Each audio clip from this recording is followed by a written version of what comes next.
Hello. How are you all doing this evening? As ever, I hope you are well.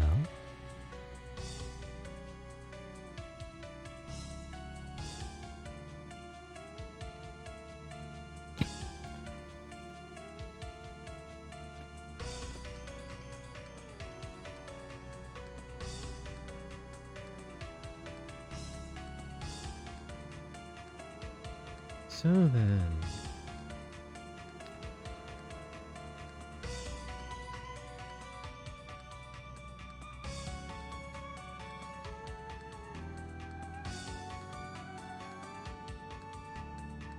Zargon, glad you're doing well. I mean, I suppose the weights are made of stone, but they are very specifically weights. You could think of them as paperweights, just large. So then, La-Mulana. A game infamous for its puzzle difficulty, and it's really kicking tunes.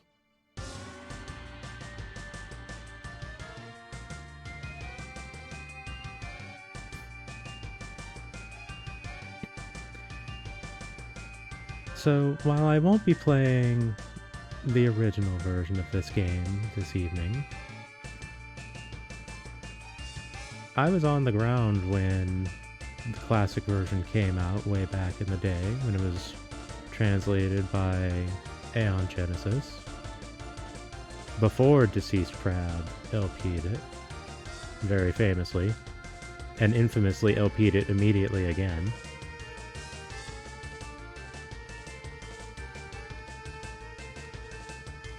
La-Mulana sits in a very specific point in my heart as a rare blending of both a physical and cerebral challenge. And between that, the music, and the overall design, it's one of the few games that I would call one of my favorites.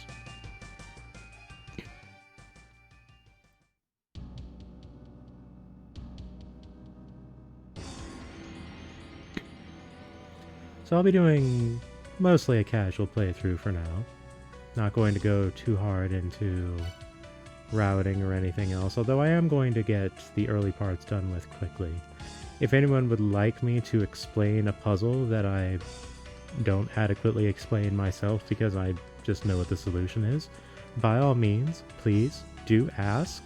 I know a lot of folks have not finished this game. Techdark, I see right there that you've yet to complete it. I would be happy to explain where you go to find the clues to the best of my abilities and just what the solution is. For the most part, I find most of the puzzles in this game to be quite fair. There's only really one puzzle that I think is over the line, and it's so deep into the game, most people probably haven't even experienced it. Where the puzzle solution is somewhere, yes.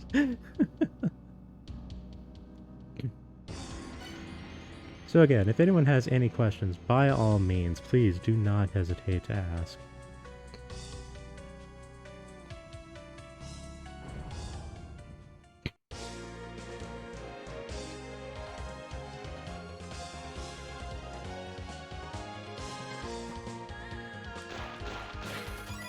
So first things first, we're going to meet Elder Zelbud, who is one of the developers' names backwards. And the short version is that Professor Lameza, who we're playing here, our Japanese Indiana Jones, is racing his father to find the secret of La-Mulana. And the local village is sufficiently accommodating in this effort. And while it's not explicit in this version, Zelpud is an MSX enthusiast and very into video games and writes his own software. Now, the first thing we're going to do is we're going to turn off the Zelpid mailer because we do not need to get any of his emails.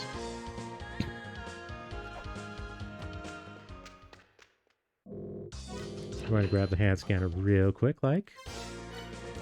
Put that in our hand and proceed off in a thisward direction. That pot doesn't have anything in it worth breaking just this moment.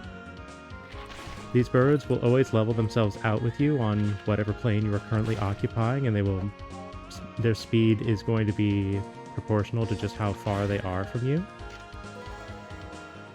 We'll grab the hand scanner to get the map from that skeleton in particular. See, that's how you get a very slow bird. The birds have a rather distinct advantage of actually being able to drop weights, which so far only one of them has cooperated sufficiently for.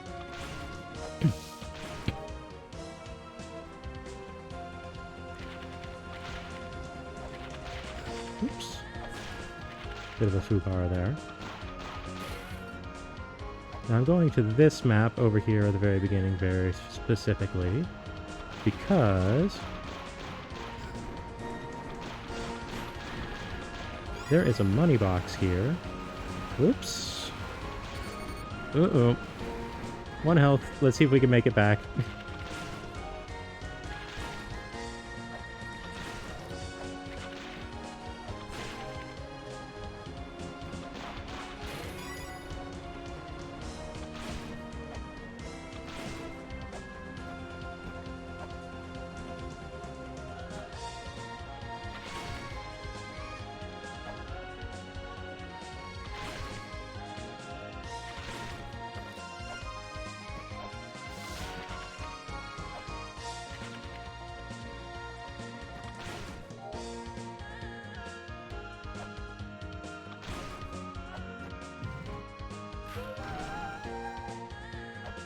Alright, at this point we should be good. In any case, I very specifically wanted to go up there to hit that money box in the first place because it provides for us a very distinct advantage.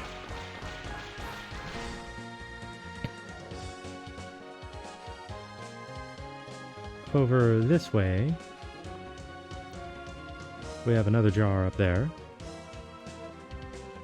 And on the opposing cliff to this jar, we have a shop with my favorite NPC in the game. This is Never. Don't ever say that you're not going to buy something. She will tear you apart. By coming here first, we're able to pick up the glyph reader, which costs 50 bucks, which elsewise would be a bit of an ask. Well, because we got the money box, we can do a little bit of a time save. We don't have to go into the ruins without it. And while I do know basically all of the solutions without the benefit of the glyph reader, I do definitely want it for one very specific purpose. Honestly, I shouldn't have even wasted time in the hot spring there. But I did it for safety's sake, really. And that is the fact that some things cannot be activated if you cannot actually read the tablet.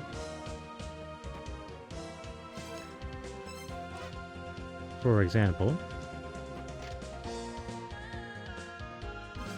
the save point here, if you do not read the save point in the first place, they will not be valid points for a tool we will be getting later on.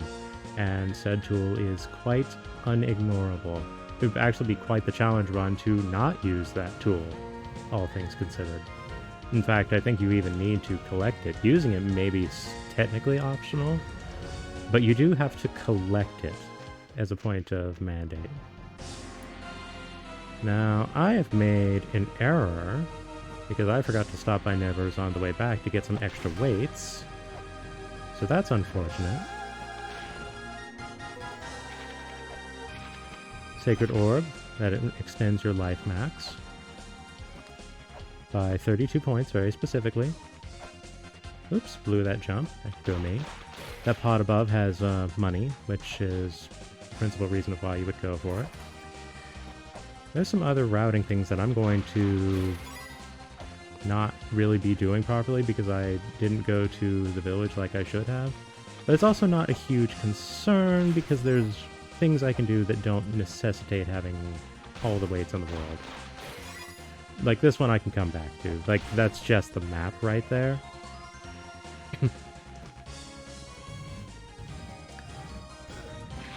Hello there, Jed. Thank you for the well-wishing and welcome. How are you doing today? I hope you're well.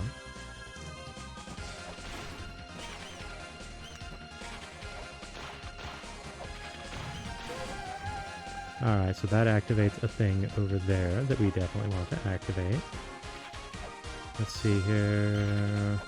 We can go back to that later.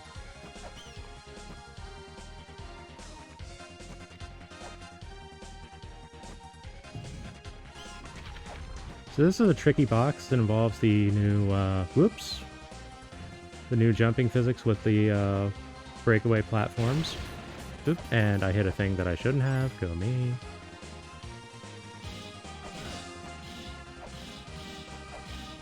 I'm not going to worry about these guys too much. Let's try this again, because I would like to get this money box. There we go.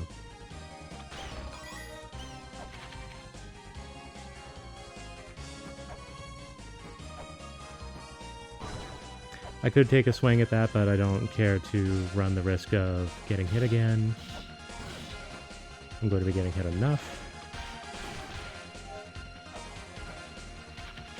Now, a thing that's very important to remember with the whip is that it has some vertical coverage. It strikes over Lemezzo's head.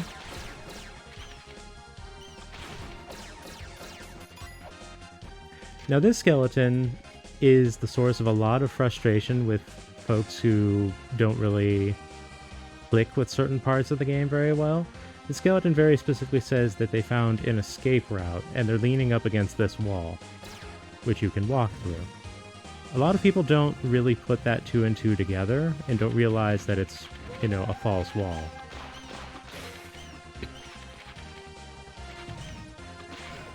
Now, this box over here, which I am failing to jump to,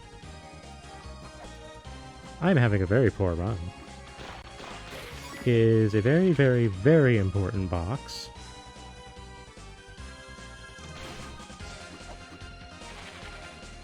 You know what, let's save being fancy and just take the block. This is where we get the Holy Grail, which is our fast travel.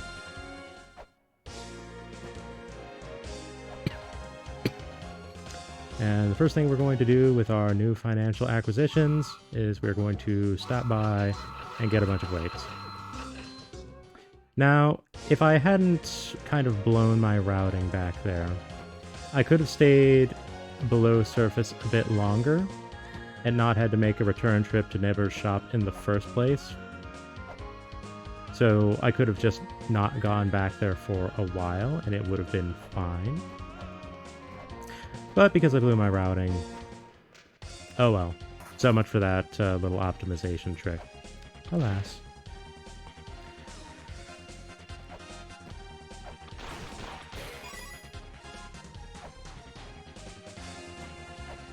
It turns out being the Hassie. There you go.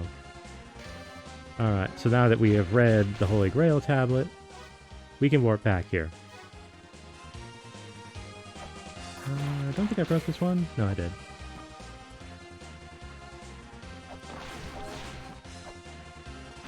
Oof. This jump is possible with the current equipment I have, but a bit much. Now, we have here a Divine Eye of Retribution, which means it is mean. And if you hit things, you get blasted with lightning, and that's not happy. That altar opens up these money boxes, which we'll be able to open up later on, and we most certainly will be doing so. Oop. I want to take this ladder. Now, these blocks here, anytime you see these, that means something. Very specifically, it means you can get a weapon or an equipment piece. This is the test of courage, as it is called, where the spikes aren't actually real, and you need to jump into them to reveal the weapon, which in this case are the shuriken. They're nowhere near as good as they are in the MSX version, but they're still a reliable standard weapon and mostly good as a utility for the sake of hitting things in irritating spots. Actually, you know what? Now that we actually have a sub-weapon... Oh, no, I opened it. That jar that I broke there, I did it just kind of automatically without thinking about it. Carries shuriken. So the first time you break a jar, it will have a specific prize in it. If it's money, if it's money. If it's ammo, then it won't actually yield the prize unless you have the weapon in the first place. So if you find a new pot and break it, and you get nothing, then that means you don't have the weapon for it yet. Outside of some specific circumstances.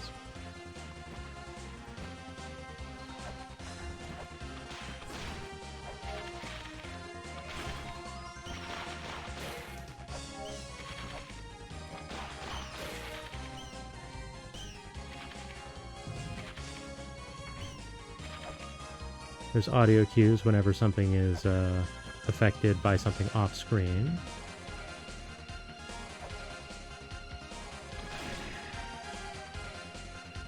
Now because on that prior screen, these walls will go back in after you open them, but if you only go one screen away, then they don't actually close again.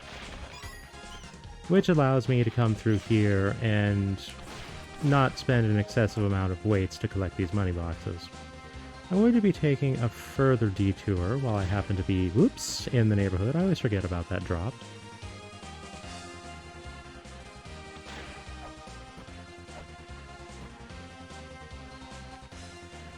Funny thing you mentioned that, text art. So, how many of you out there have played Spelunky? Not Spelunker, Spelunky. The Derek Yu joint.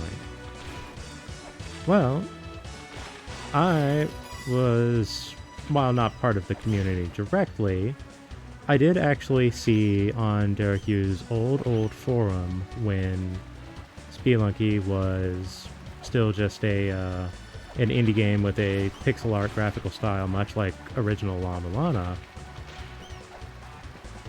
Someone actually posted, hey, can you give the whip some vertical clearance? I've been playing La-Mulana a lot recently, and it's throwing me that it doesn't do that. And Derek Yu's response was, sure, I can absolutely do that. So La-Mulana directly affected the gameplay of Spelunky. Alright, so we have that, and now we can warp back to the guidance gate.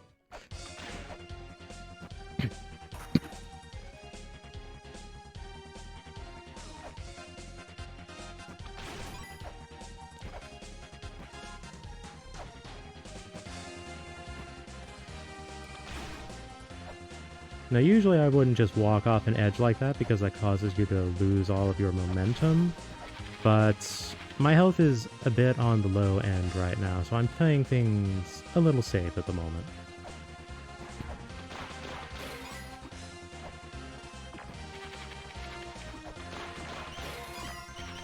A notable thing about spikes is that they only harm you if you jump onto them. If you walk through them from the side, that's totally fine. That's not where the pointy end is. Now, this puzzle goes about get water, wind, fire, and then blood and fire. And, well, it's the bloodiest looking block there, so that's fairly easy to deduce.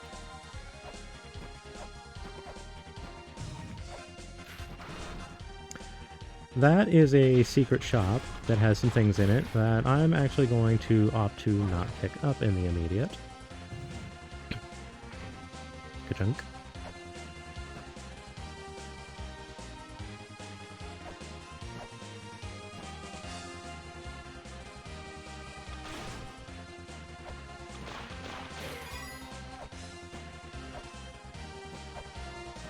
Do I want to stop by there real quick? No, I want to go this way first. Oh, hello. How are you today? Food.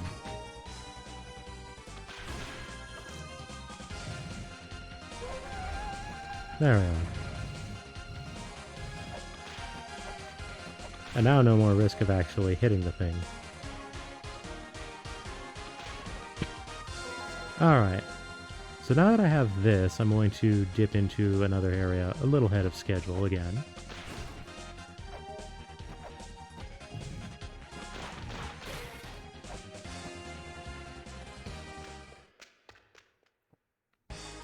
That is the Ankh Crystal, very important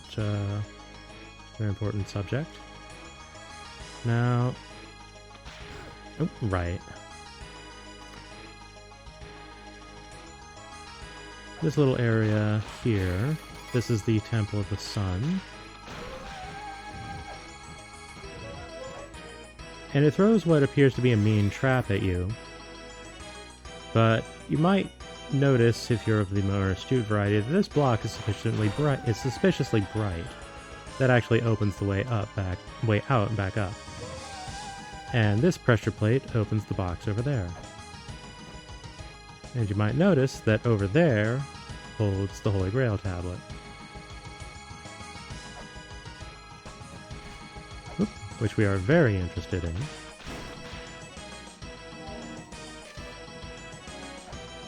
So now we can warp back to here. Oh no, it blocked us off again. Whatever will we do? Oh look, it's a statue out of the way. Also, hey there, Mecha. How are you today? Thank you for the raid. So having done that, we have some quick access to the good temple, and we can head back to the guidance gate.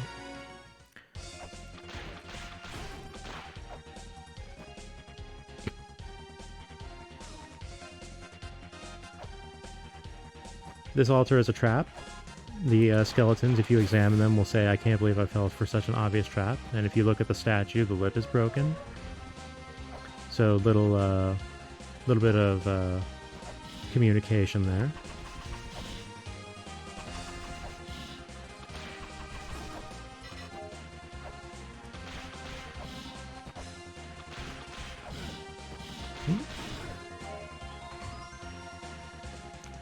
Doing a raid and run? All good. Take it easy, and thank you for the raid.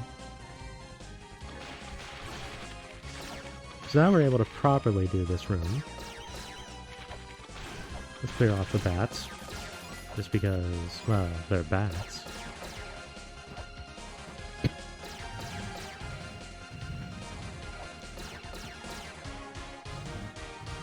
And here's where the block pushing physics kind of present that they're a little atypical in that they do actually respect like half block spaces.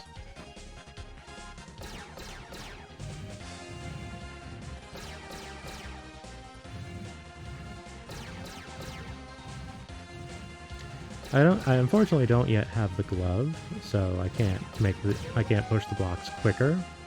Oh well.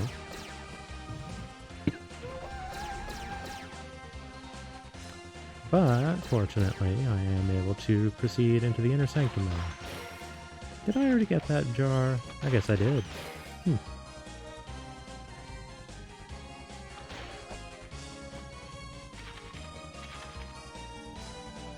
And here's where we're going to deal with our first guardian.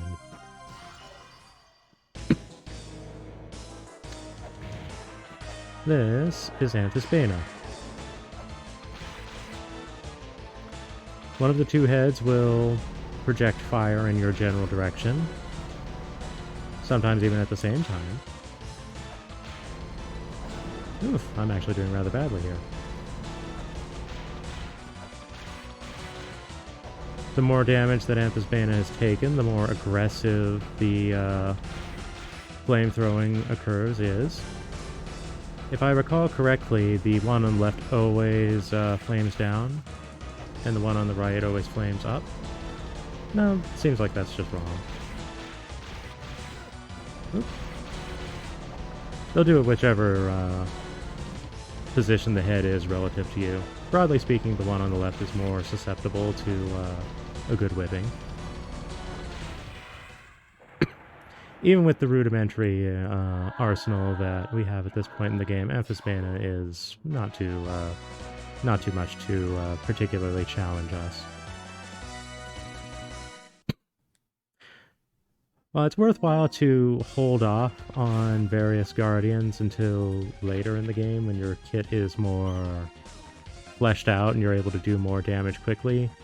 Amphisbaena is very much an introductory boss and serves that role quite admirably without asking too much. Oop.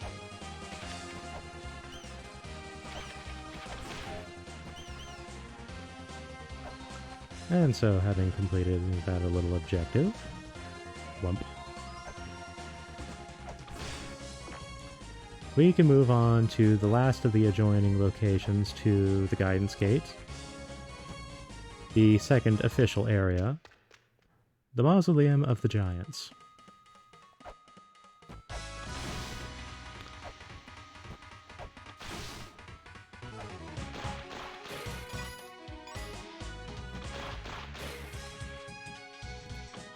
Oop, that's not a shuriken.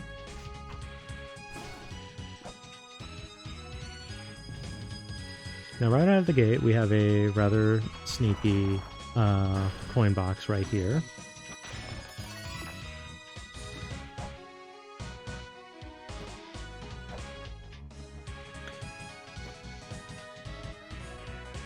And I'm realizing that I kind of goofed it. I'm going to have to do a bit of a run back.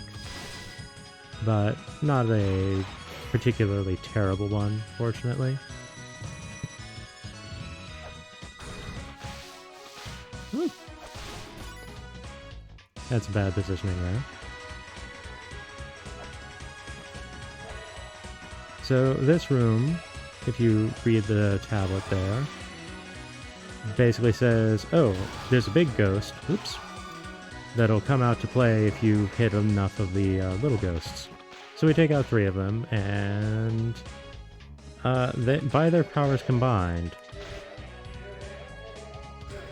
Oops.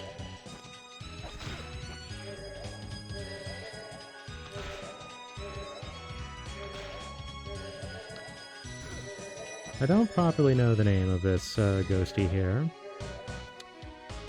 But broadly speaking, it's fairly easily foiled simply by allowing it to take a course and then getting behind it and taking a swing. Although occasionally it'll take an angle that's a bit rude. Like that one there. And any remaining little ghosts in the area are capable of parrying you in this moment. So be careful about that. So I am going to have to play it rather safe here. I'm actually in quite bad shape.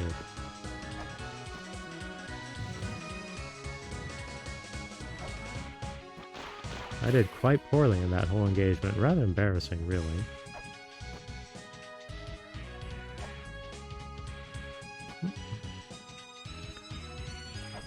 Now, these individuals have shields, so coming at them from the front is broadly not a wise plan. However, with sufficient damage output, you can break the shields, or at least knock them away, and that can open them up to suggestion, as it were. There's some pitfalls right here. The rolling shurikens serve a very specific function, and within that function they're quite useful, but outside of it, not so much.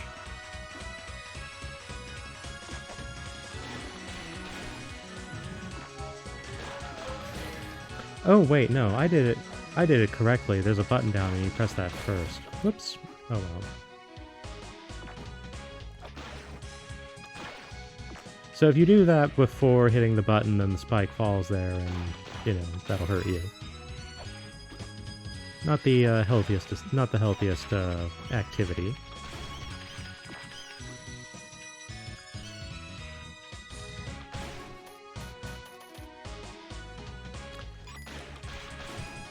I'm playing it safe because I would like to get to the Holy Grail tablet before warping out, so I'm doing a little bit of a greed here.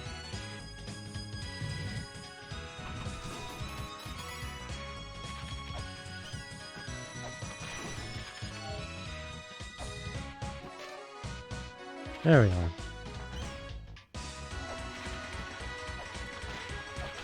Now let's see if I can stick around without having to return to the surface. Because while that, what do you call it? While the hot spring exists to be healed in, and certainly makes the game much more approachable from a learning perspective, ultimately it's a crutch, and there are time incentives in the game. So ultimately you do kind of want to learn how to play the game without relying on them. Here we're going to buy the Hermes boots, which are essential equipping. And we'll grab some more weights while we're at it. I'm not going to deal with the big fist. Oop! Let's reset and try that again.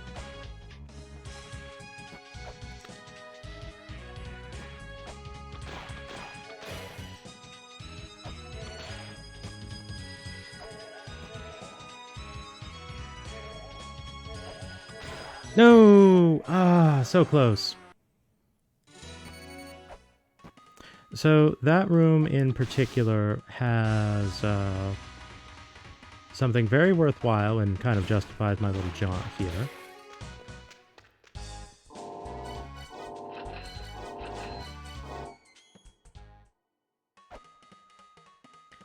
And that spirit just decided to say no, which is most unfortunate.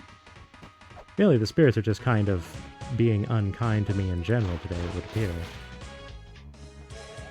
Really, you're all just spawning over there where I need to go.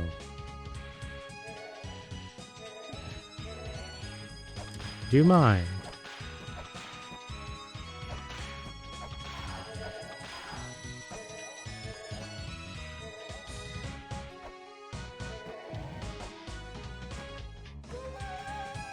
So there's a puzzle that involves figuring out who the various statues of the giants represent and placing a weight at the foot of one in particular. It's this one. And that nets you a sacred orb. Every time you pick one up, it's a full heal. So, once again, justifying my somewhat recklessness in the area. Now the thing about the big fist is when you go in front of it, it moves quickly, but while doing that, if you hit it, you kind of have the bull charge effect going on, and you will do extra damage.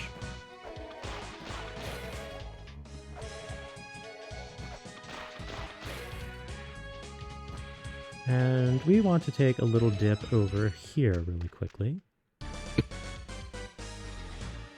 And this brings us to the Twin Labyrinths. Now, I could have another primary weapon before coming here, and that would behoove me rather well, honestly. But I want to take care of something here sooner than later.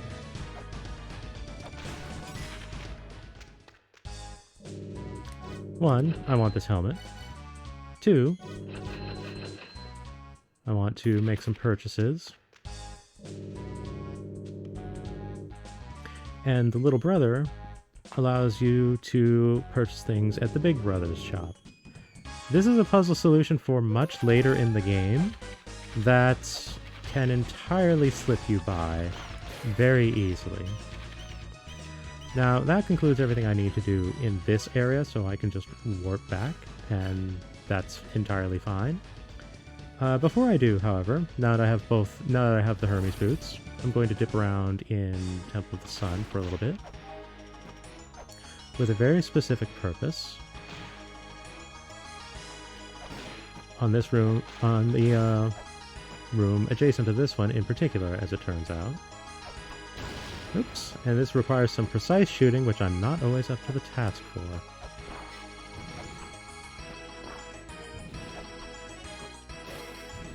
There we are. I did not realize that was even possible for the longest time the first time I played this, I must confess, because I didn't notice the gap that was there. But our reward for doing so is a new weapon, and a very strong one at that, as it turns out.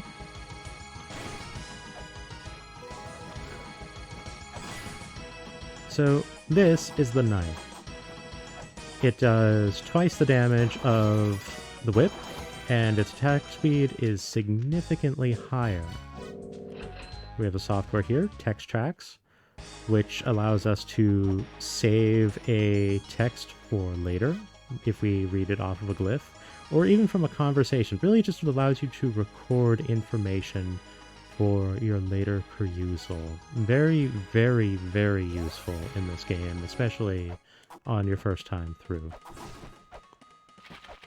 Oops. Now, an important thing to remember about the dagger is that it actually hits below you very specifically. So while it doesn't have as much forward reach as the whip, it does provide you with coverage that the whip just genuinely does not afford, and the speed at which it comes out is also of great utility. Honestly, for a significant chunk of the game, this is a boss slaying weapon. Oops, and I'm going to eat a spike.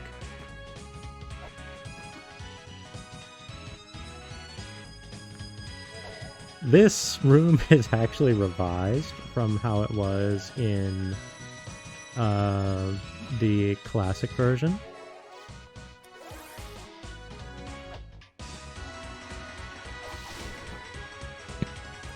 There used to be a puzzle in there that was something like a slot machine sort of deal that actually had a bug. And that altar is only there if you set the device to the star. And it made it so that you could only cycle one way because of the kind of slot machine nature of it every time you entered the room. So you kind of had to leave and return in order to actually do things. Also, be careful, because this giant is just going to take a nap, and if they take a nap right all over you, that will probably kill you and get you an achievement called This is La-Mulana, Part 1.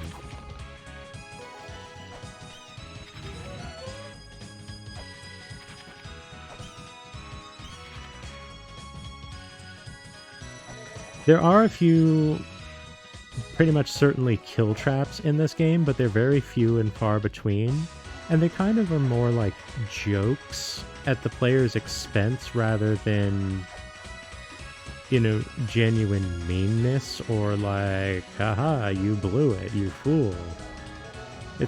They're all rather silly in the way that they play out. So while some people will say, like, oh, this game is very unfair and it's very easy to die, I don't really agree with that. I can certainly say that I do agree with that assessment for the sequel. That is one of my major criticisms of it. But within remake La-Mulana, very specifically, not original classic La-Mulana, because that does just kind of kill you or do worse at times. This altar here will appear if you set it to the sun.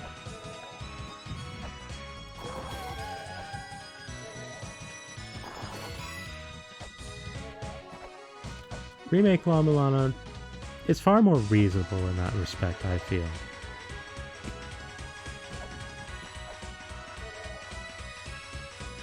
Womp.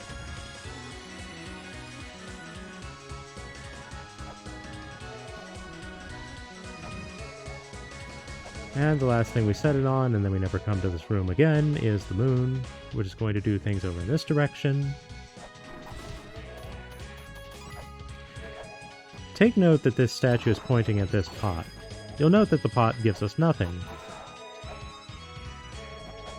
So there's something about the pot that we can immediately discern, but just what exactly, we don't know. Also, be careful here.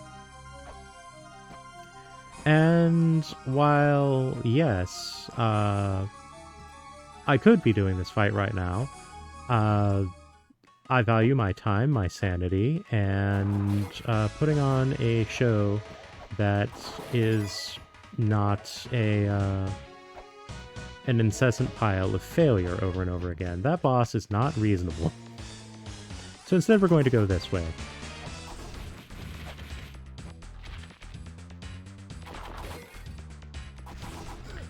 This is the Endless Corridor, which has a very funky tune that I appreciate very much.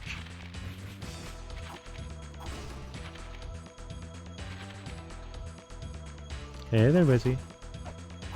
I hope you're doing well. Enjoy your homework, which I presume you mean grading. But it's very worth it to dip into here really quickly. One, there's an easy-to-reach Holy Grail tablet. Two, there's a person of importance in here. This is the Queen of the Fairies. In the sequel, she actually gets a name even. She makes a return. And she wants us to find Isis's pendant, somewhat as a matter of proof.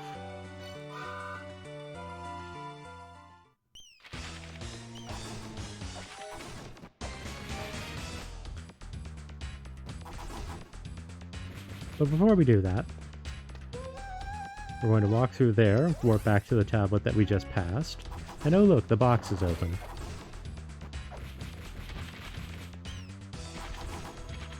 I just wanted to get rid of that flower in particular so that it wouldn't complicate my movements. Because I would actually like to get this pot. At any rate, that's how we get the maps for here. And with that, we're done with the Endless Corridor. And now we're going to move on to the Temple of the Sun, because we have things to do there now. Since we have the Hermes boots, we can actually climb these little sandfall resistance hills. We would not be able to realistically do that otherwise. Also, Dagger allows me to deal with those enemies rather handily now.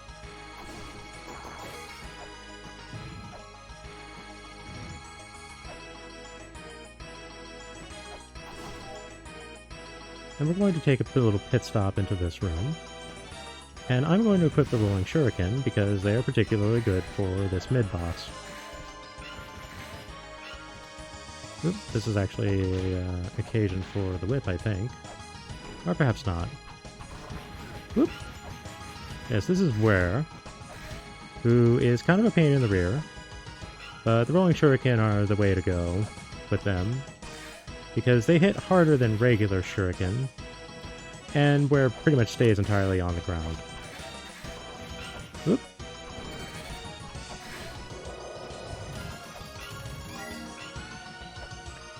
And while this does open up a new path for us, we're not very interested in going that way just yet. For, you see, this... Oop. Do I not have... I don't actually have the map reader. I forgot to pick that up. Well, if I had the map reader, I could read the map, and this would say that this is a chamber that is related to Isis. So we can extrapolate that we can find the pendant of Isis nearby. And through doing that, we can dip back to the Endless Corridor really quickly. And this is what convinces the Queen of the Fairies to provide us with assistance. And that assistance comes in the form of we can now find fairy spots at specified places throughout the ruins. And the fairies will provide varying forms of assistance depending upon which one shows up. And all of them are very useful in their own ways. And yes, there are blue hedgehogs here. And they do the spin dash. They actually have more health than most enemies have at this point. This is Mulbrook. We can't do anything with her right now.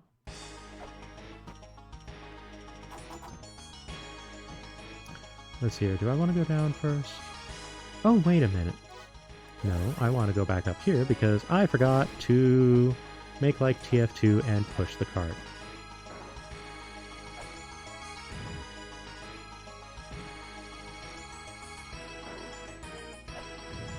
We're on a bit of an escort quest in the manner of speaking. Alright. There's a room below that has a specific objective that I blew because I forgot that platform breaks. Alas. But we'll be able to achieve that later, and it's not a huge concern. Alright, and believe it or not, that's actually a major puzzle for this area solved. That's a dead end, and I completely forgot. There's an altar down there. That is actually a death trap, as you can see by there being a lot of just corpses around it. Maybe don't go there. Maybe that doesn't seem like a good idea, wouldn't you say? If there's a button and a lot of bodies around it, does it seem like a wise decision to go and just pressing it willy-nilly? So this is the Eye of Horus. There's an altar underneath here. There's another hint that says to pray underneath the Eye of Horus, do nothing else. So you simply stand before it and don't actually use the altar. This time will be different. Yeah, that's the spirit. Isn't that right, Sonic? And that's how we get the Ankh Jewel for the area. Strictly speaking, we can now challenge the Guardian. I'm not going to. Yet. I'm not going to stall on the matter as much as I am for the Guardian for the Mausoleum of the Giants. But I do not quite have the loadout that I would prefer to have for that boss. That being said, that boss does actually end up being one of my favorite bosses, and it has my favorite boss theme, so I look forward to it greatly. And here we have a heat-proof case. Wait another 5,000 years. You got my hopes up. I sad.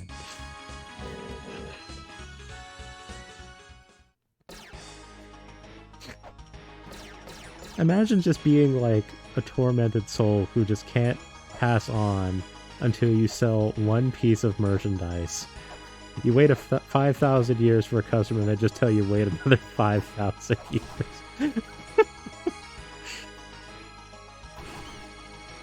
Alright, so this room has a specific challenge of sorts, and it involves that bat over there. It is very possible to take out both bats on the way down, but I missed that, so we are playing the waiting game over here. Come on, bat. You can do it. You're not going to find any place to perch over there. Come on. Come on.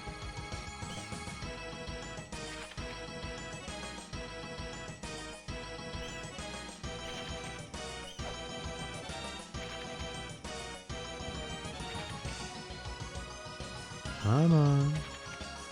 Ugh, this bat.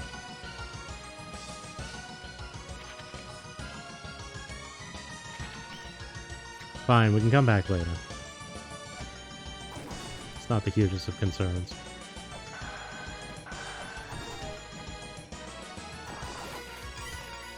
In any case, these Sonic-looking friends here, they do have more health. You can't actually take them out in a single whipping. You do, in fact, need to hit them twice. And because they're rather quick, that's actually a bit of an ask. So, this face here, you can hit it. And if you hit it enough, it starts tilting in a given direction. Maybe don't stand under that direction. If you get hit with that on the way coming down, that's an auto kill for the most part to the achievement. This is La-Mulana Part 2. Also, this is a thing a lot of people don't know about, at least on the first pass through. This is getting a little bit ahead of ourselves, but this allows us to get to what is known as the back early. We are currently in a structure that is known as the Woman. There is another tablet somewhere, it might even be that one right underneath me, that says, "Thou shalt not use weapons inside the Woman." In fact, is this the one that says that?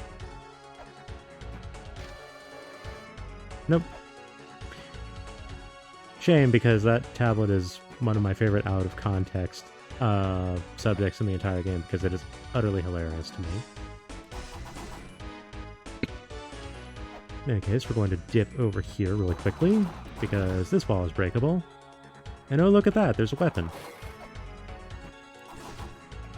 Where the little insectoids on the wall, they can sneak up on you if you're not paying attention.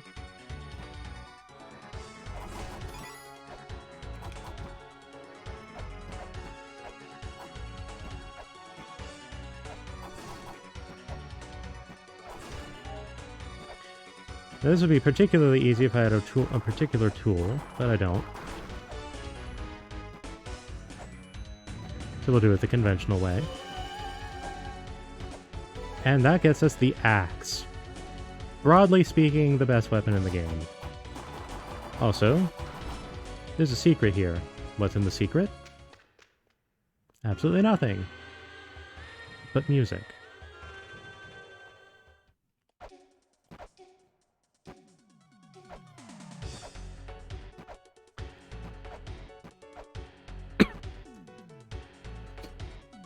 Now, we can just climb back up here, no problem. Now, the axe hits very hard, and has a very wide overhead swing, but does have the caveat of not being particularly good for pots, which the dagger is the champion of, realistically speaking. And it does not get below you at all. Now, I could just not do a thing here. I can actually skip this and save a weight, but I'm here, I wanted the prizes, so I don't mind. I'll spend the weight tax. Because I do want to come here. You might notice this area is actually looking distinctly more dangerous than other areas in the ruins that we've seen so far. That's fairly consistent for the back.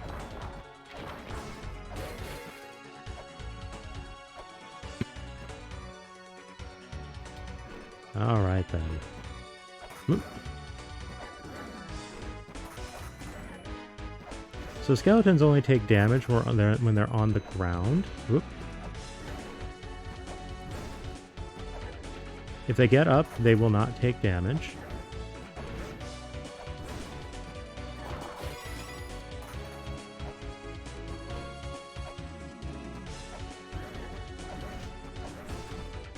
Alright.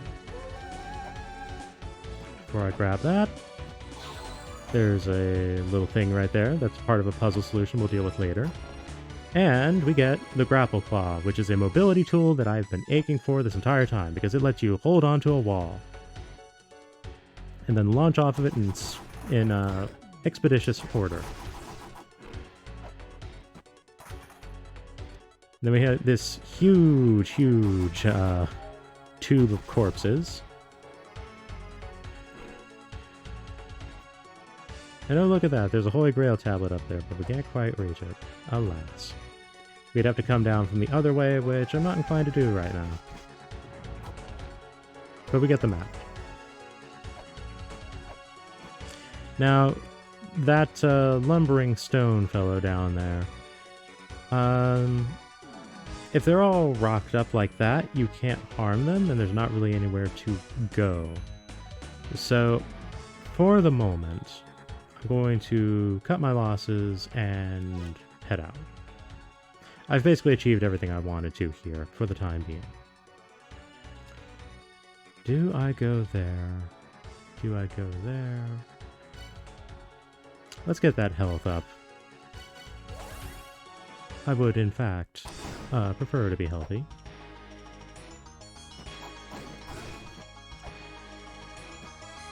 Yes, with the grapple claw. This will save me some fall stuns, which means I can get around more efficiently.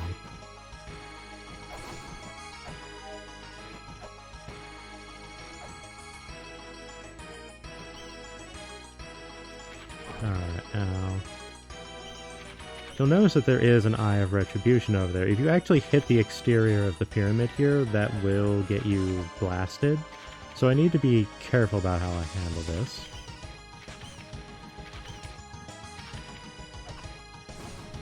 There's a rolling shuriken use. I'll wait for the bats. Oh really, you're going to roost right there.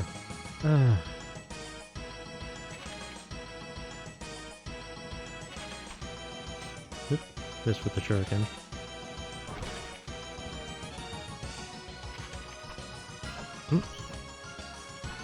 There we are.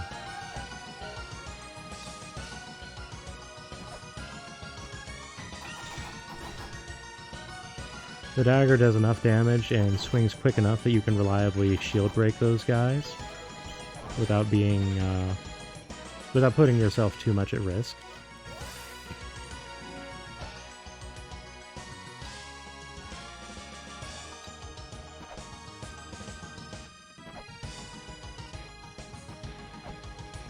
Oops, I jumped right into the fire, go me.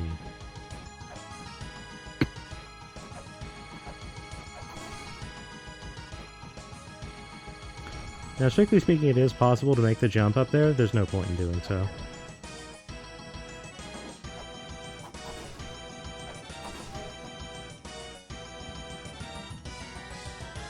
Right, we can't do what we want to do here yet. So it's time to divert course once again. I haven't actually done a hard save yet, so let's do that. What did it say my time is right now? 42 minutes.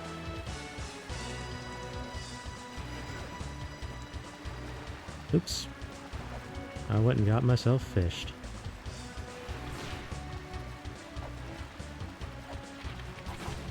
Now, water inside the ruins is toxic, as it turns out, so it's not particularly healthy to be touching the water.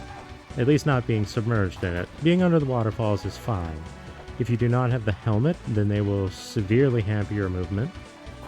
But there is a point right here where you do, in fact, have to swim through the water. But that's not too big of a problem, because that is a fairy spot. And you'll notice that that was kind of a circular pattern with 2 stars.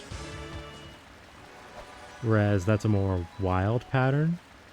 Depending on what pattern you get is indicative of what fairy is going to come to your aid. And by leaving and returning to a room when you hit a fairy spot, you can specify which fairy you get. In this case, this is the Key Fairy, my personal favorite. She helps you solve puzzles.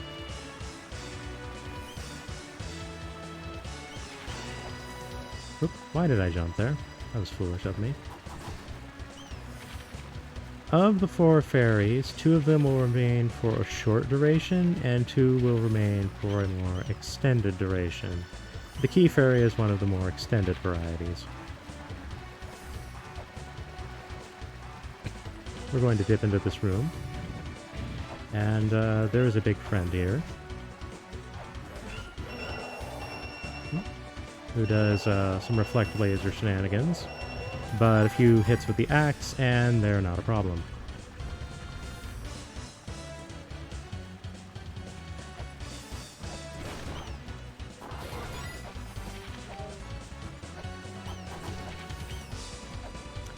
And we get the Origin Seal, which is a very important puzzle component.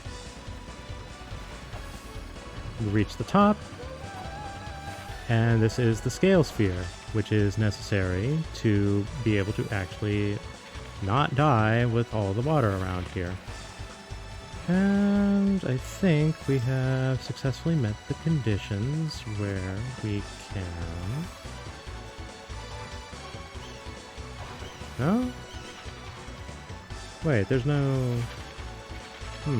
I think I blew something. I am forgetting something and I don't know specifically what. That's unfortunate.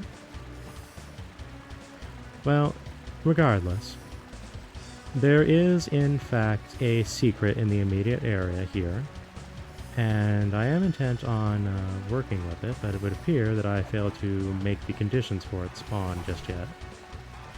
It's a good idea to hang around on the left side of this block as it rises, because the fish always come from your right.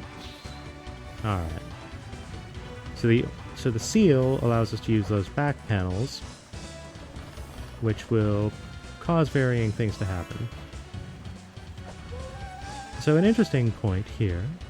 This image is of Oannes, a Babylonian mythological figure. The DLC of the sequel, which basically provides the super dungeon for the end game, is called the Tower of Oannes.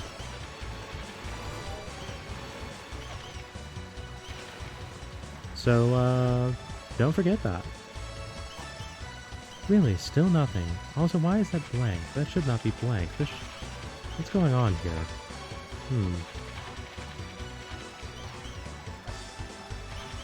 I'm not quite certain just what's afoot. Actually, I might have an idea.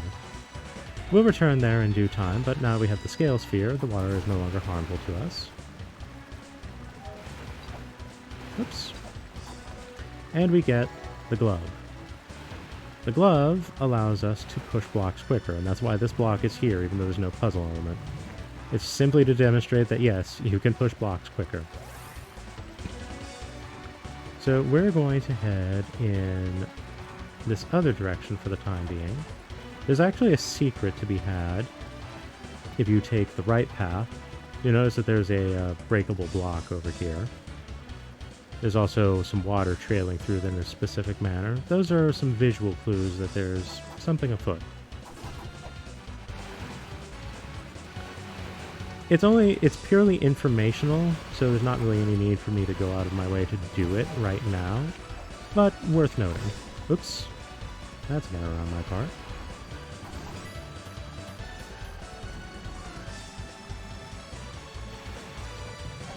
So this part of the music we're hearing right here is not part of the original version's score. This track actually received received an adjustment due to the original's version of this theme sampling a piece of music that was from another game. Oop, wait. Order of operation. First things first.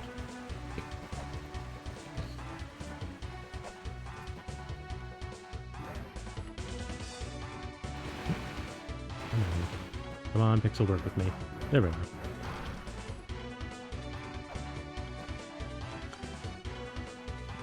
Not off the top of my head. It was another independent game from around the era.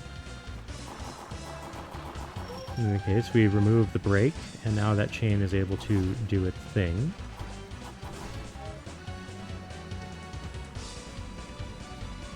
But before we go and investigate that, there's a few things to check up on over here. First off, false wall with a money box inside.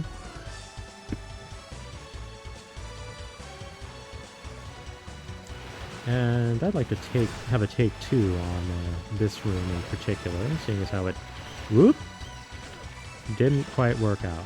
Confound it.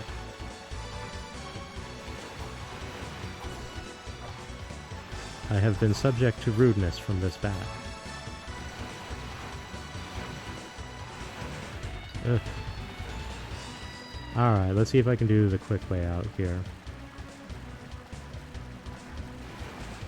Nope, I blew it. Ashquin 2, that's what it is. I can never remember that one. I remember the detail about the track rather than just what exactly it sampled. But Ashquin is notable for having an enemy that kind of got borrowed in this. This little fish enemy here on the platform with the pipe sticking from between its legs, that's something that shows up in that game, and the original name of this game, the original name of this track, or the original version of the track's name, excuse me, was called Curse of Iron Pipe, which was, you know, a direct reference. This adjusted version of the track, which does not feature that particular element, is called Curse of Ocean.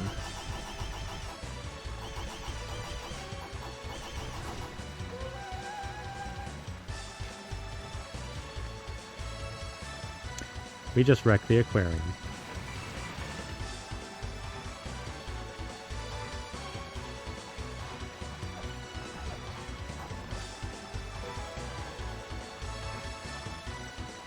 So, I do think the original version of the track is better, particularly the replaced part, but there does exist a mashup of the two songs on YouTube that someone labeled Curse of Iron Ocean. It progresses exactly the same, and it overlaps the two parts of the track that were changed, and I think that's the definitive version of the track.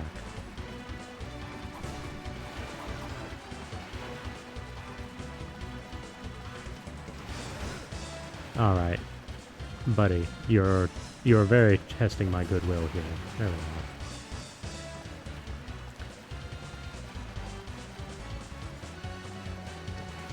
So, if you have not heard Curse of Iron Ocean, I very much give it a recommend. I could actually probably bring it up on YouTube right now. You know what?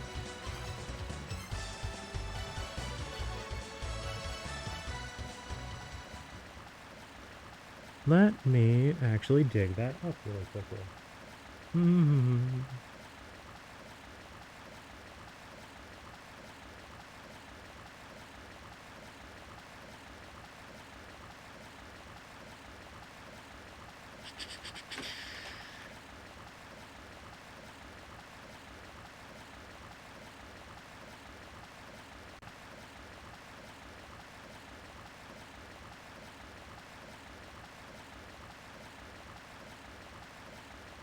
Alright, let me set up an audio source for the browser. Actually, I should be able to use another audio source. No worries.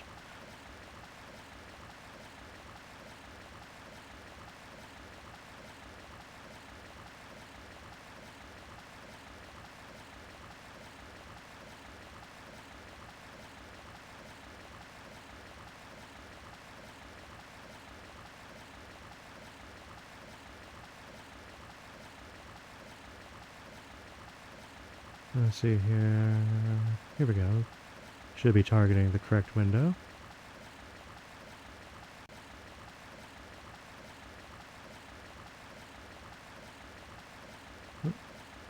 Doesn't seem to be capturing quite properly yet. What's going on? Oh, I think I have a guess what's going on there.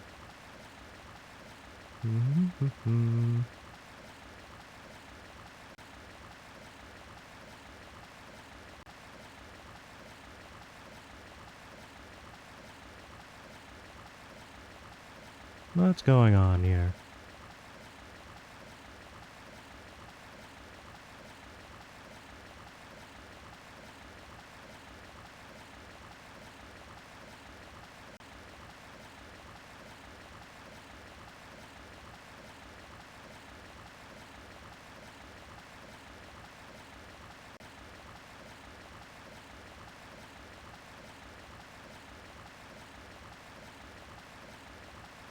Alright, I'm not certain why this isn't functioning properly. It should be capturing the browser audio, but it seems to not be inclined for some reason. Oh, wait.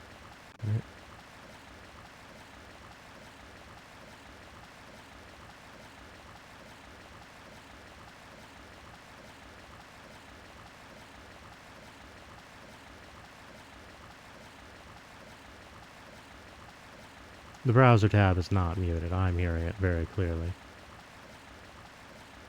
This is very much an OBS issue.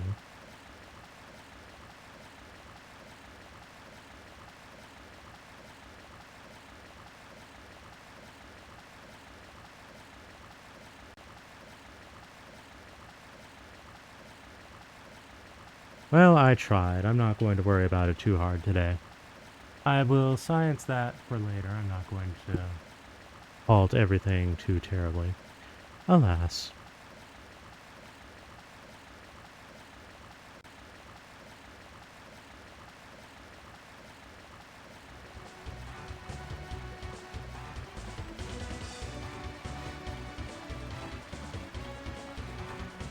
Alright then. Do we want to do that right now? Because we definitely can. I think the answer is yes, asterisk.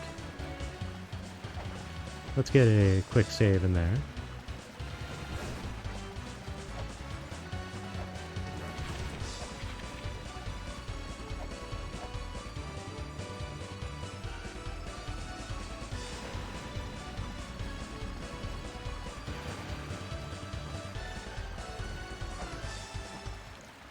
Here's our fairy friend again. Yeah, we can go with this one. This is Gold Fairy. Gold Fairy has a very specific and simple function. She makes enemies and jars drop much more. So if you are short on finances, Gold Fairy is going to help you out. There it is. Why wasn't it there before? Very curious, very curious. Not the most practically useful fairy in terms of adventuring, but strategically she can be rather the boon. She'll triple the weights that you get. I think the lowest amount of money you can get from an enemy is like 5 or something like that. You'll get more little soul balls when you defeat an enemy, which, you know, those restore your health when that meter fills, which I would actually very much appreciate in this moment. I actually only need 1 soul ball to have my health restored, so hopefully these bats will surrender some. I was quite banking on that, in fact.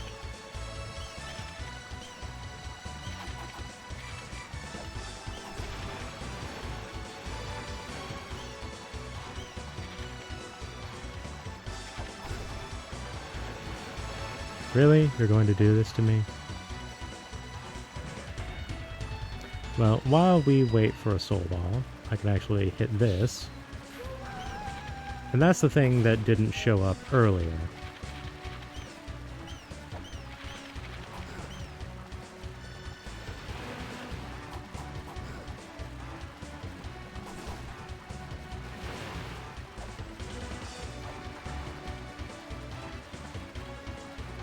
And that, in question, is a shop. Now, as we can see, there's nothing too inspiring here. But, as you may have deduced, Key Fairy will do something involving the shop.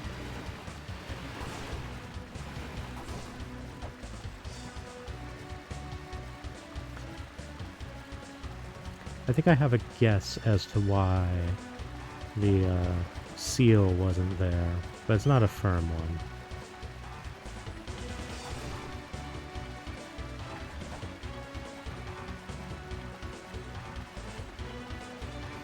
Now, you've likely noticed that this is a much more vertical level than the prior areas have been. The others have had, some, up and down elements, but they haven't been strictly vertical in the manner that this level is, in that if you fall, you're going on a bit of a trip.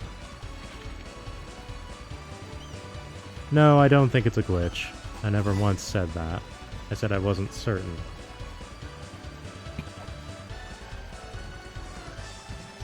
Really? Still no health? What is this? This is actually quite vexing. I was expecting to have a soul ball and full health by now. Oop.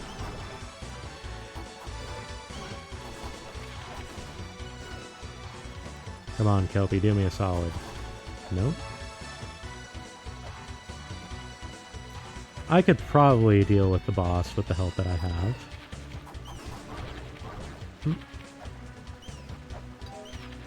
Really? There we are, finally. You can actually make that jump. There we go. Now hopefully I won't fail this, otherwise I'm going to have to get a heal again.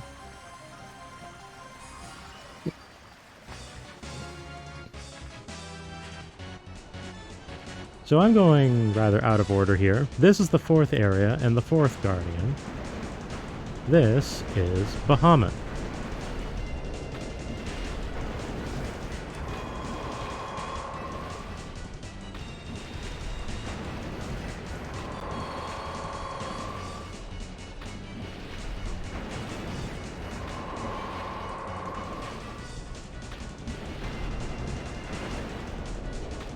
I'm not going to do super fancy tech.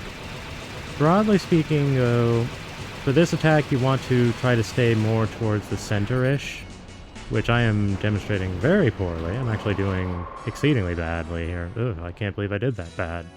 Ugh. Alright, in the interest of time, while I don't tend to do this, I also don't tend to die to that boss. Ugh. I will actually use the hot spring just to speed things along a little bit and take a little detour and pick up the map reader. Usually I would do this after this boss fight for a very specific reason.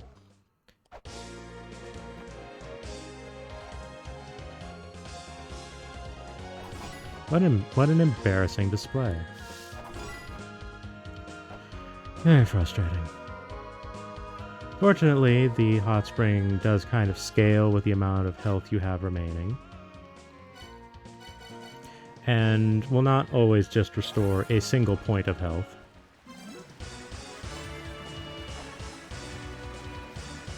Yeah, they have a very super scalar look to them in that fight, and I do definitely appreciate it. It's much better than what the original version of the fight looks like, which is still entirely side by side. And further, you can actually fall off the little boat in the original version of the fight, which can lead to the rather unfortunate circumstance of that water will still hurt you even with the scale sphere. Oop, this is the wrong fairy. This is the sword fairy. Whatever sub-weapon you have currently equipped, she will hurl them around, which includes things like the caltrops, which will hurt you.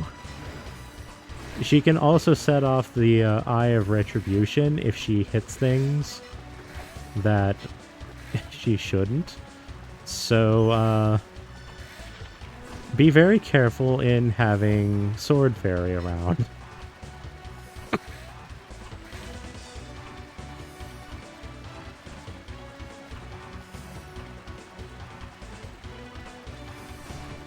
That being said, with the right tools for the job, she can do some impressive assists. Just be certain to use her responsibly. She is the other of the two fairies that will actually hang around for a while.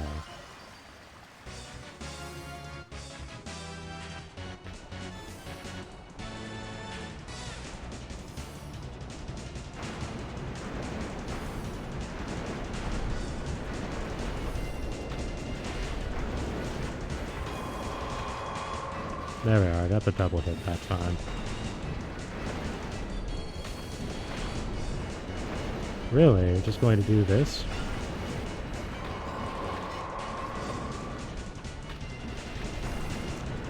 Bahamut is electing to be spicy.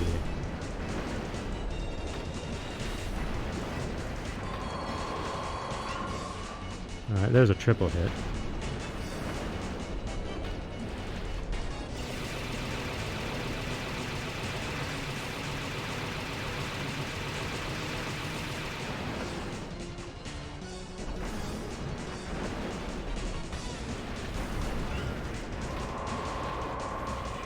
There we are.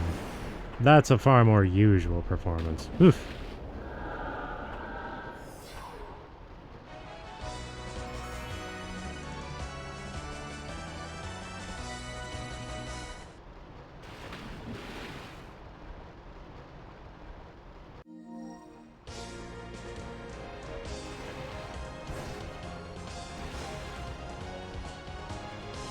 Oh dear. Alright.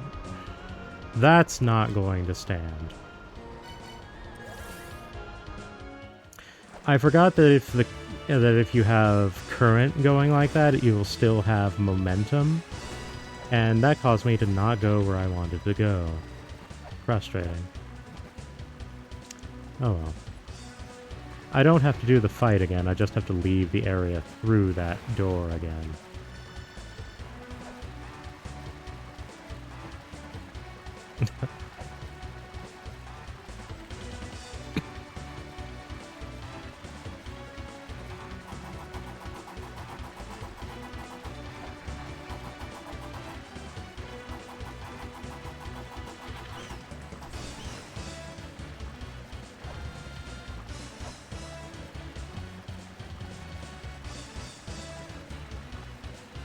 Thinking about it, I need to take care of something else in this area that I neglected to do.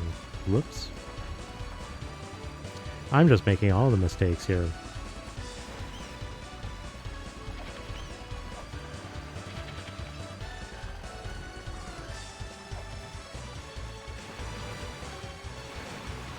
Alright, let's try this again, shall we?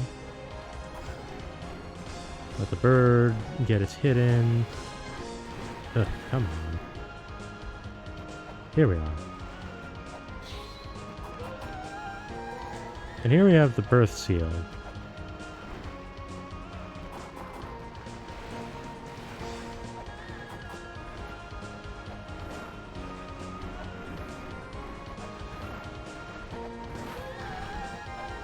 Now, I can't get to this box very cleanly just yet.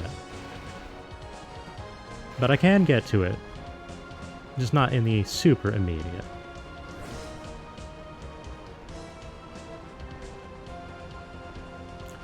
But first, there's a matter involving this wall here.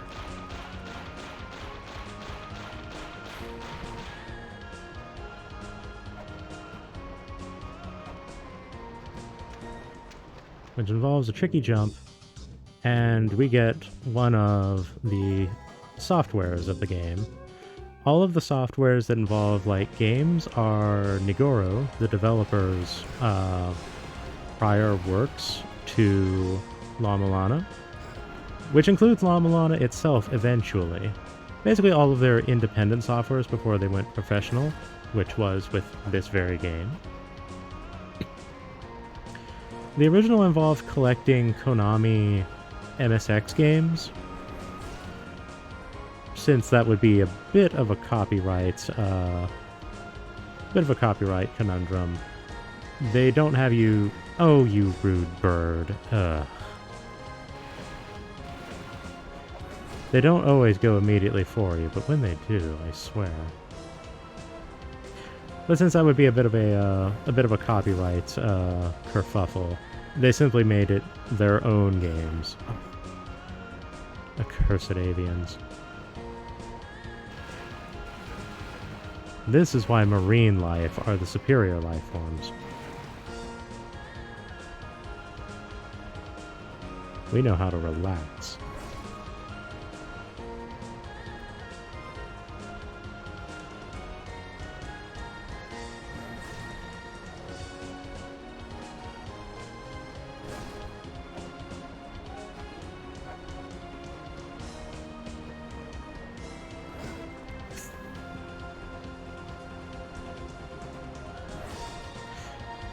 So this is kind of worst case scenario here. I was hoping that I wouldn't be getting juggled around quite like this. I've certainly gone through here on prior runs and not had to deal with any of this nonsense. There we go. Alright, I should be able to get that box without any issue. And it's important that we do, because this is another sacred orb. Strictly speaking, this is the one that you get for the surface. However, given that you need to, well, not need, but functionally need to defeat Bahamut, and the Spring in the Sky Sacred Orb is not available for quite a sufficient degree of time, in all respects, it kind of is.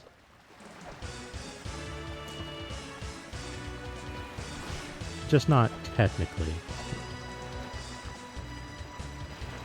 In any case, before we move on, I did say that there's something that needs to be addressed down in this ways.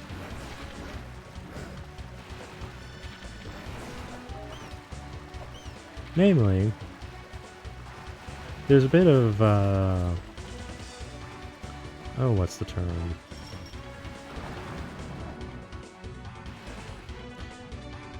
There's a bit of solipsism. If you don't actually see the water drain, the water doesn't actually drain. And we definitely want the water to drain. Because... well, as we can see, there's a seal here, and... whoop,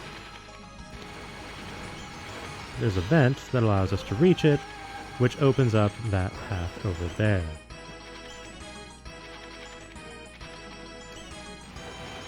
And this allows us to enter the Chamber of Extinction,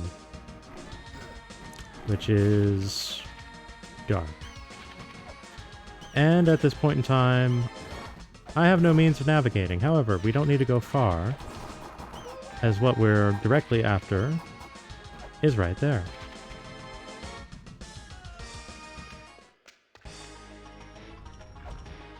Because that opens up this little nook.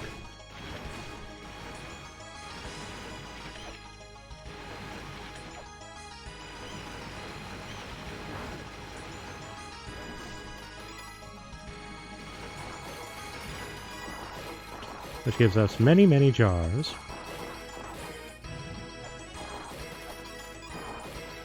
But most importantly, the bronze mirror. And this is some essential equipment. Not that it's an actual equipable item, but definitely something that we need over the course of our journey.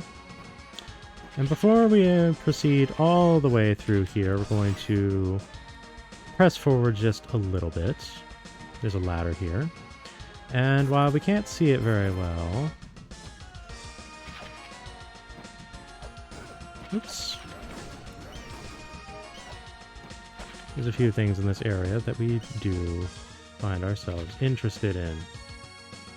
Namely this altar embedded in these spikes. That'll get us the map. But if we press even further...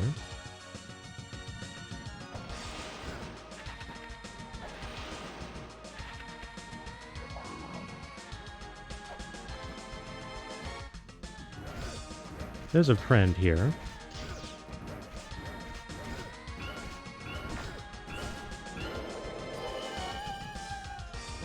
And contending with said friend... let's see here. It's around here somewhere. Oof. You can see all of these. These are actually rather obnoxious to contend with.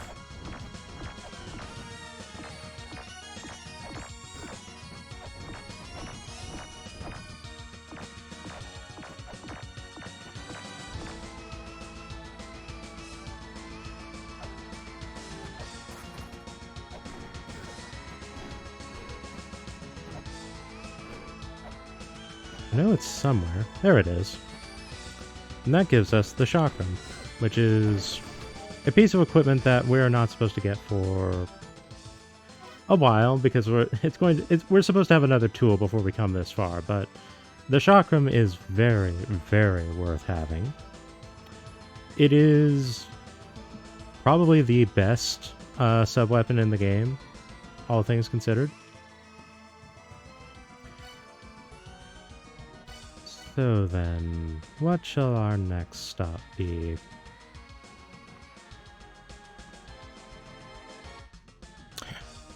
Alright. So our next stop on the tour of La-Mulana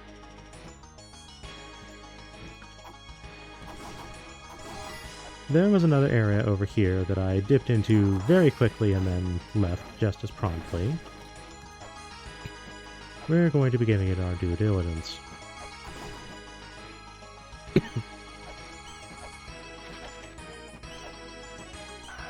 And hopefully not fail the jumping puzzles along the way.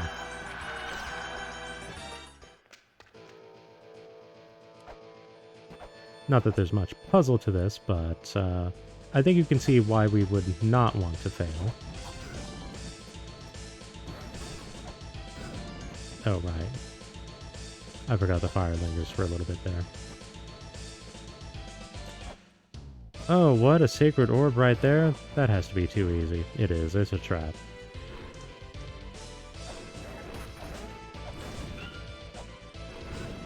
Oh. A cursed flamethrower.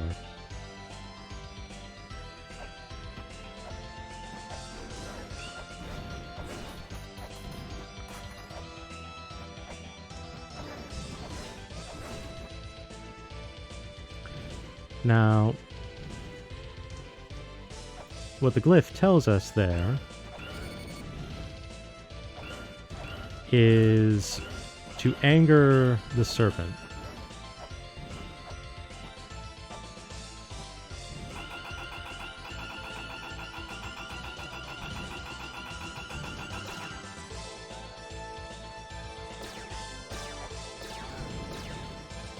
Ugh. You know what? I'm just going to press on for the time being. That's only the math.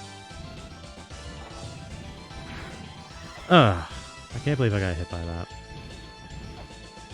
So one of the reasons that we want the grapple claw is being able to navigate this nonsense much more effectively.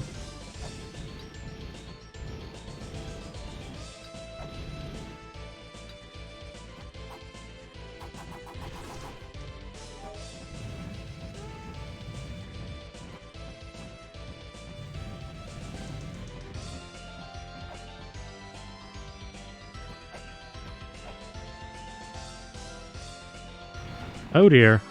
I missed that jump very badly.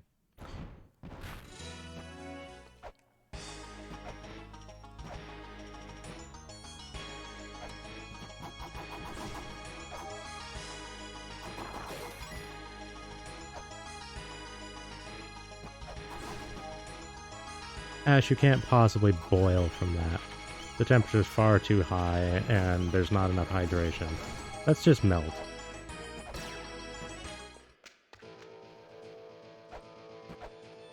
Alright, let's try this again, shall we?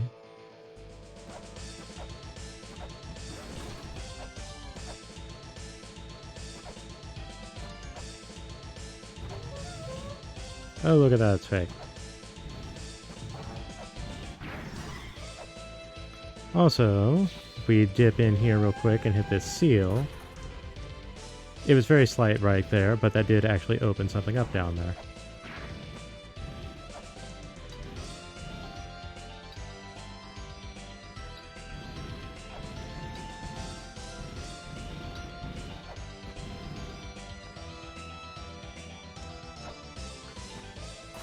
As it turns out, there's a room here.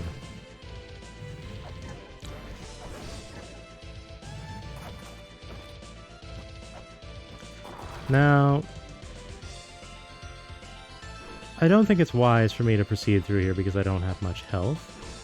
But this is... Actually, no, wait. Is this or isn't this? It is. Okay. We can come back to this one in short-ish order. For the moment, however. Instead, there's a secret here. And we instead have a bit of a puzzle room, where we're going to bait explosives so that they don't blast us.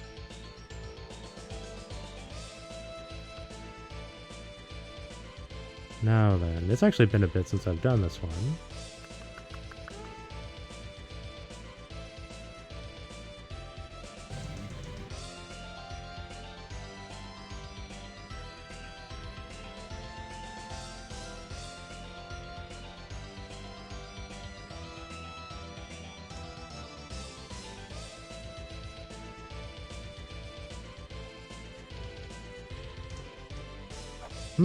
I don't actually remember the solution to this. It's been a while.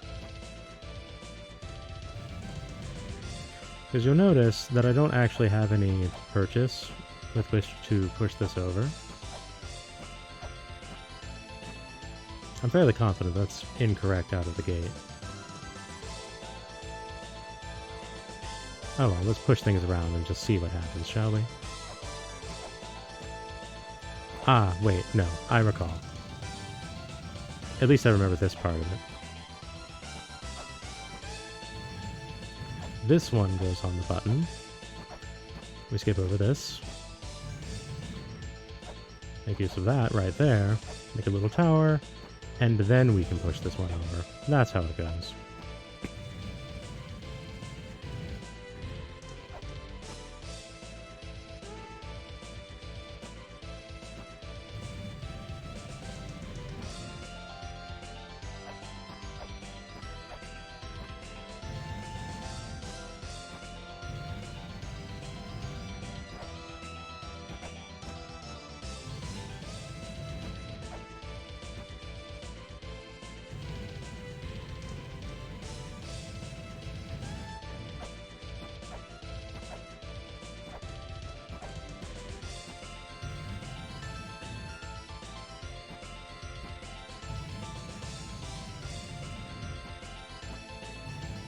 On the whole, this puzzle's not too bad. It's very clear out of the gate that it's absolutely impossible to reach some switches with some blocks. So it's a matter of figuring out where do you go with the ones that you can do. And this nets us the flare gun, which is what we would need to more safely traverse the dark area.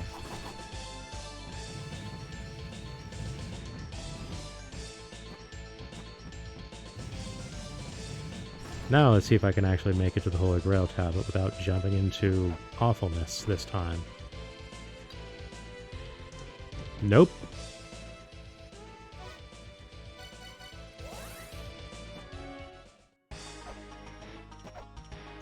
The flare gun is notable for the fact that, one, it will help light things in the dark areas in the temple, in the Chamber of Extinction.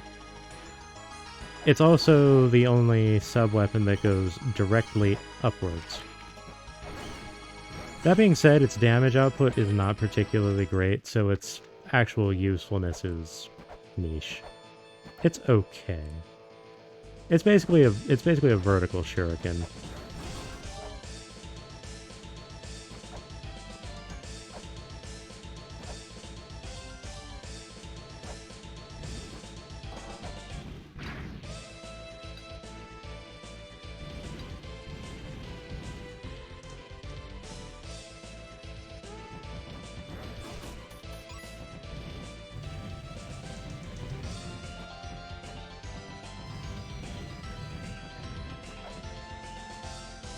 It does go through walls, yes.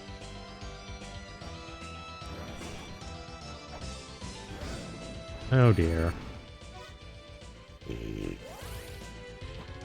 Fine, fine, I'll use the damn hot spring. The hot spring of shame.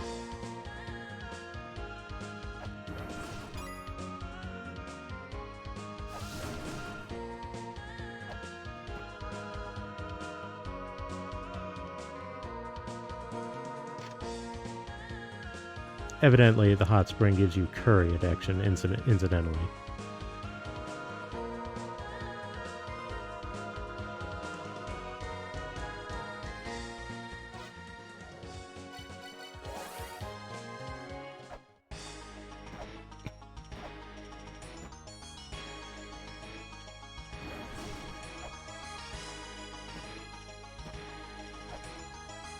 I can make curry. Oops, that was almost bad.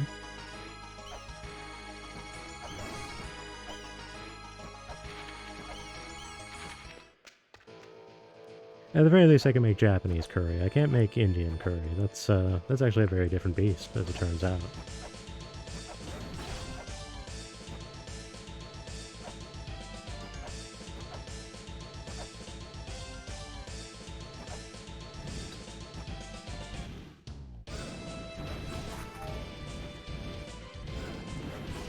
As you can see, you're far more likely to get hurt going down this path than you are to just get used to using the grapple claw.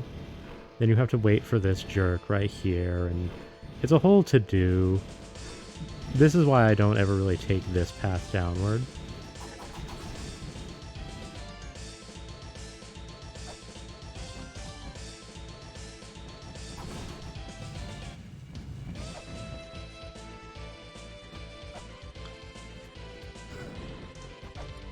There we are, finally. Ugh. Also, incidentally, well, the incidental can wait a moment. Because the Holy Grail tablet is right here, and as you can probably see, this area is a bit on the obnoxious side. So, hello there, Funke. Enjoy your lurk. Oop, and that's a hole that goes straight into nothing if you walk out of it. That's why you never want to walk out of it. In any case, this is breakable. And that's the text tracks expansion right there. It allows you to store more information.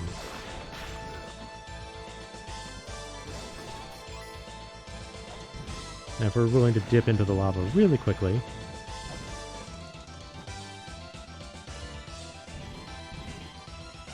then we become capable of solving this little puzzle right here.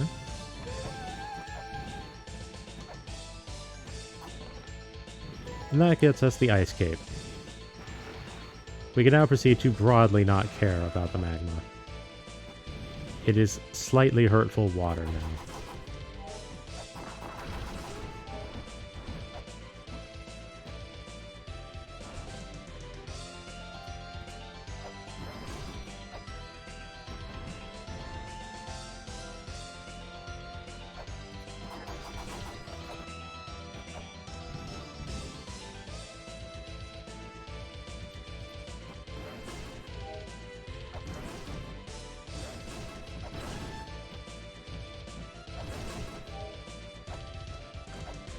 Alright, now we can go through that other path up there. Not that there's lava. I could have done this beforehand, but I really wanted to secure the tablet first.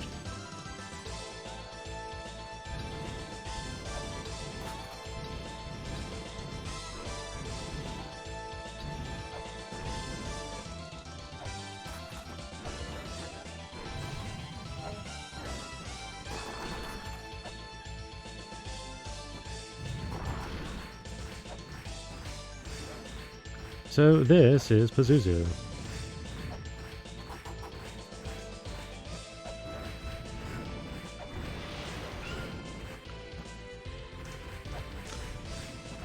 While I can fight Pazuzu cleanly and fairly, I don't really feel like it because Pazuzu is kind of a pain in the rear, honestly.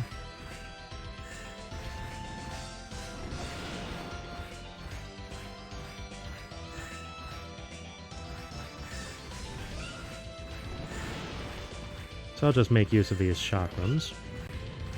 No, the other one despawned on me. Ugh. Pazuzu, you're awful.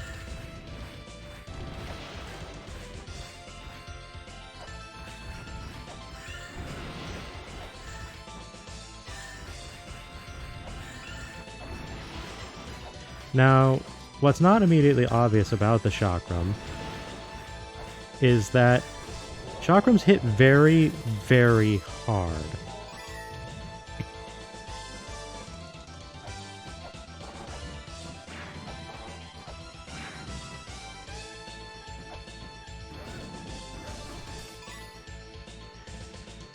And here's something that if I blow this, I die. So, let's hope I don't.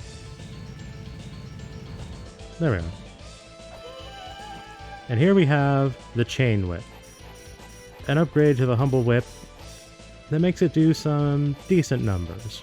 It is now competitive with our current arsenal, as opposed to a novelty. As you can see, it's doing more damage than the dagger now. So, while it does not have the sheer damage and vertical reach that the axe does, it does have the benefit of being a bit quicker. I think in totality it does have a better damage per second than the axe. So it's worthwhile to use. It's not amazing, but it will do.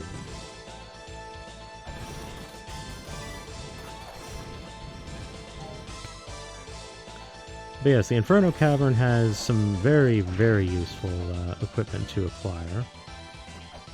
Flares as a new sub-weapon.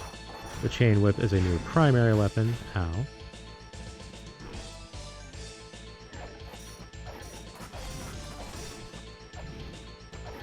And the Ice Mantle to provide you with magma resistance,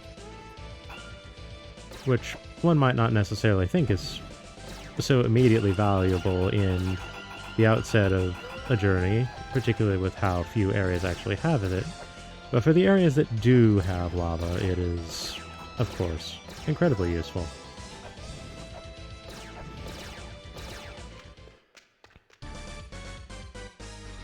And going this way, we get to dip into the Twin Labyrinth from a different angle. And as you can see, there's a fairy spot over there. I wish I had remembered that. I had completely forgotten, in fact. Regardless, this fairy spot, this area here in general, and the fairy spot in particular, are of particular use. Oh, really?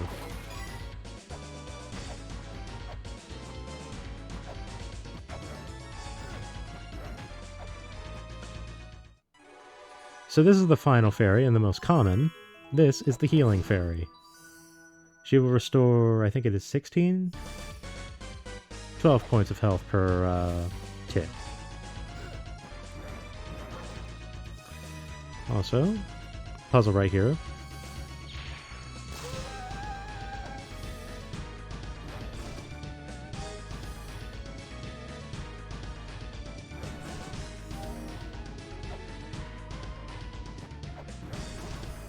In the original game, this was actually a room that had an impossible puzzle, and the tablet there will kind of trivia you about that fact.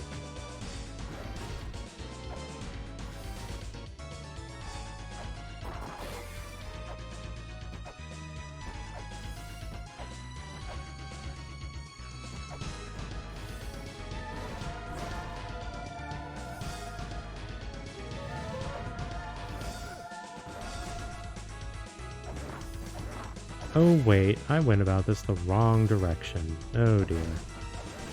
So there is a Holy Grail tablet to the room immediately to the east, and I blew it. I went the wrong way. Whoops. Oh well. We'll be coming from another direction at another time, so this isn't the hugest of hindrances.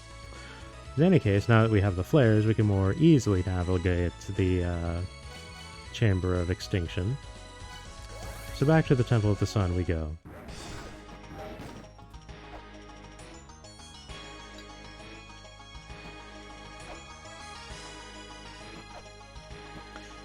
Of course, there's a pit stop we had along the way.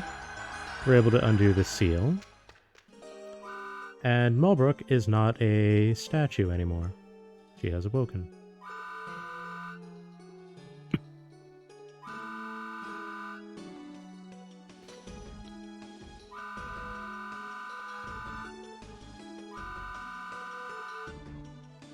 So Mulbrook will actually provide you with puzzle hints, some solutions, and will actually give you a solution at one point very directly.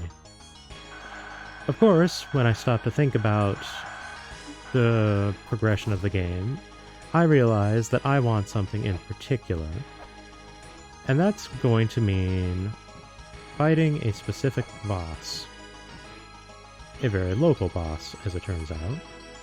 I think it is time for us to confront the third Guardian.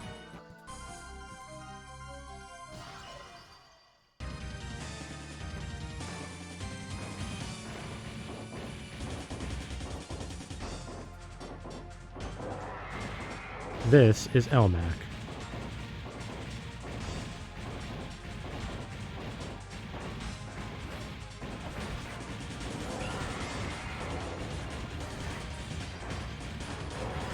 Oops. So, Elmac does two things, basically.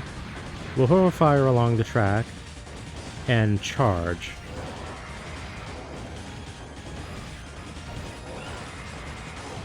Now, it's very important to note that Elmac's hurt box for their face is very much for their face and not their forearm. The forearm does nothing.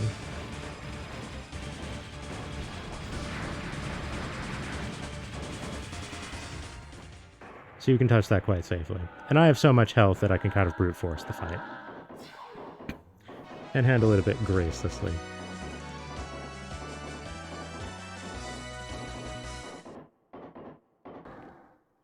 Clang. And that puts us in a chamber with a time limit that we are not going to bother with right now. I know, right? Minecart chases are the best. But the real reason that we did that in the immediate... Oops, I missed my grapple claw.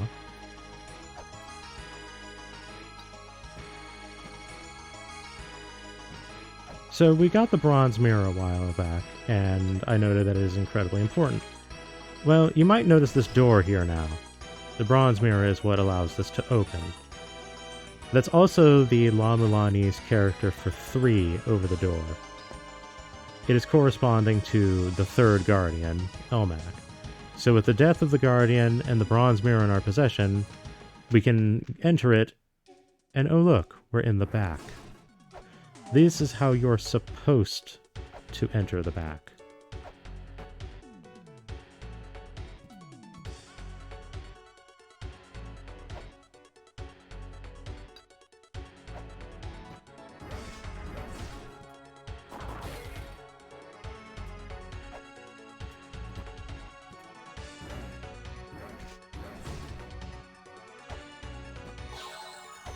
We're not going to use that altar, but we are going to examine it.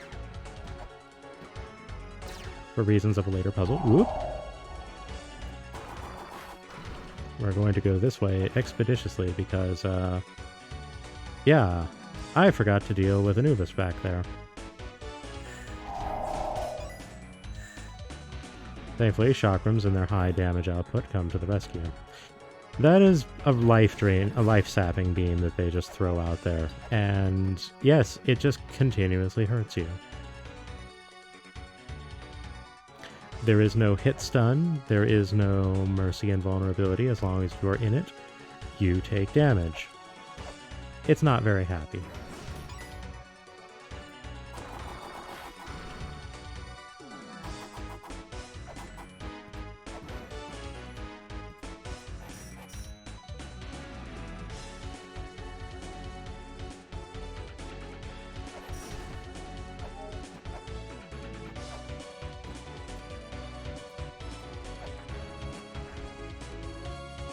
So there's another puzzle that where the tablet is in the Temple of the Sun, and it speaks of a woman and how they could never forget her smile. So we shoot the one with the smiling expression, and this area opens.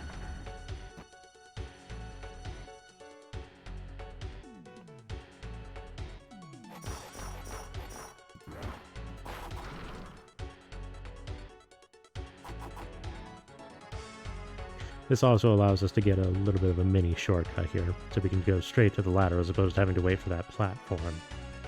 Now, the astute of you may have noticed earlier that this little contraption here, that wall that opened earlier, doesn't this look familiar? Also, another spot right there.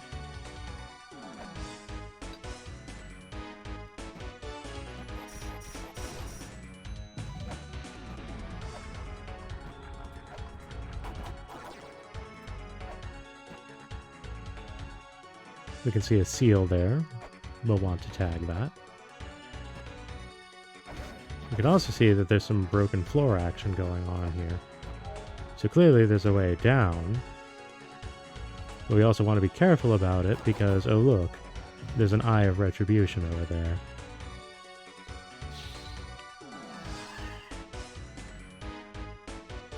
That opens a path. Path of great interest. As in our current circumstances, there's otherwise no way across.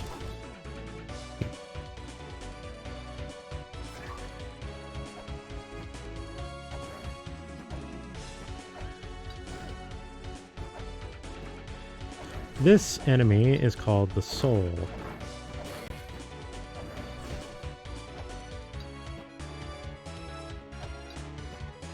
Oops. Oh, I blew my platforming badly there.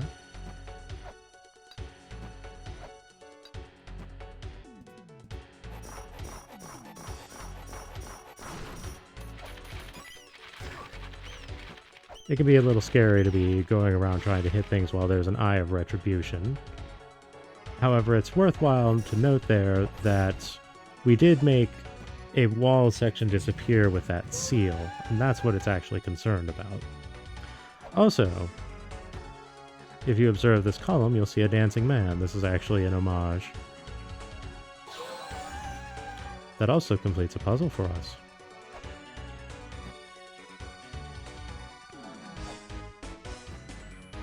So in the Temple of the Moon, there are 4 points that are indicated by 4 tablets.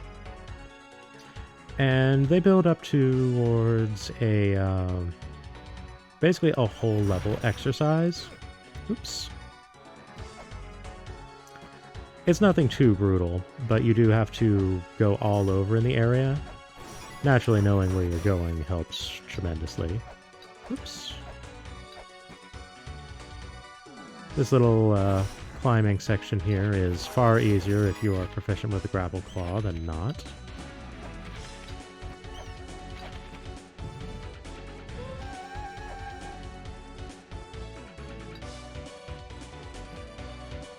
Also, there's a secret area over here. Now, we can't really make use of this area just yet, but it is worthwhile to remember.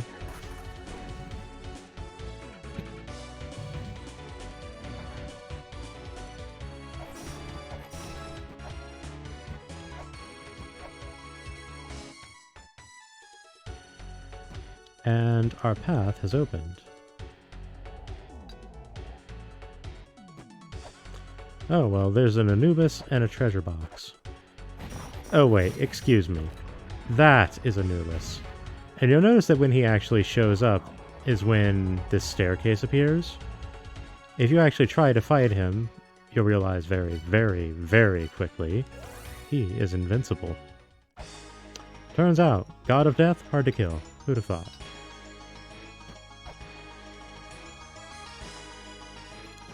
So let's see what Mulbrook has to say about the situation.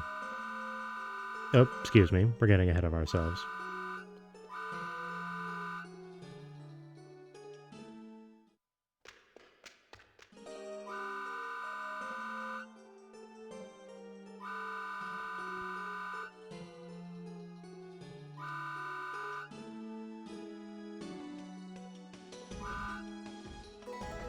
So it turns out she just has the Book of the Dead, which allows you to harm Anubis.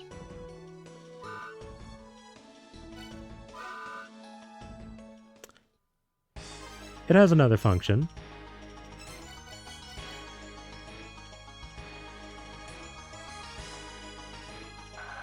So remember the murder beams that the mini Anubises were projecting towards us? Well, as it turns out, this text nullifies that. So those enemies, no longer a threat. Also, I went the wrong direction. Go me.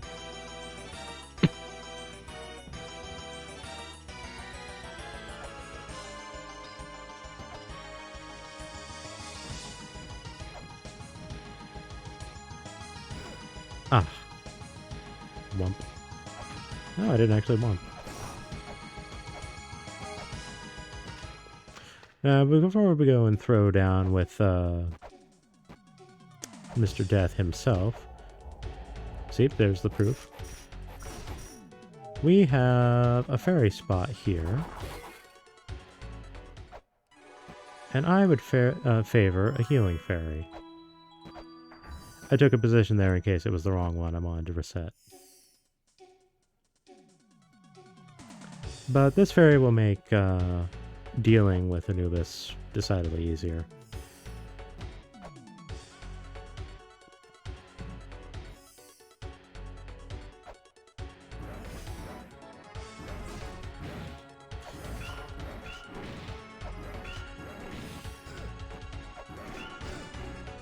So he'll do a combo. If you get behind him, he'll do a flip so you can just walk under him. Actually very generous. Very courteous. The combo's kind of dangerous, but he really only does it when you either don't hit him or when he gets backed up. So, on the whole, not that dangerous. And our reward is the Serpent Staff, which is our second usable item. So what use does this have? Well, it has a number of things, but the most important of which is found on the surface, as it turns out. One of the villagers in the tents will tell you that Algol, a giant in front of the village's altar, can only be made weak through the presence of the Serpent Staff. And when there is a challenge, and not an accursed avian in the way, Kosuke Lameza is up to take it.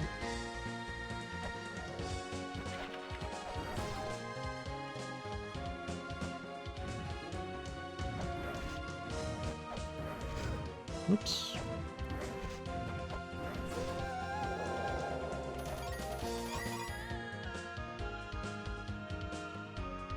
And so, what is our prize for going through Algol? Probably the most useful item in the game, the feather. Now what does the feather do? Well, in the original MSX version, Elder Zelpud provides the hint of how to utilize it by saying, at the apex of your jump, think, I want to go higher. And so, we now have a double jump.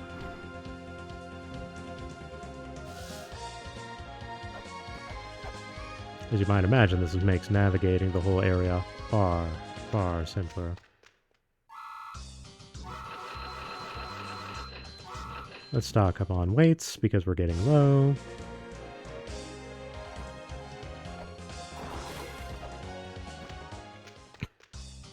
Oop, wrong shot. Do we have... Oh, there was a waterproof case. I actually forgot to take this earlier. I could get a gun. I'm not inclined. It's a fine weapon, make no mistake, but the ammo is rather costly.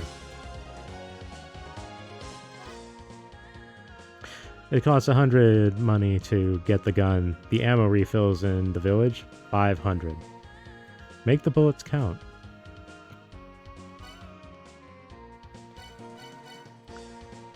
So now that we have our double jump and can traverse far, far quicker and with far greater ease,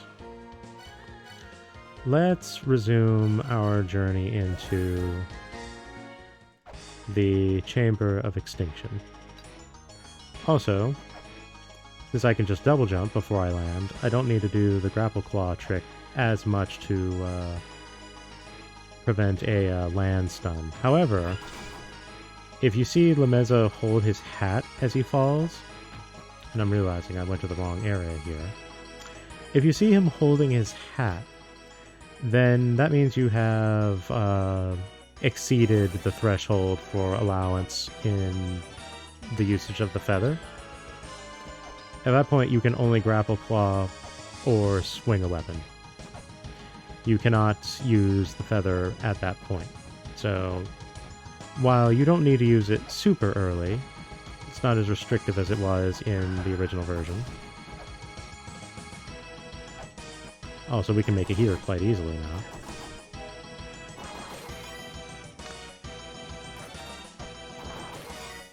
You do need to use it or lose it.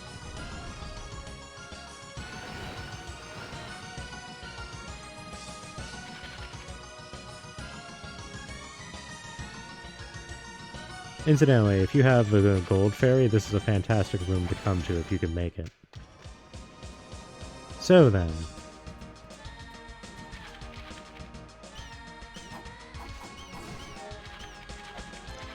You see this thing right above me? These are light points. If you hit them with a flare, they will illuminate the area.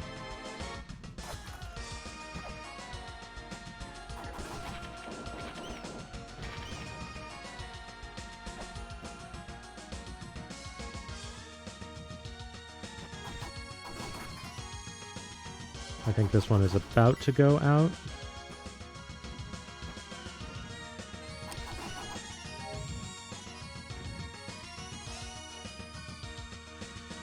Perhaps not. There it is. It will go out eventually.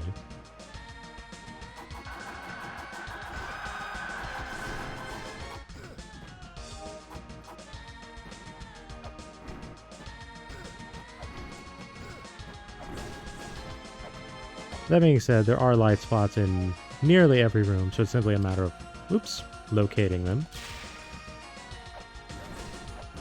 Be careful with these boxes here, while they are a wall of breakable things with cash and prizes. If you break the one at the bottom, they will fall on you, and that's not healthy.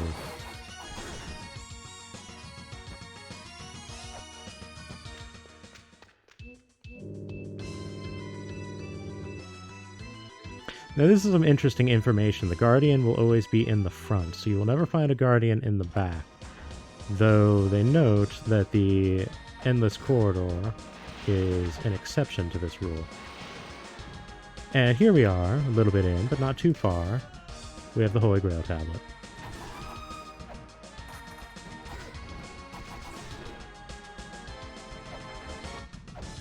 And just above it, a light point.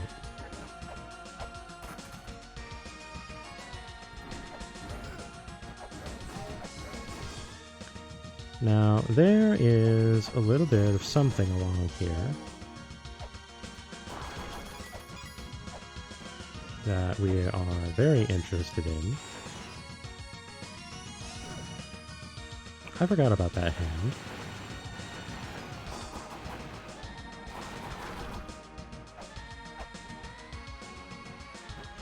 So, we're here in an invisible maze, and now it's dark.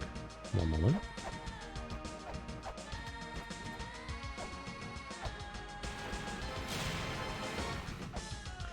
So we're here in an invisible maze where we can just fall out like that. Now fortunately we have the feather, so we can make mistakes and kind of recover from it. But otherwise, the only way to really know where you can go is the rolling shuriken.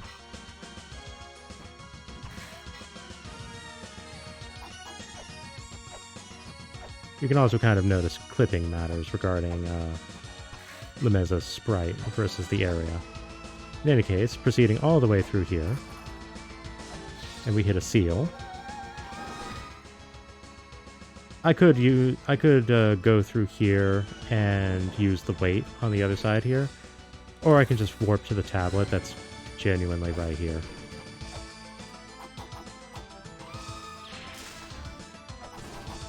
And that seal opened this box,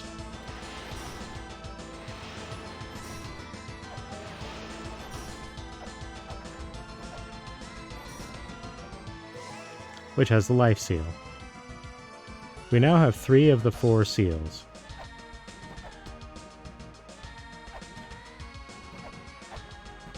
As you might imagine, this opens up a significant degree of the game for us.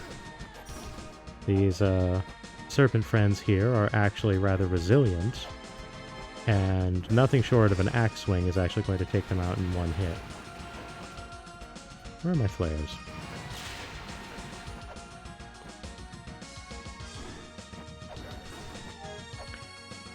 We have a ferry spot here.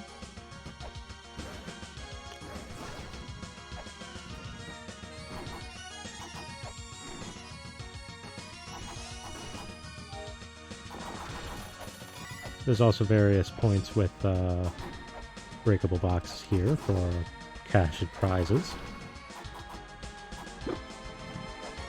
Now, actually getting a reset on this ferry is a bit difficult. I didn't actually see where the light point in that room was. It's easier for me to just come back here real quick. Oh, it's right there. Right in the middle. So, reset farming this ferry is not the easiest nor the wisest use of time. There's also a hand that comes out and touches you if you do so. But if you do want to do reset farms, then simply make use of the Holy Grail. It's not too difficult to get back there, because as it turns out, this area has a loop.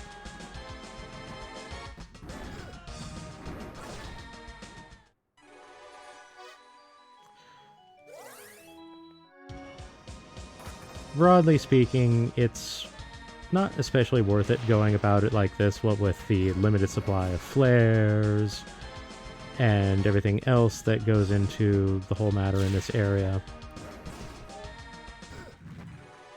So we'll just summon this one and move along.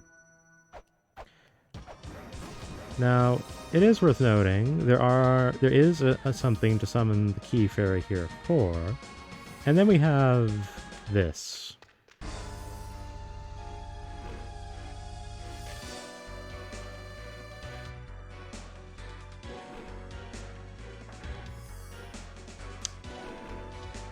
Friendly looking place, isn't it?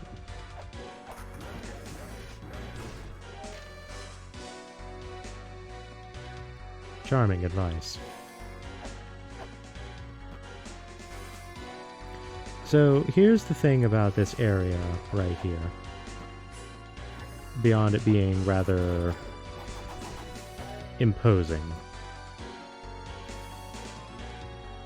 we can't actually get in. We can see this portrait of Bahamut, but there's nothing we can actually do here otherwise. We've accomplished all we will with the Chamber of Extinction at this time. We got the Life Seal, and we have the Holy Grail spot. That's what we want for the moment. So, where do we go from here if there's no obvious path forward at this point? Well, the simple solution is to return to the back.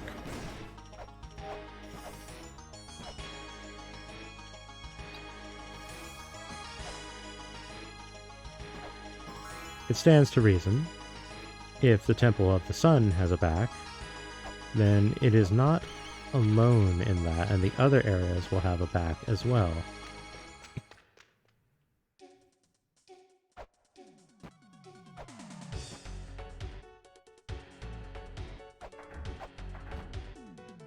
The feather is mighty.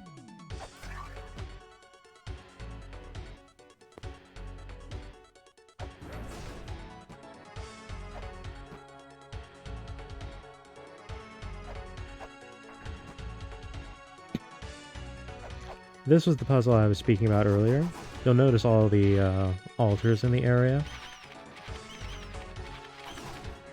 These would not be here previously, had we not gone to those 4 spots.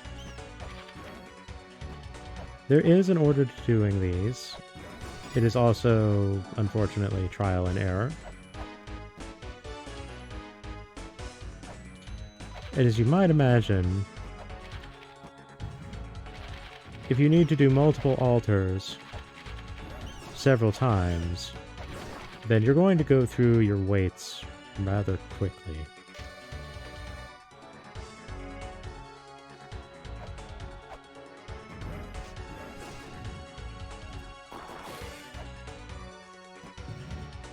So we'll throw a quick save for the sake of expediency. Or rather, not expediency, efficiency. Now then, what was the order again?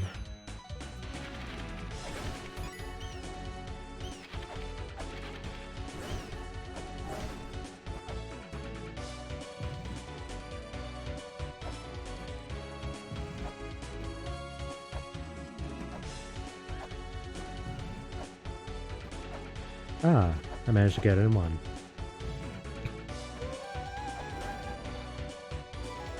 The Fruit of Eden. So there's some tablets that talk about Eden and paradise.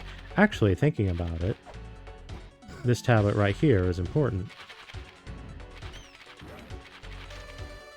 No, it's not this one. It's another one. It's around here somewhere. I'll worry about that later.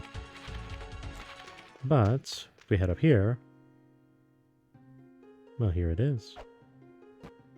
We found it.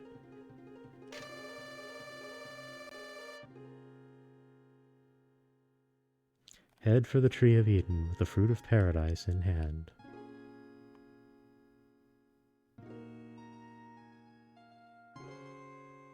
Well, we have it. So what happens when we see beneath the fog of paradise?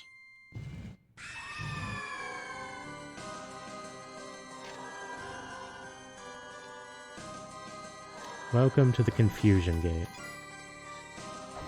If the Guidance Gate is themed around establishing the rules, the Confusion Gate's theme is breaking the rules.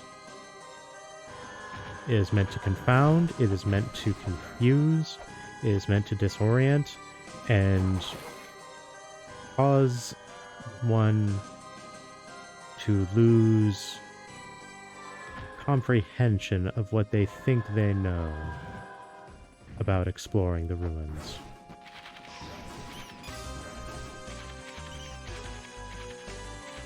As it turns out, paradise is alive. Who'd have thought?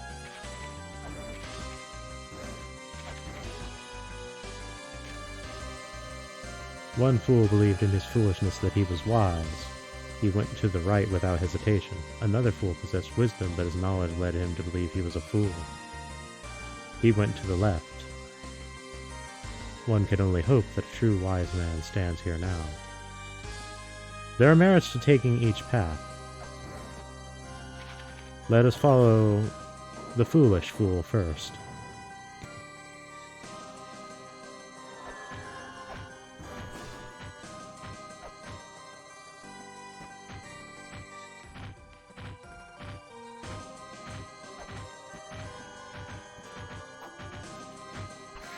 Let's see here. I don't actually have the Earth Spear, so this is going to be difficult.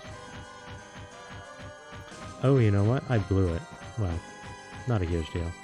So you'll notice that we're kind of in a dead end here. But we can get back on track without too much difficulty. It only costs us a wait to try again.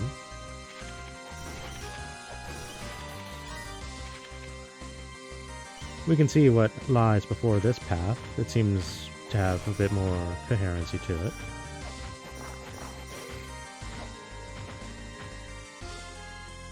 In fact, if we actually want to reach that area over there, we'll have to take that path.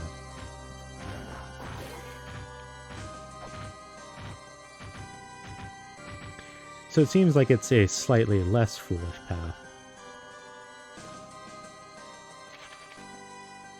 But we can explore this one a little more just for fun, because there is something here.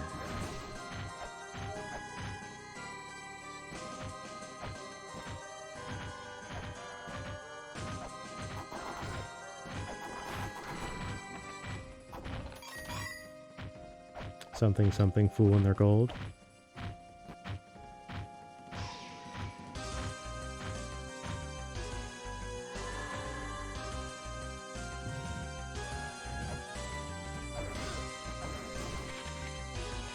So let's see what lies beyond this path.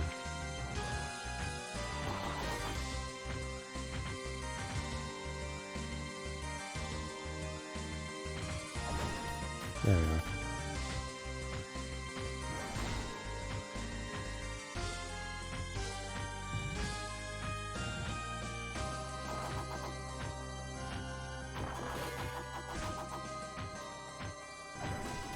Well, it seems that there's 2 boxes to be had here.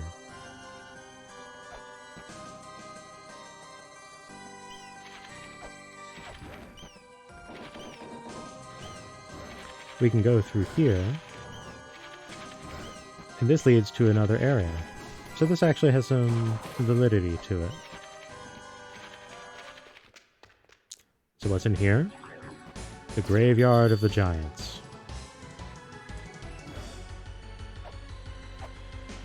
An area with probably the best track in the game. Not my favorite, but probably the best track.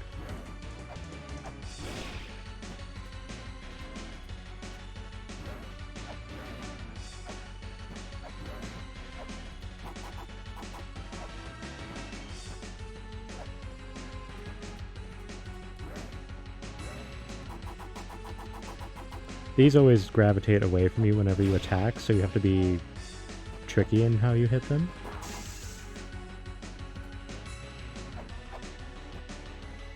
But in particular, we want to be down here. You'll also notice that there are, in fact, ice floors here.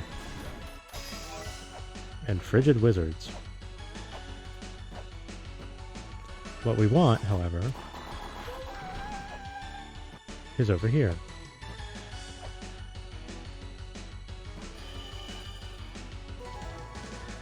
This is the Silver Shield.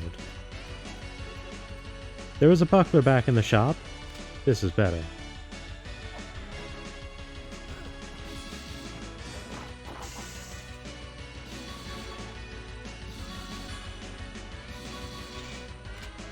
So we can block a number of shots, after which our guard will get broken.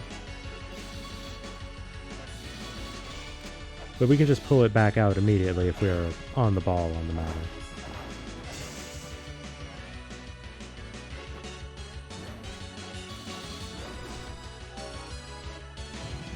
The buckler, if your guard gets broken, the shield will be permanently removed from your inventory. It's broadly considered to not be worth it outside of very niche applications. The Silver Shield, on the other hand, is of intense use. Oh, now what's this down here? It's very steamy. Ooh, what is this? Oh, whatever it is, it seems to hurt a lot. Well, not a lot, but it hurts. Oh hey, we can actually hit this ice. What happens if we hit this ice?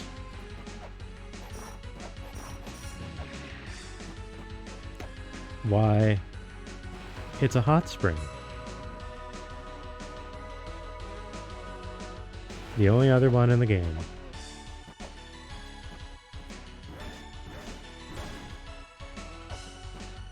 Well, as in all things in this game, they're mythologically based on... They're based on mythological things, but they are a touch silly, I will admit.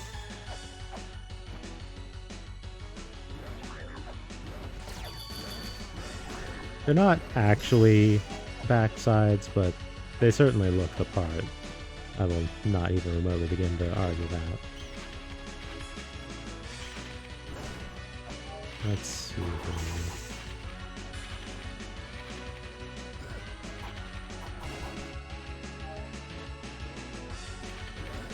I don't remember the order of these.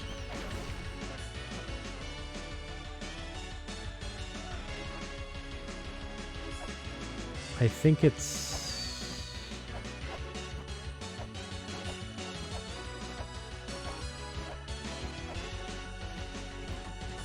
So there's an order to do these, and it'll make your life easier or more difficult depending on which one you do. I don't recall what it is off the top of my head. So let's just...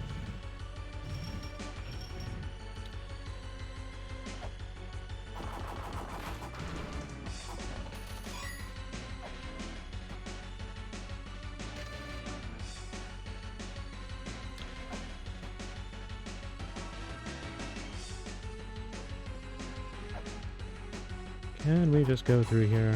No. So this seems like it's a pretty good deal.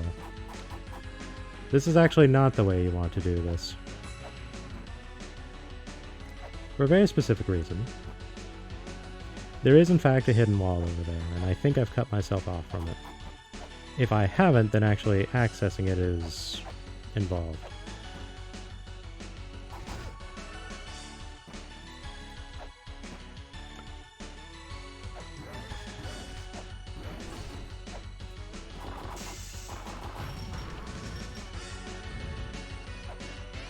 That being said,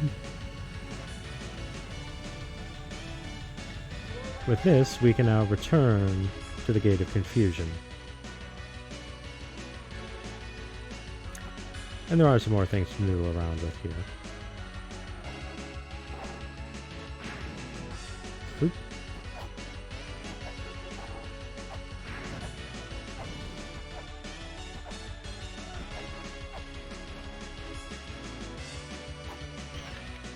Alright, we can still make it through here. So can we...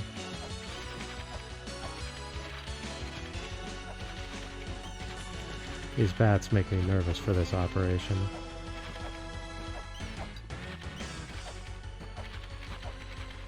There we are.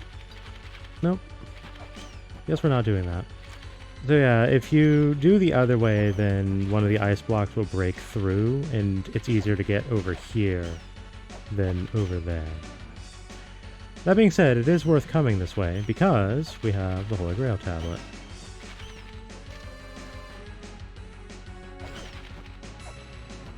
And further in this direction,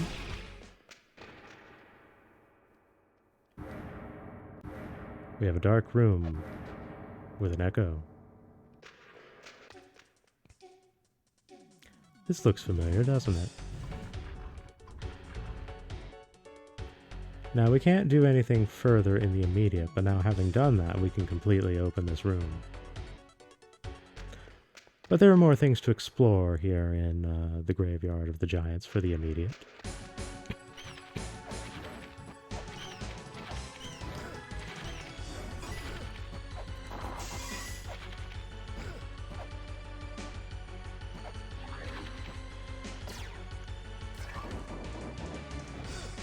Oh dear. Not actually a concern, there's nothing I can do with that little off path there at this point in time anyhow, so... Not actually the inconvenience that appeared to be.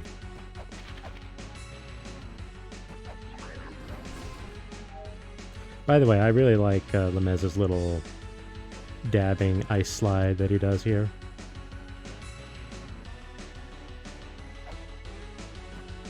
So it looks like, oh, you go over there, use the altar, and that'll open the coin box, right? Well, no. The actual point of interest here is that this giant has an eye. So let's cut that out, as you do. Can I access this up here, actually, now that I think about it? I think I can. Oh, I could if I actually remembered the geography. Excuse me, that's just a waste.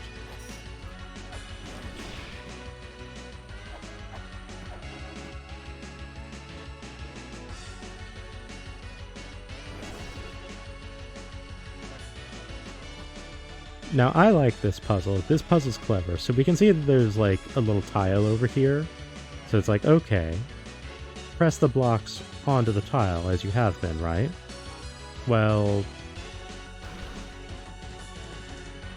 no, turns out it's a fake. So what then does one do to get rid of this barrier? It is a block-pushing puzzle, but it involves a little more of an inventive solution than simply press block upon tile.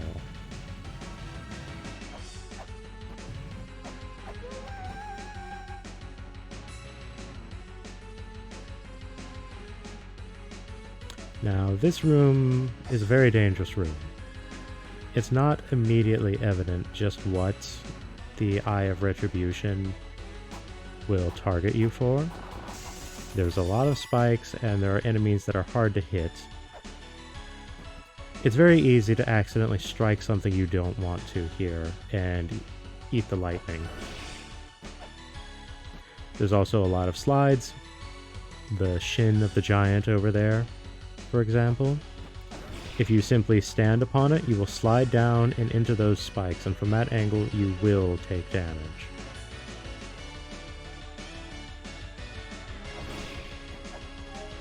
So this takes a bit of finesse. But ultimately it's not that difficult. Just be careful. And our reward? Future Development Company, which is a very, very, very useful and important software. So, you may have noticed, we've gotten Holy Grail tablets for the back, but we've no means to select them. Let's enable some software that we haven't been doing so. Mirai is the Japanese word for future, so that's this one. And now, we have access to the front and the back tablets. Very useful.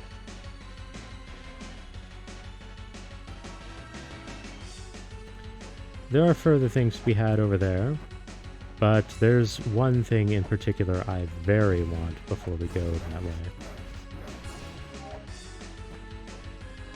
And it's not that far from us at all. It is, in fact, right here.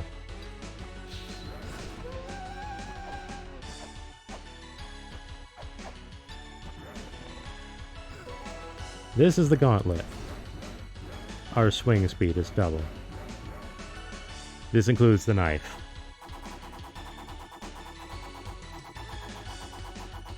The damage output on the knife is silly at this point. So,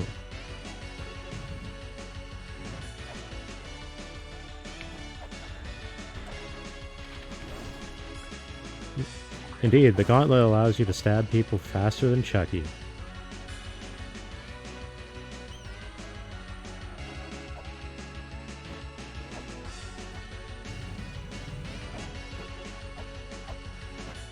Now we can proceed over here and see what further exploration there is. Oop.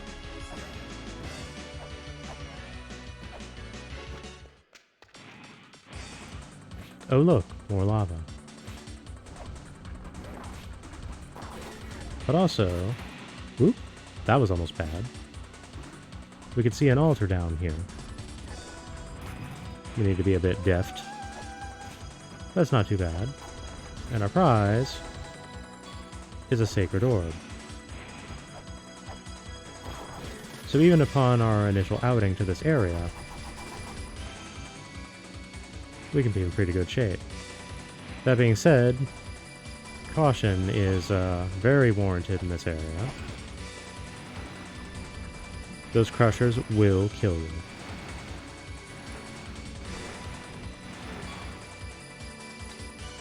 Oops.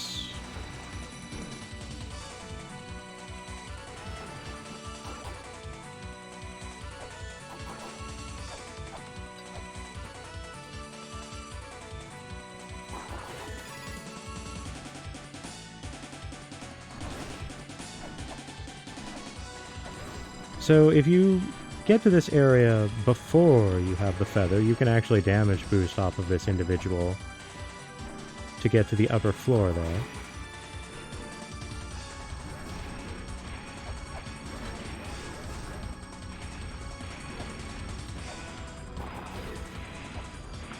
That being said, before I do any of the fancy things in this area, I do think I do want to fight.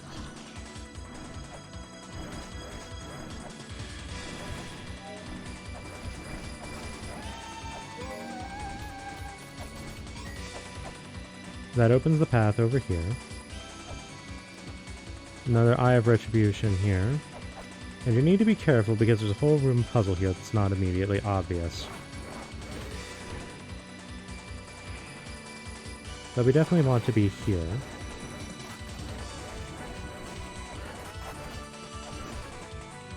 Because this will lead us to the Holy Grail tablet. So now we can explore with more reckless abandon. And there's plenty of things to be reckless about here, believe you me.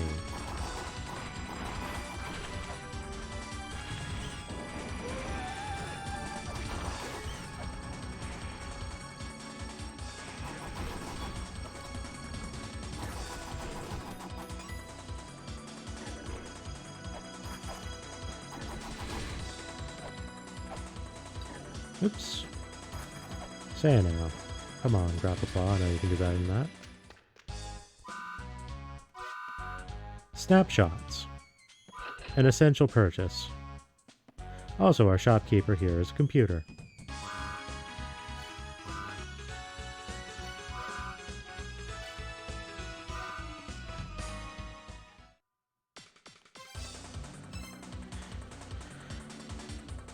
So our computer doesn't seem to be able to handle much more in the way of software now, does it? We'll need to address that in due time. There is a solution, though not immediately available.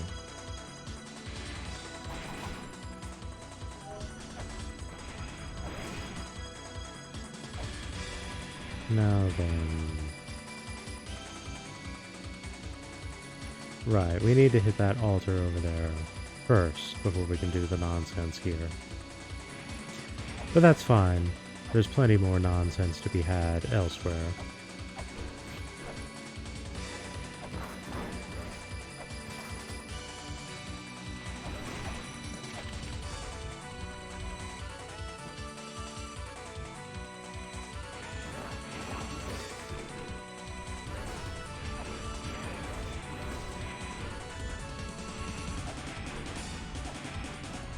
Oops.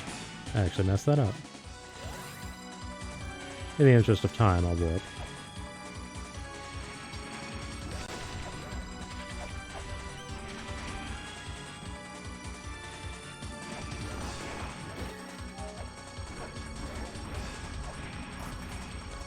There's a false wall here. And a floating altar that we need to stand atop the crusher to actually make use of. Worthwhile, however.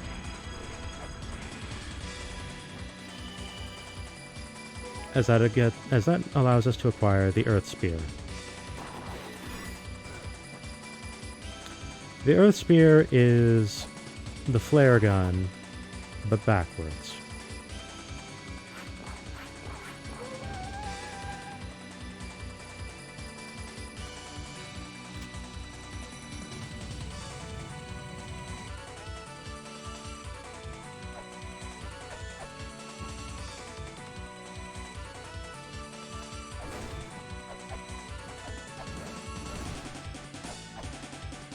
As you can see, we get ammo for it in this area.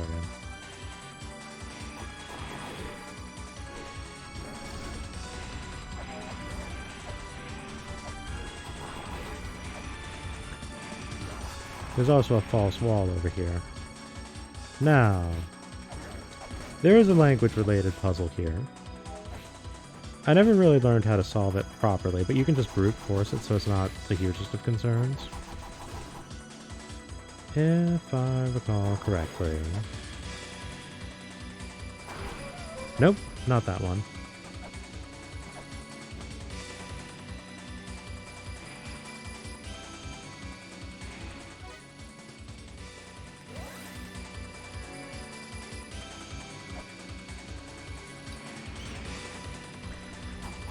Indeed, Ash. The Earth Spear is far, far, far better in the sequel.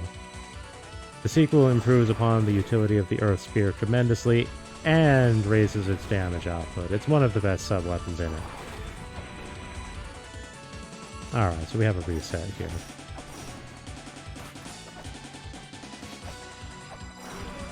Nope.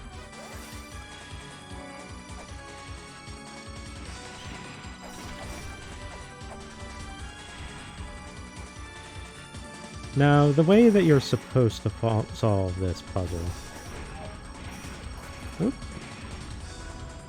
is if you look at a tablet without the glyph reader, or at a sufficiently advanced tablet that the glyph reader can't translate it. There we are. Then you will see consistent texts.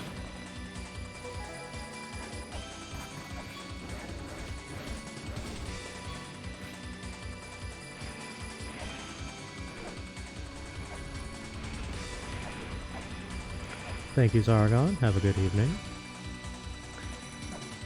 The text does, in fact, translate consistently, and so... Also, it was this tablet.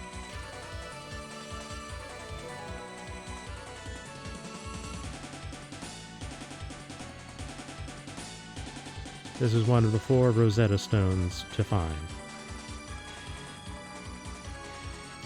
In any case, if you discern the letters that correspond to spelling moo on the wall, that is the solution to the puzzle.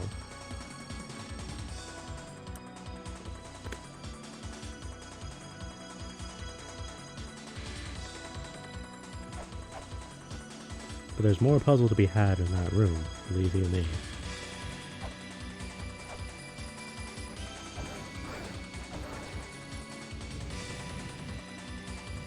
There's also more to be had in this area over here. In fact, it's an area of great import.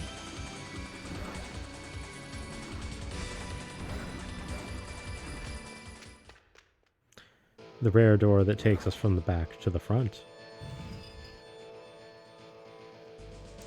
And in so doing, this is where we properly get recognized. There's also an altar over here. And oh look, we're back out here.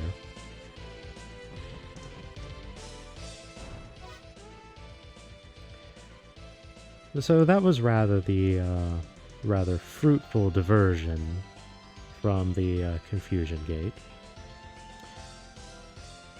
But I think at this point it is worth going back and dealing with a guardian that we've put on hold for an extensive period. The Giant's Mausoleum tells the tale of 9 giants of prominence in their time. Each with their own name, their own history, identity, and everything else. But one stands as more notable than the rest for the sin of slaying his lover by his own hand. The betrayer, Sakit.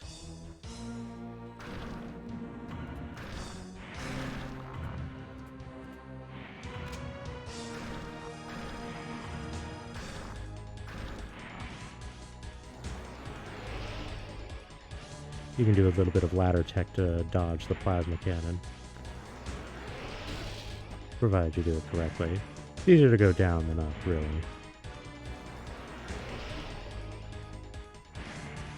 Actually, can I block that with a shield?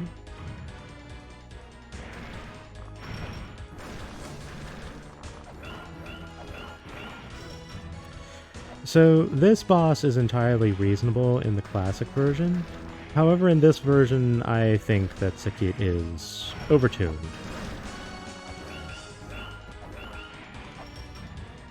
That withdrawing animation from the grapple arm there's not really any safe space anywhere on the chain. Entirely underneath it, if you flub, you take damage. It hurts a lot.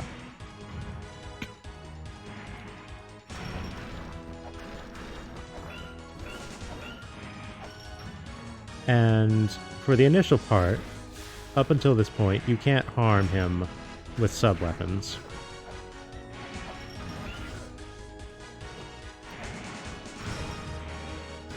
So you'll notice that I have quite a fair deal of health.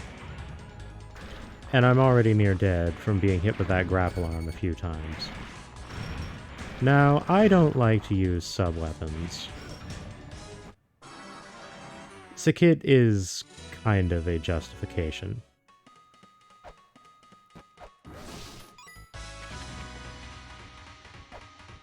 And yes, he does have a rocket punch. Now, as I said, I don't really like to use sub-weapons against the Guardians for the most part. There is actually an achievement for defeating all Guardians without using sub-weapons against them. You can use a shield, just not the weapons.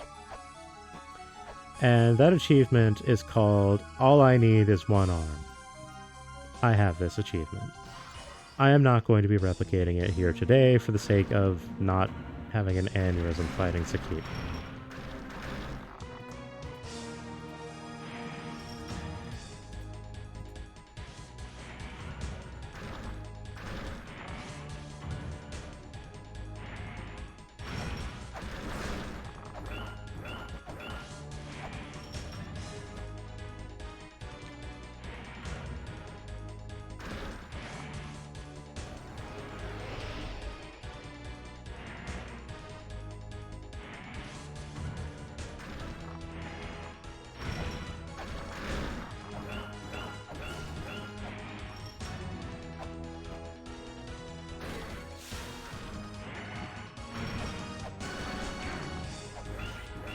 Actually, you know what?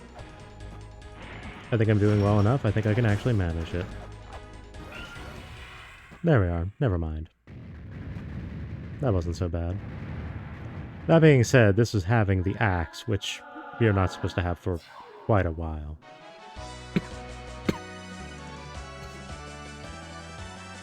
So with this, we've defeated the first 4 Guardians.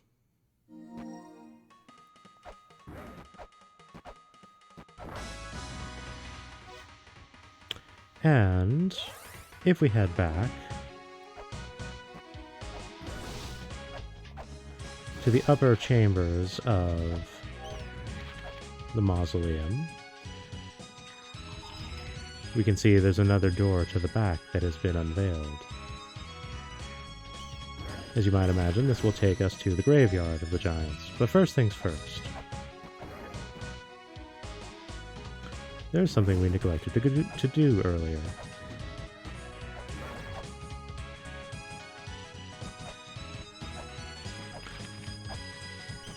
We need to set the flow of water properly.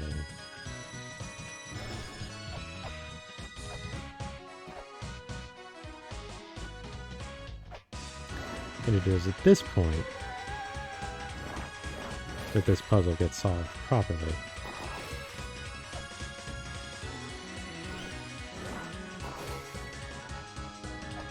Incidentally, that will also yield us the map. But there are further reasons to do this beyond just that.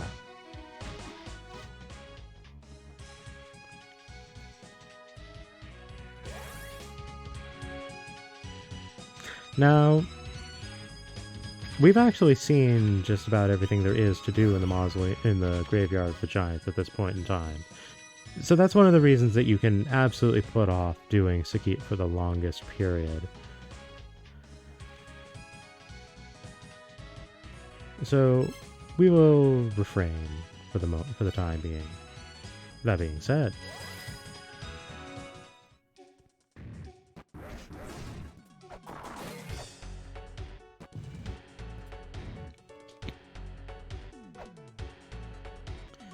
if we head on down this way, actually no, we do want to be down here, I think.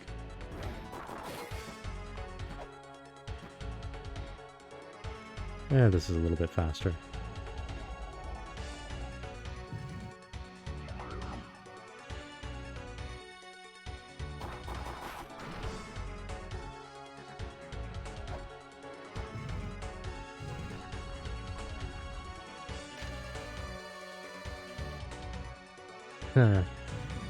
We handled that already.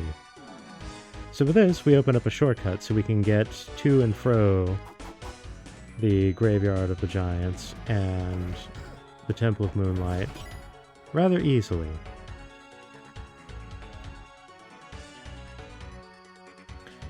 That being said, the area in which we desire to go in right now is, in fact, through the Gate of Confusion. So while we have stalled around the matter rather well up until this point, we do need to contend with it properly. That being said, as intimidating and confusing as it can be, and it can be very, very confusing. Actually,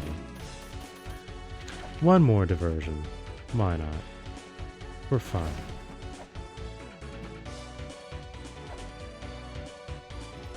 You may recall that we opted to not take this path even though it leads to another area.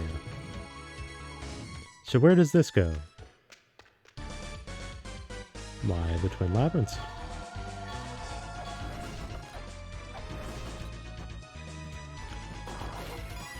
Remember how I said that there was a Grail tablet very nearby? In that area that we were at previously?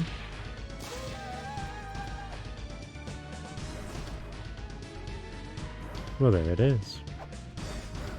Oops. Almost had a disaster there. Now, this wouldn't have availed us much before, because this, as it turns out, is the backside tablet.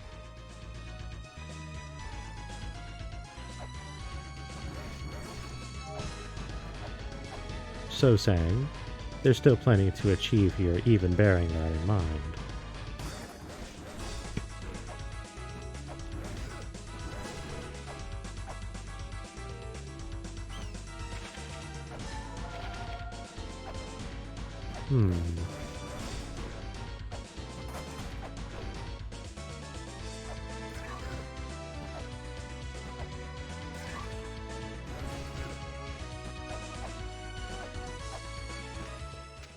Up here, for example, we have the bracelet.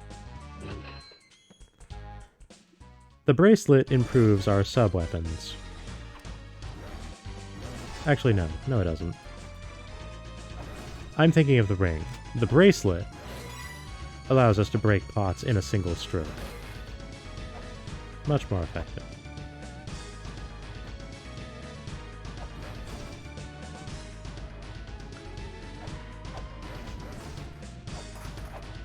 Now, I don't know if I had a save snafu, but this isn't open. No matter.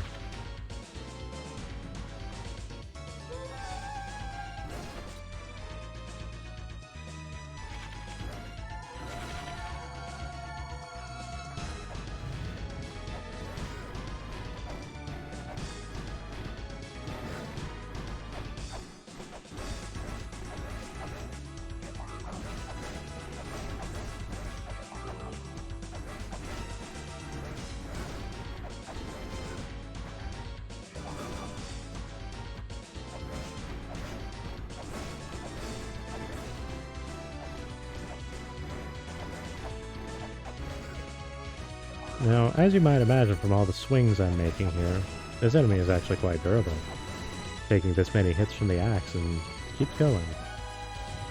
But with some persistence, it will eventually fall.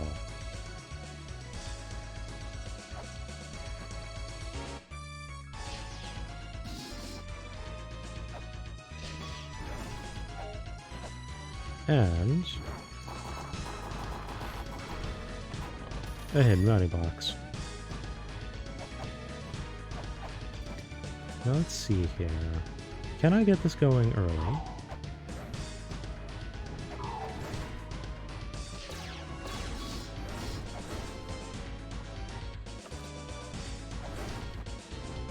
I can, as it turns out. Alright, so we'll leave that black witch there.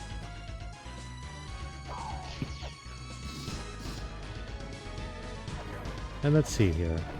What do we find up here?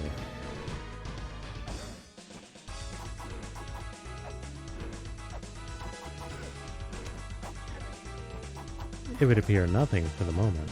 that we can see that there's a weapon.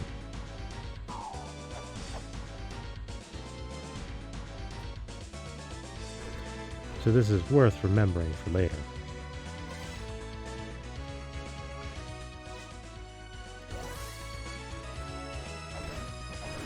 So at this point, how about we head over to the other side?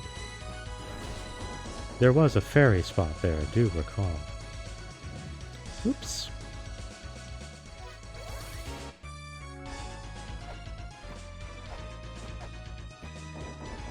So while we are a bit hurt right now, we can solve that rather simply.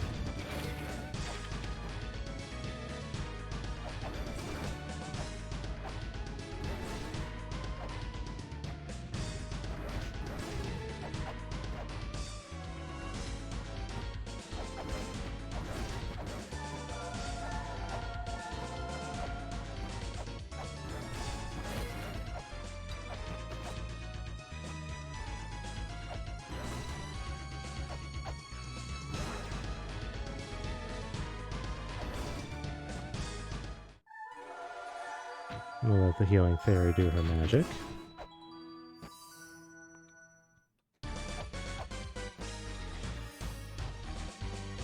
And now we can noodle around a little bit.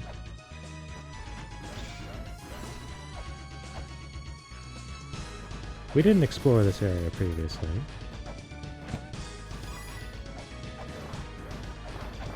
That being said, there is another money box here. And a rude, grumpy thing.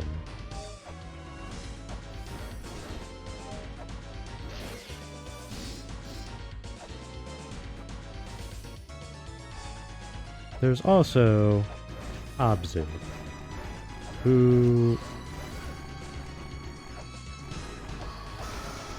does a bit of a time-stopping thing. Now, it is possible to defeat Abzu without really observing their gimmick,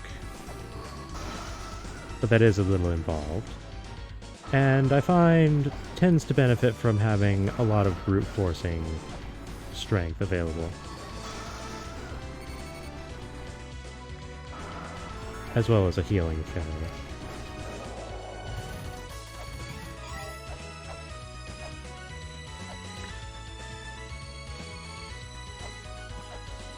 Seeing as how these are the twin labyrinths,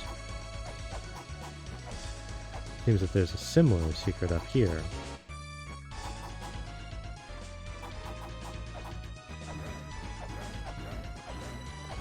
But just what it is in the moment is not revealing to us. But then we do the other thing possible. It is similar, but distinct, much like a twin. And here we have a sacred orb, restoring us to full health, and solving the losses from Abzu.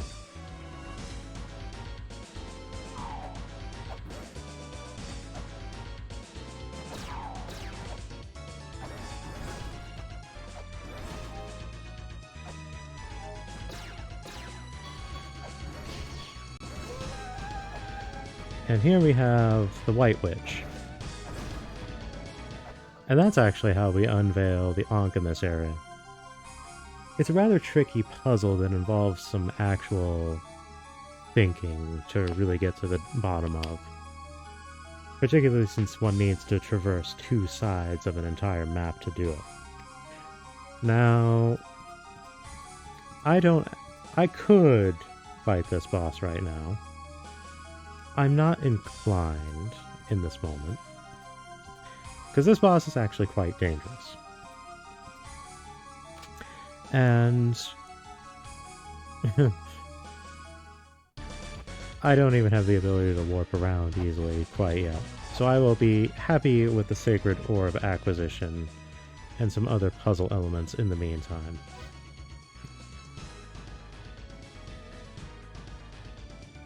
With that all being said, now we can return to the Temple of Moonlight and begin our journey to the Confusion Gate.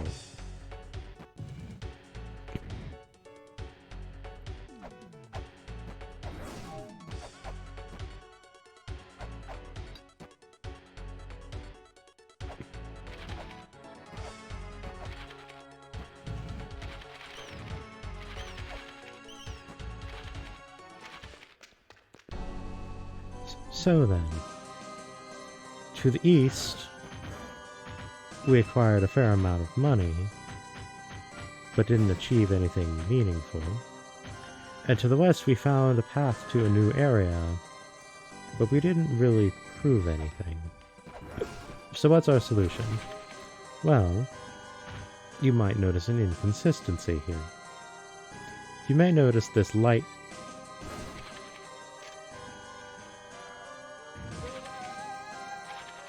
which is not pulsing as the rest of them do.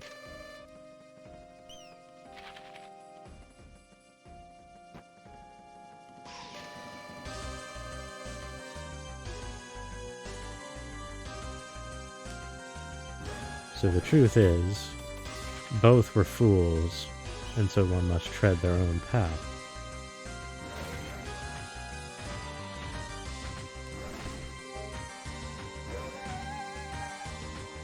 It would appear that the box is open, but it also doesn't seem to have the characteristic glow that most treasure boxes do.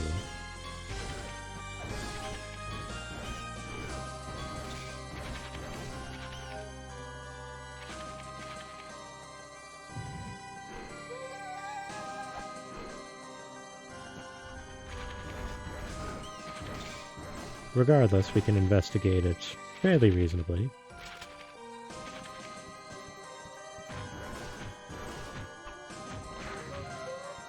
Turns out, it's a trap.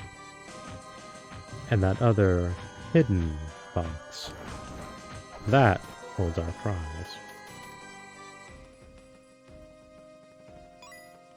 That puzzle is solved by walking in front of all of the empty money boxes.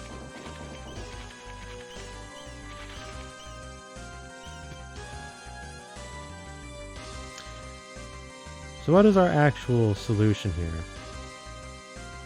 I'm actually standing right over it. It's very faint, but do you see that tingling over the wall?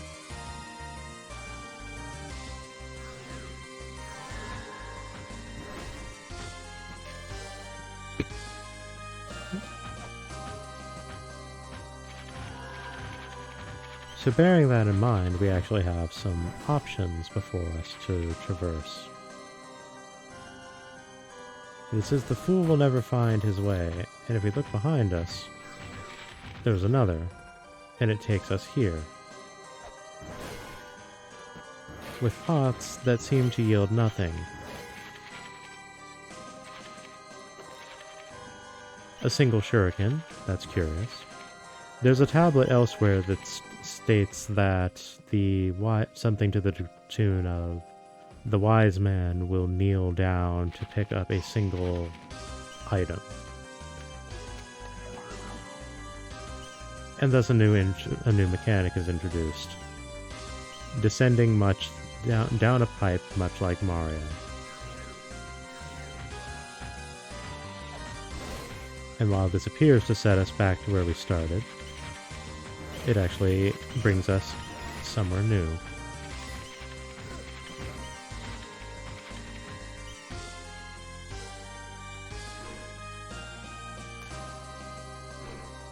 While this looks to be depositing a rapid degree of water, as a fountain does, if one observes the current, it's actually going the other way.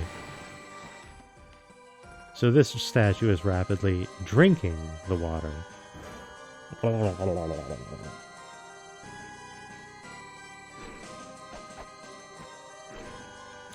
Remember, if you go from the side, a spike will not harm you.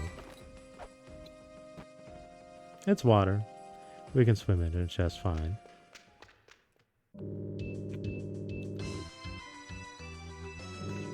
So we made our way all the way here for a skeleton that says, "I heart fraud." That's going to be our raid message, by the way.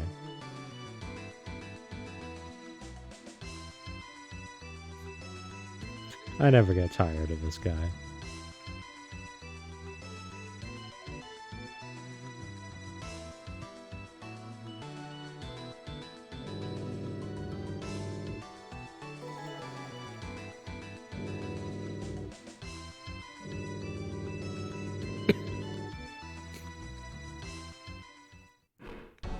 So we've been entrusted with a task, or perhaps conscripted. So we need to find an Olmec with a closed mouth that will respond to the pepper. Well, all of the Olmecs in the Gate of Confusion have open mouths, so we'll not find it here. The solution is, in fact, in the Guidance Gate. And what's one of the few rooms in this entire complex that does not have a treasure box or some such in it? It does not have a treasure box, but does have an Olmec with a closed mouth. The one at the entrance.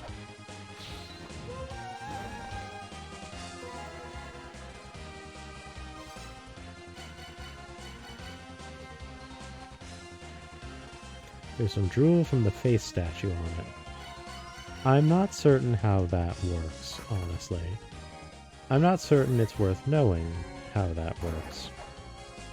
That being said, now that we have a seal, we can return to this room.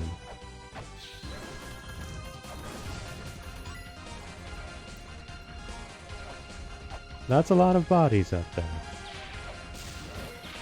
There's also 3 sconces. And we can finally open this. And with the crucifix, souls and similar spirit enemies are no longer a threat.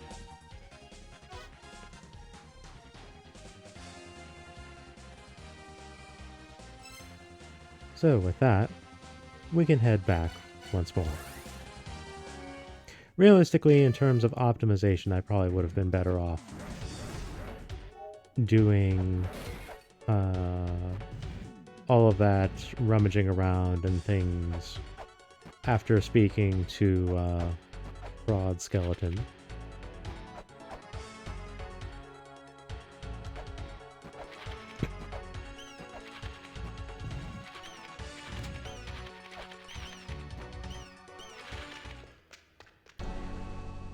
Oh well. It's not a huge time loss, all things considered, and I'm not routing this super hard.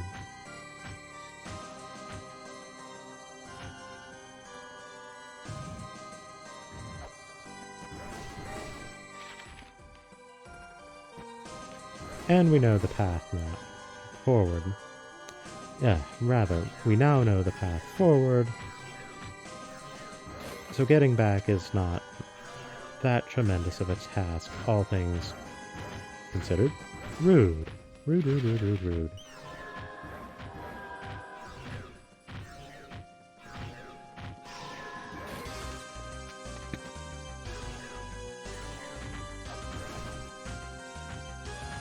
I suppose if one desired to have a one shuriken farm loop, this is it.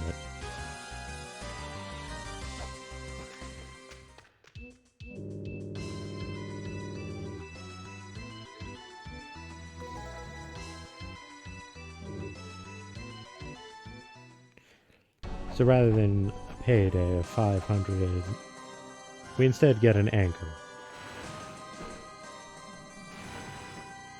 Not only does this allow us to drop down there quickly, it provides us with the bonus, such as it is, of hitting bottom quicker. So what to do here? Well, as it turns out, there's another false wall.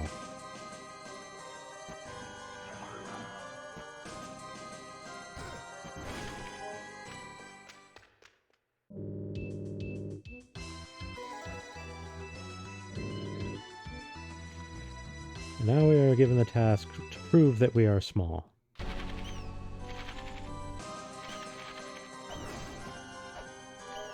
Well, how would we go about doing that? A simple idea would be to compare ourselves with something larger. Oops.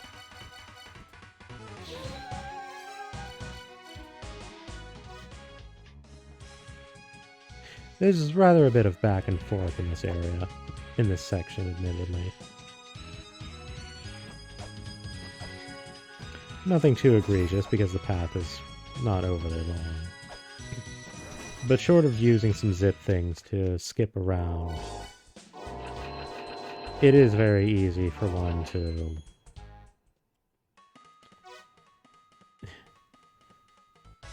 lose some time on an attempted speedrun.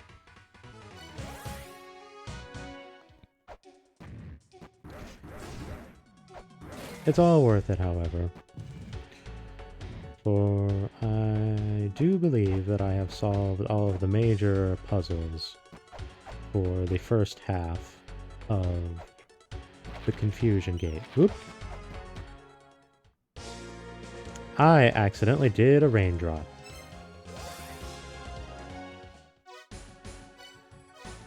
So I mentioned zips. Raindrops are how you do those zips. They involve facing a wall on your right, standing at a specific distance, and doing some particular jumping. I've not done them on purpose at any point. I've not practiced that particular technique. It's likely to happen in this area right here, however, due to the nature of the jumps involved. As you might imagine, speedrunners will absolutely make use of this tech. That's not exactly my goal here. So while that's an acknowledgement that it exists, I'm not going to go through the effort of learning how to do them properly for the sake of this run in particular.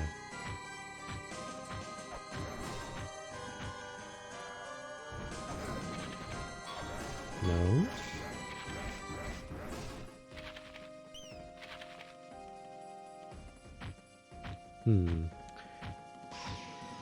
Do we need to go and check in with our friend over here?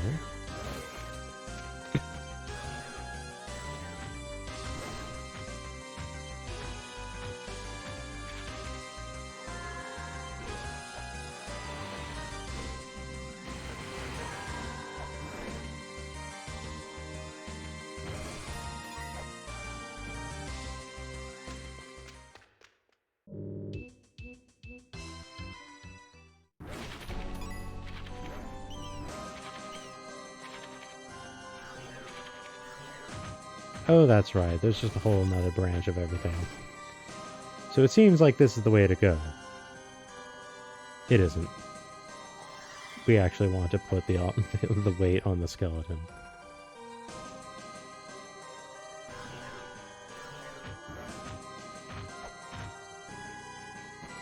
And here we have the physical challenge. This is a different puzzle compared to how it was in Classic. It involves placing weights on a sequence of altars very quickly before the first one descends. This is what will properly open our path. Now, had we gone the other route using the weight wall, we would get access to that tablet, which will basically tell us how to do what we just did. As for this altar, it opens a trapdoor beneath you, and you just fall out here. It is not a winning move.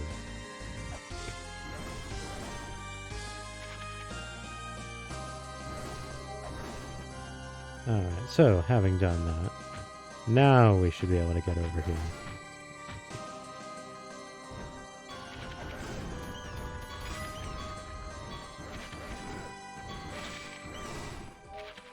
There we are.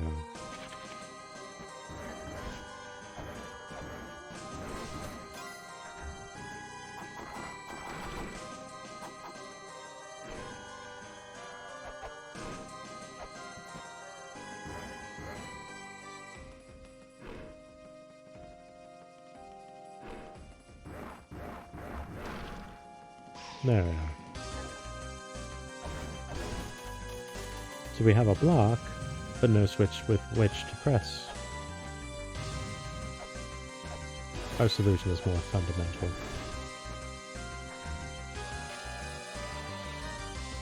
All three tablets say it's not too late. Go back. Whoops!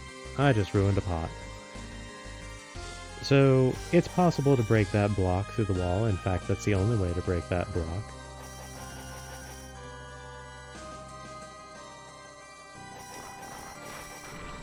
There we are. Whoops. I blew my timing on hitting that bat. Also, now that we have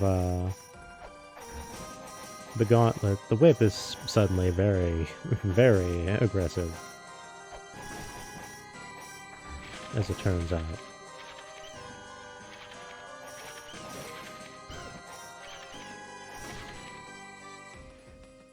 So we head over here and find there's not really a whole lot over here for us. So clearly, we must go the other way.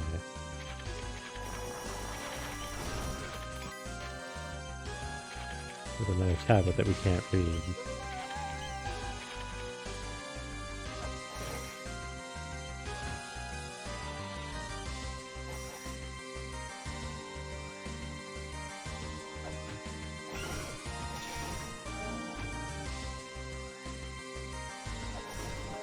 A full heal to take with appreciation.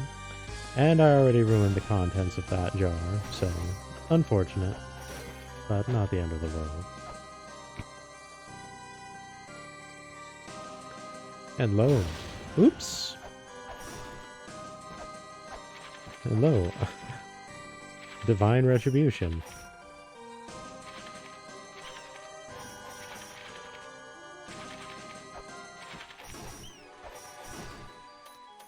As a bit of a mercy, they provide a fairy spot here.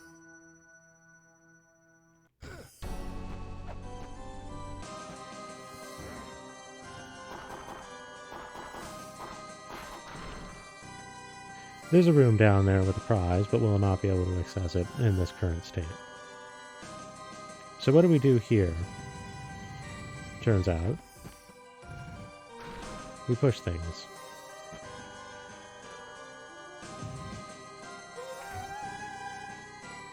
There's a click behind us.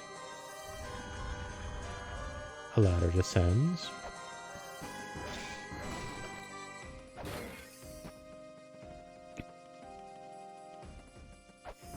And finally,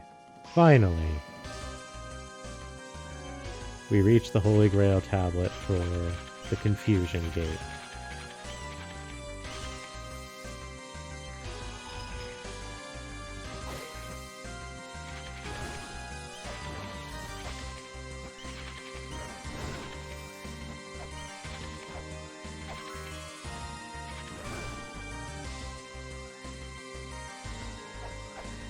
And with a quick dip back to the front, we can step on this pressure plate that existed for so long and we could do nothing about.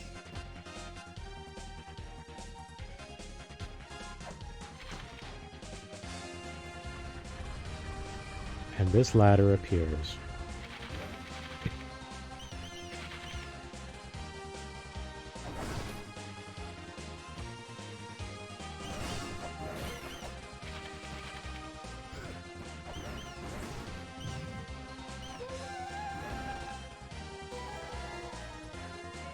And we get another map program for our trouble.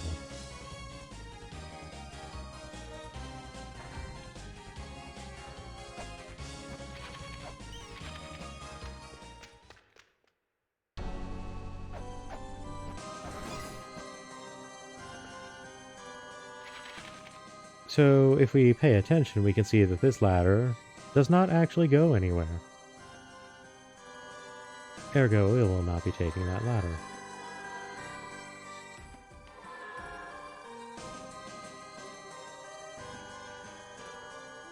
Now, as I recall,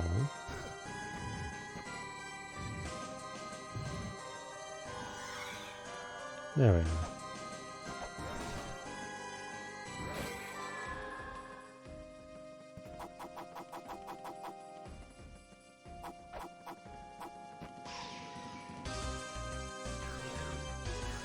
There we are.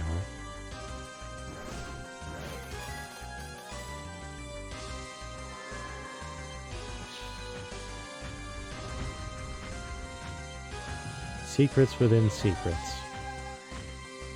And yet, through all of them, progress.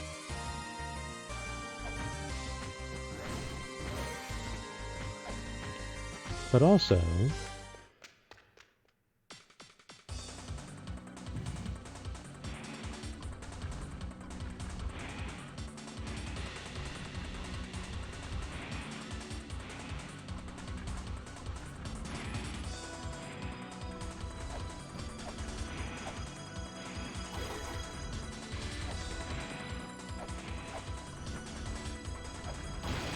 no?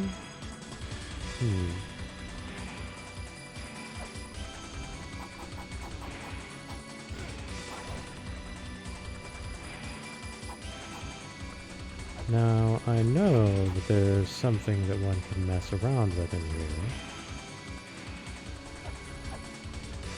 This part I admittedly always forget.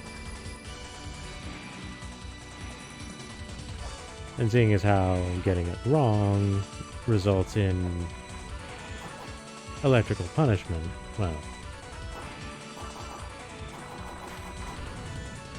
There we go. Now we can traverse through these paths freely.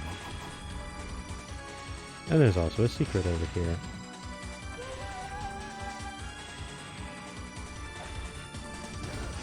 So what's in this box?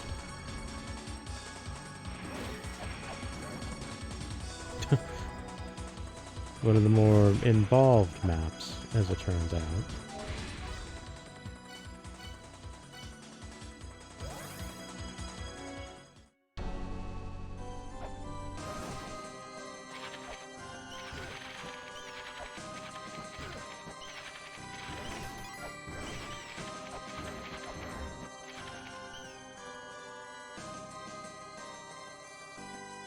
Oh right, we need to come from the top there.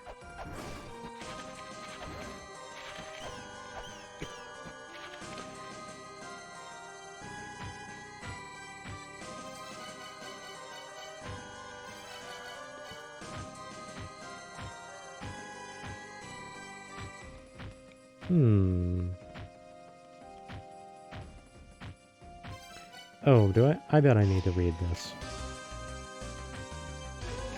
There we are.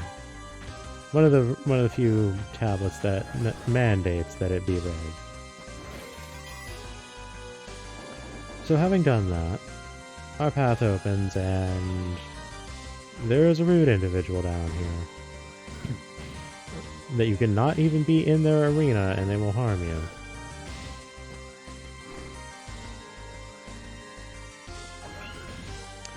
Now our goal with this individual is to hit them in the face, but they don't really just let us do that.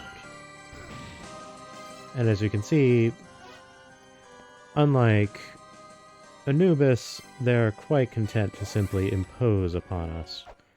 So we will take a rare dip to the hot spring real quickly. But on the way,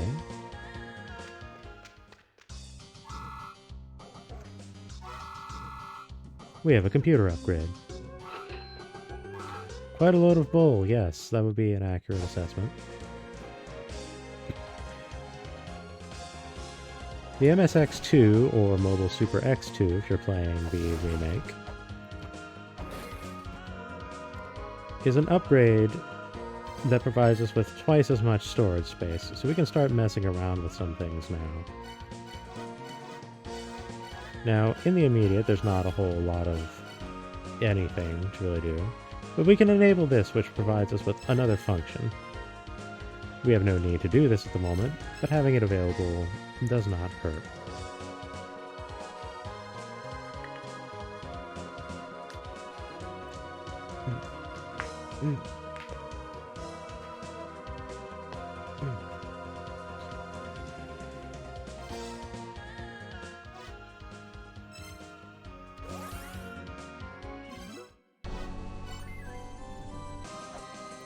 So then.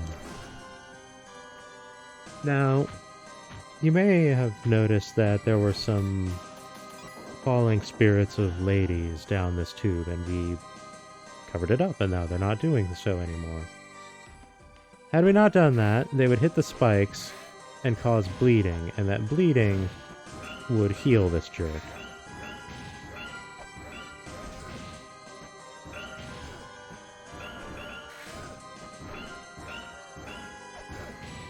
So, the trick with this individual, more or less, is to hit them low, so that they guard low, and then go for the face. However, they like to be a little inconsistent.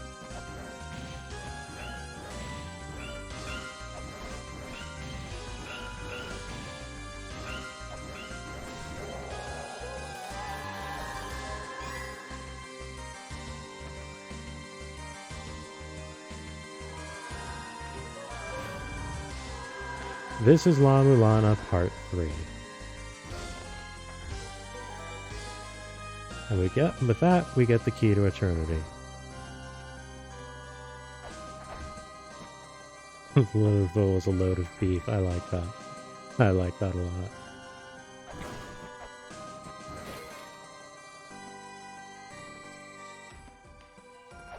So having done that, we've actually solved a majority of what the Confusion Gate actually has to offer. I just took a path I shouldn't have taken, but it's not anything of tremendous concern. I could just go this way after all. Oop, that was almost bad.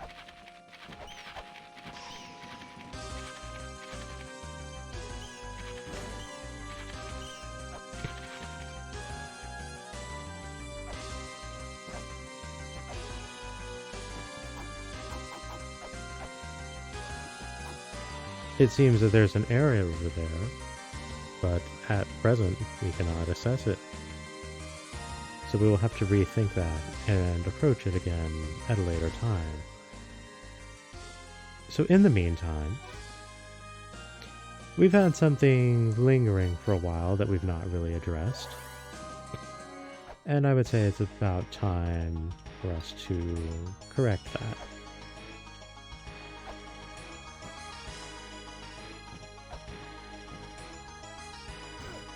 Oop.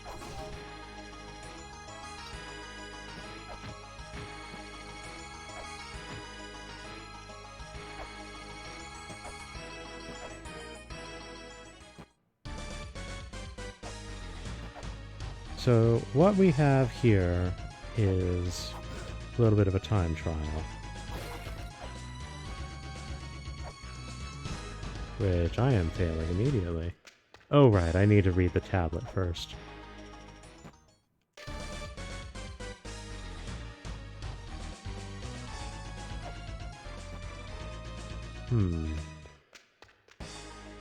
Well, thankfully, anytime you simply go and reset, that is sufficient. Why is this not taking? What am I missing here? Because evidently I'm missing something.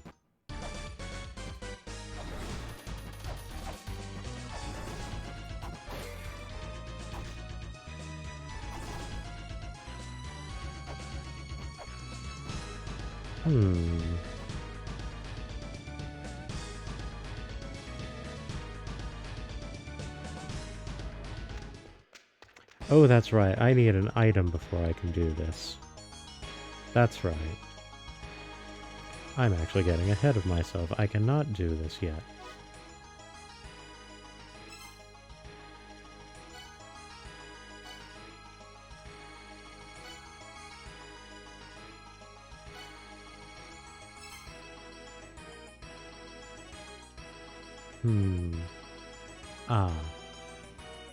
I recall what I'm supposed to do here.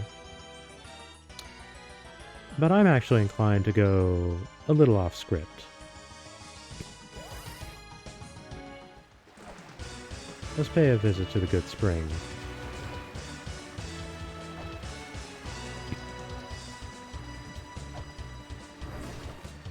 Incidentally, now that we have the life seal, we should be able... Oop.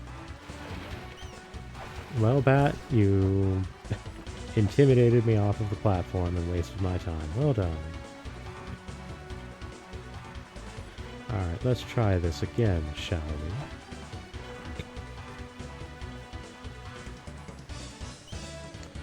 So we didn't go up to the top of this for a reason. There it is. Because we could not actually do anything here previously. That is no longer the case. And here we find the proper spring in the sky sacred orb.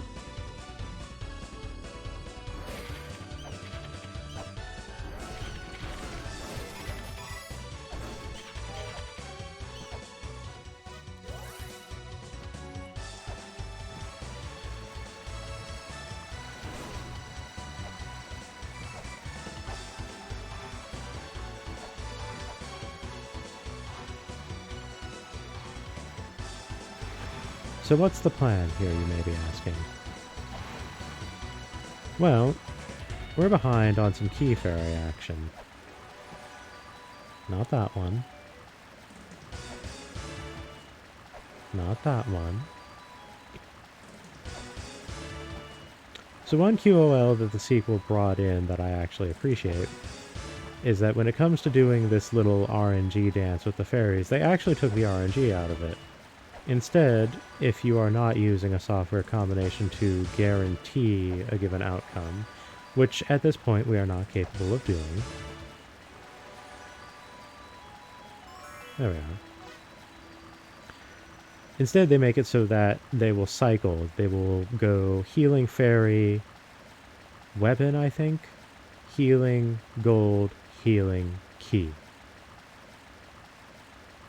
So you get a deterministic order of what fairies will come to your assistance. So even if you're not using the software, going through it the long way is not that terrible, all things considered.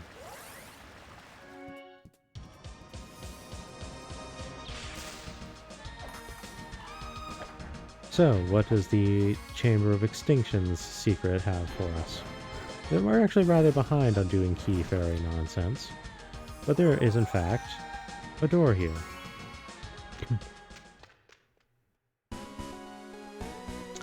Had you wondered, perhaps, what the original game looked like?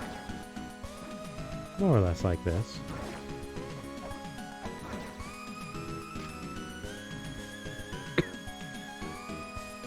A meaningless world where you're free to go down memory lane.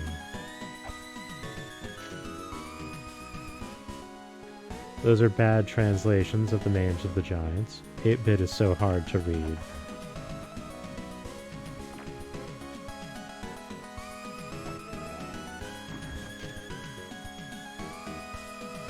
You've already read that. So this is kind of a joke area. In the original, that room right there actually led to a Maze of Gallius tribute. Do I have to? The Gate of Time, an ancient world from times past.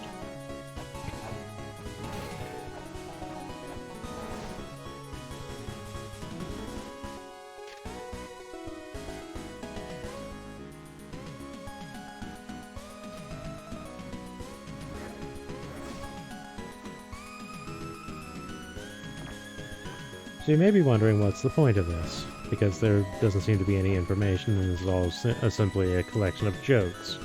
There is a reason to do this.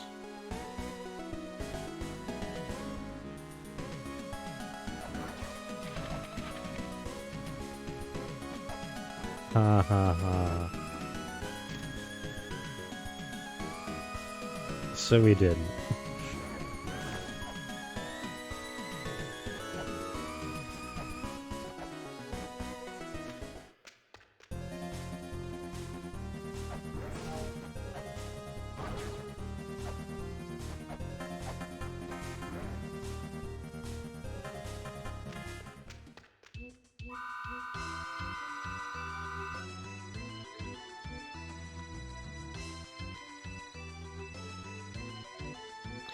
So, the Time Fairy here,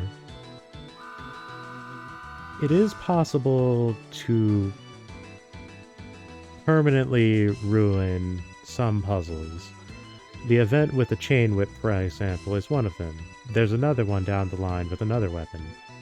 So if you do ruin things, you can come back to this fairy and she will actually undo those puzzles. And while that is most certainly a beneficial point, that is in fact not why we are here.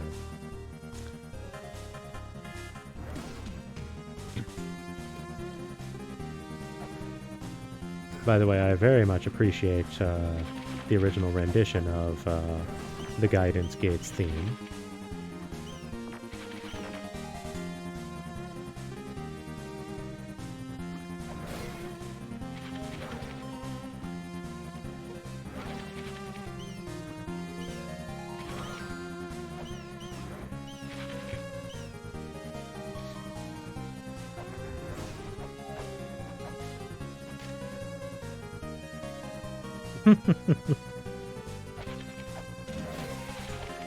A not at all shameless advertisement.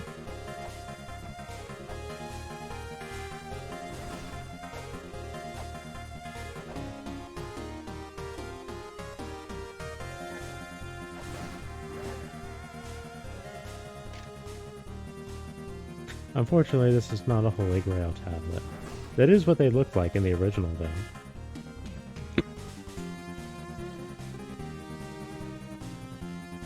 Can I... No. I think that's for later.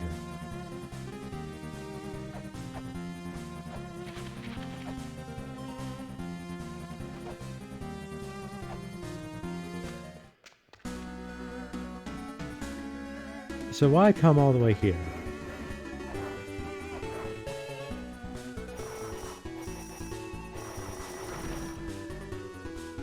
Because there is, in fact, a prize. Now, I don't think it's these two. No, it isn't. But we will have use for this later.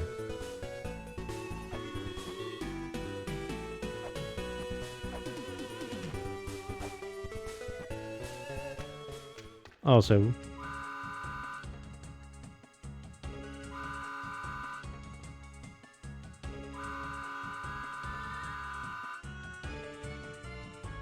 we've already done that classic Zelda. Thank you. So, we could warp out with the Holy Grail.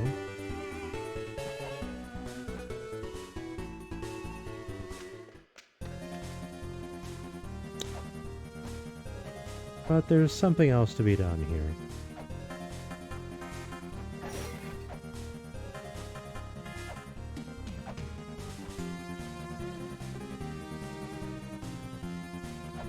Also, Life Force, I have no idea what you're talking about.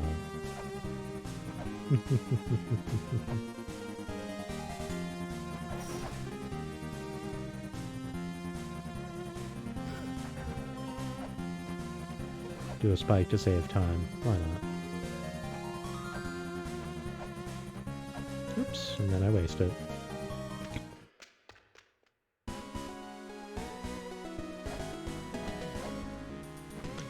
So in the original, the spikes do not harm you from the sides rule did not apply. So touching any spike from any angle for any reason hurt.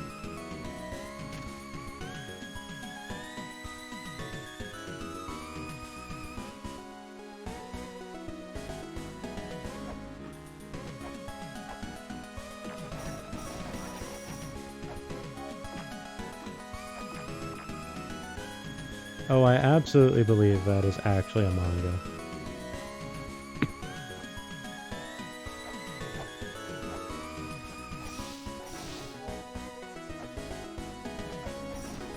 So, if you've been paying attention, you may have noticed that there's no blocker preventing us from going in this path.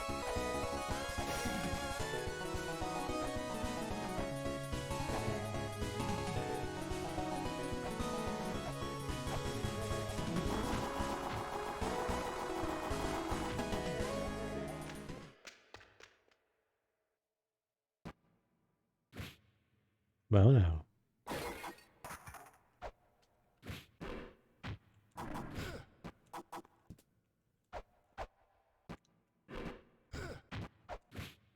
Wherever we are, it's dark.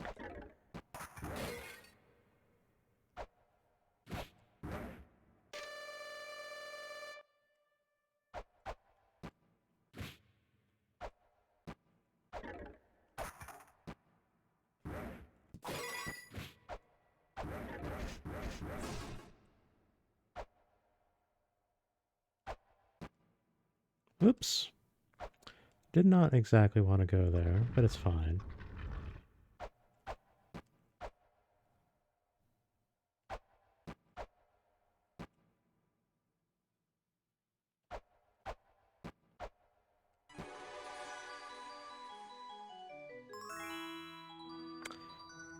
Well, you're not who I wanted to see right now. Also, music bug.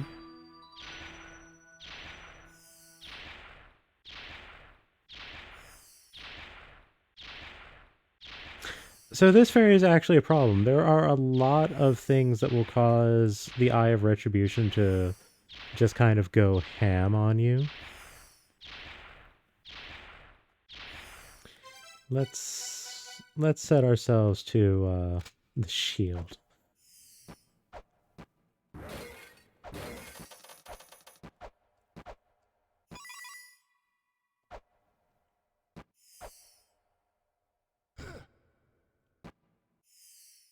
That's a familiar pipe.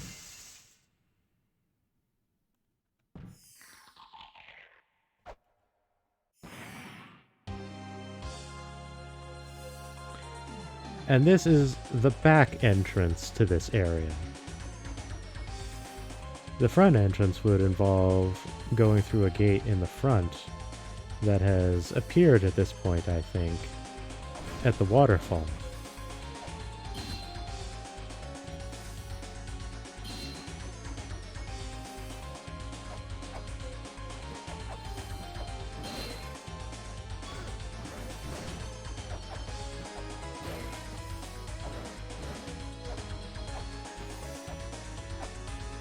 So yeah, that statue, that'll hurt you if you hit it.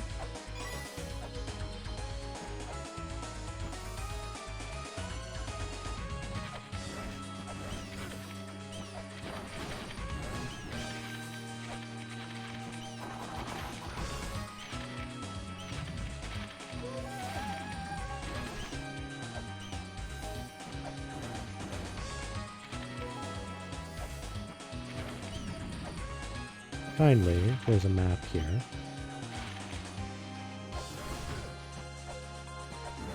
Oh, I don't actually have the software combo to take these guys out in one hit. Ooh, that's actually inconvenient. That's actually quite inconvenient.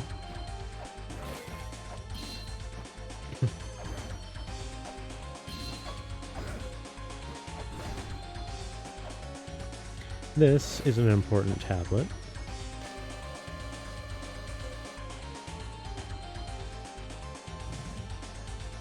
It actually provides us with 2 clues. We will worry about them in due time, but for the moment, simply activating that is sufficient for our purposes. Now, it's difficult to see from here.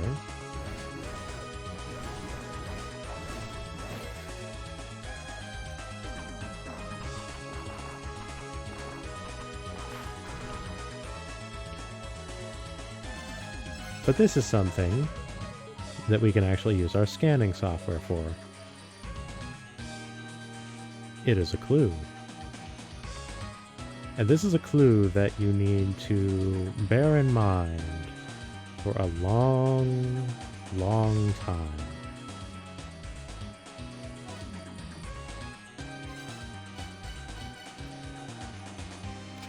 In the meantime, however,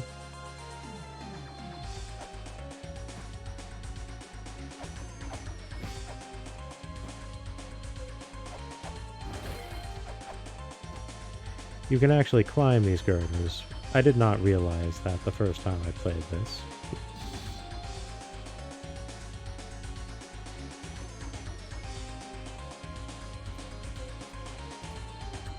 Isn't that breakable up there? I don't quite remember. No, I suppose not. Oof. I should approach this from another direction.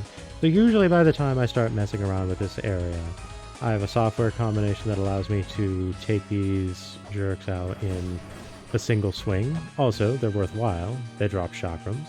If you have the treasure fairy, you'll get 3 drops, guaranteed. Very, very useful.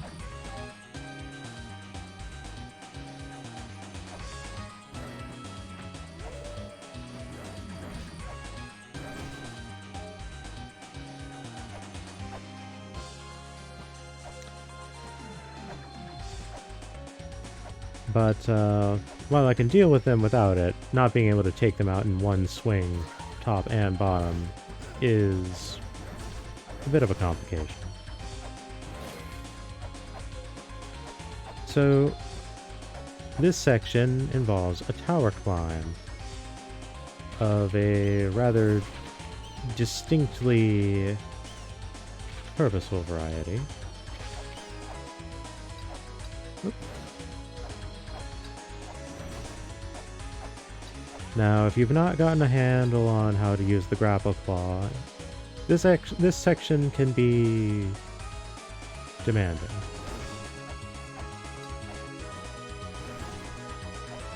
Now, it's also possible to, whoops, do some fancy double jumping here as another manner of getting up. It's not quite as reliable as using the grapple claw, however.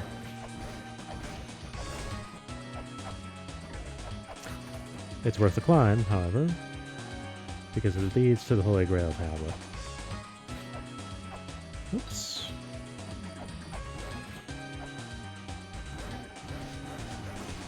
Begone, you. Is this the one?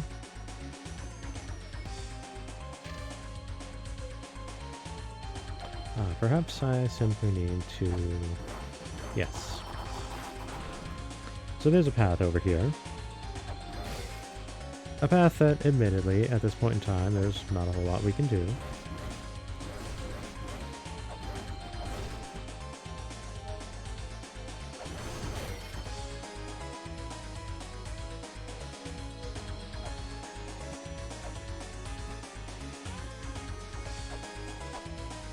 There's also a path over here.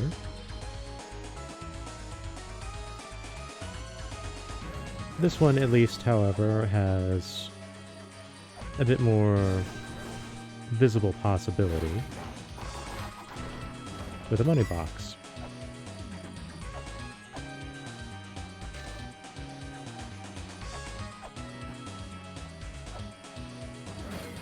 So then, what is our purpose here? Well, we won't achieve a whole lot until we get the water flowing. This tower was built to utilize the water from the spring in the sky. So it stands to reason that the spring in the sky will be a good place to start.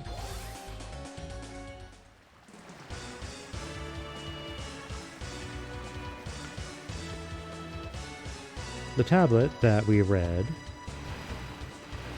states that one of the giants is indicating towards one of them, and the other is not being watched by Anunnaki. Now, it's possible to use the hand scanner to examine a lot of things in the background of this game. This figure down there, that is Anunnaki. You'll note they are facing to the left, so we go to the right.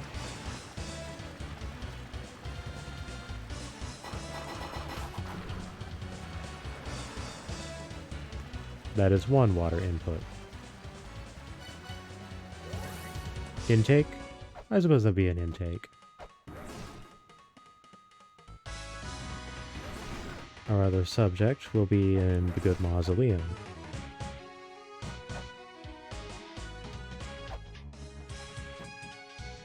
Remember that pot that's being indicated for some strange reason? That had no prize in it? Well, if we recall our new Mario capabilities...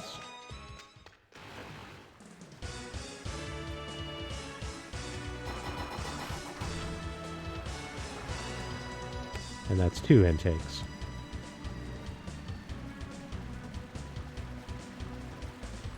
Incidentally, it also opens up this little path right here, which was previously inaccessible. Not a huge concern, but it does mean that you can leave without necessitating to a warp. Now, it's been a bit, but I think it's due time for the Key Fairy to make another appearance so that we can correct something that should have been taken care of far earlier in our run here.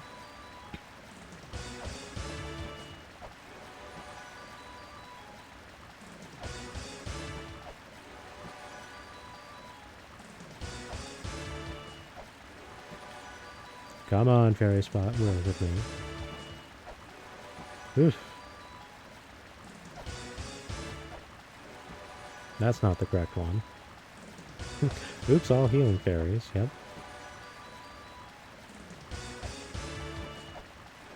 Nope, that's gold.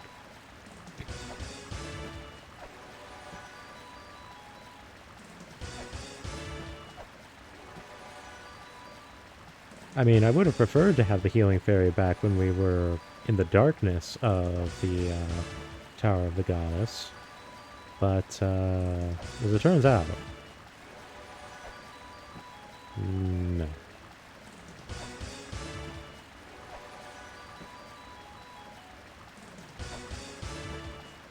Here we are.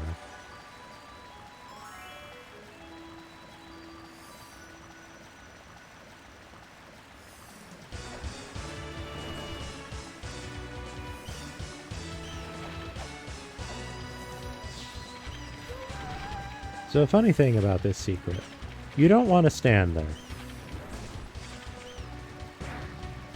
That explosion will hurt you. And it does quite a significant degree of damage. So if you go in here, and you haven't purchased Guild,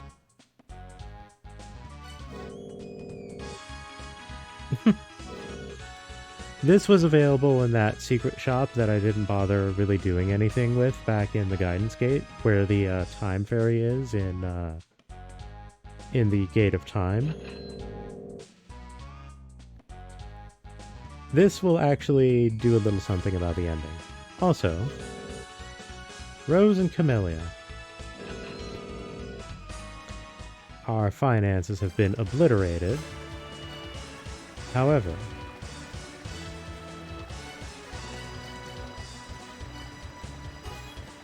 this is a software combo.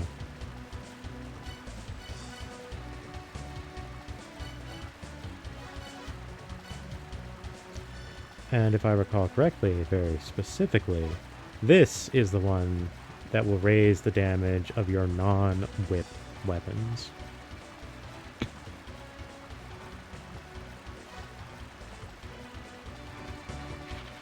So, the water will now be flowing here.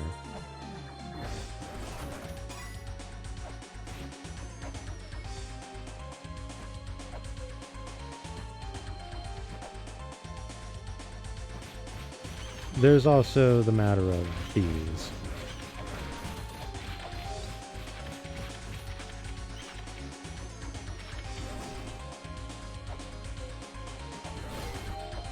It's worthwhile to deal with these. Give it a moment, it'll be back.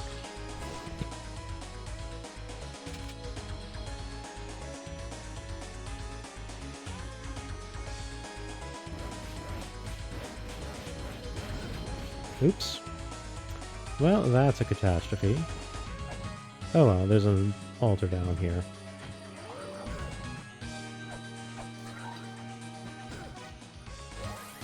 I am taking hits from things I would rather I not.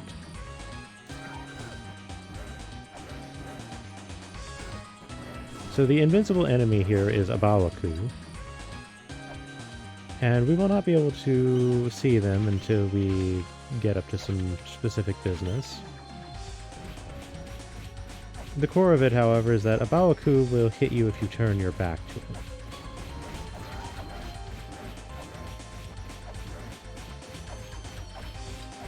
Yep.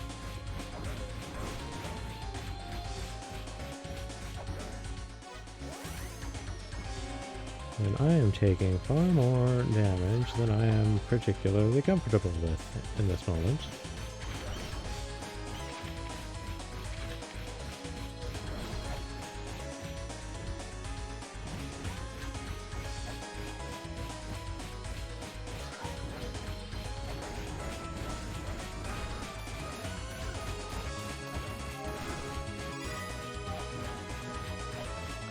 So we can get on these platforms and ride them, but they only really become available after we do the whole nonsense with things to climb the tower, and then they fizzle out and break anyhow, so don't rely on them. That being said, Bawaku, you're testing my patience. Yes. As you can see, I'm actually harming these things significantly quicker now that I have Rose and Camellia. There's the one-hit swing. I suppose technically it's two.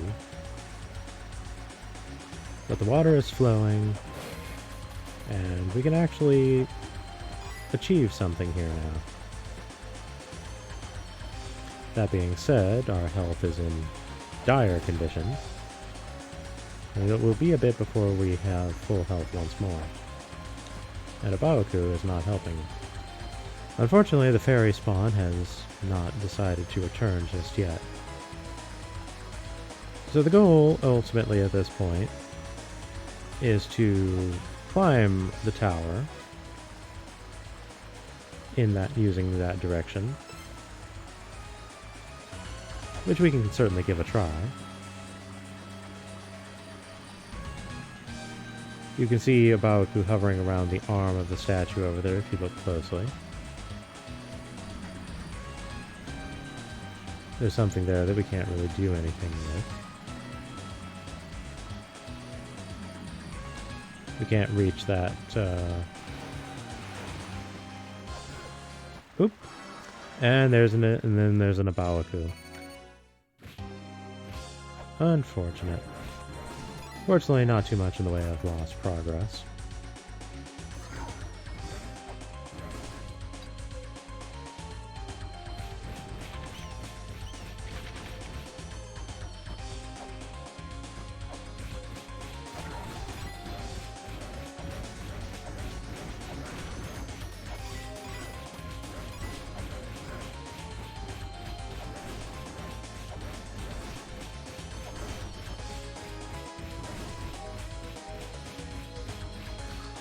Now, my health state does not inspire confidence in this moment. The thing about Abawaku is Abawaku will become unveiled eventually. Very soon, in fact. However, as I said, I am not in a favorable health situation, so I think I'm going to need to do a hot spring of shame.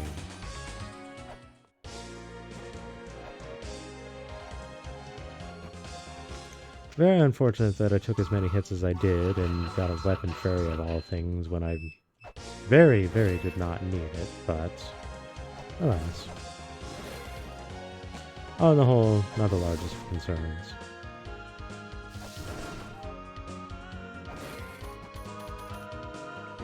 You can see our health is recovering distinctly quicker now.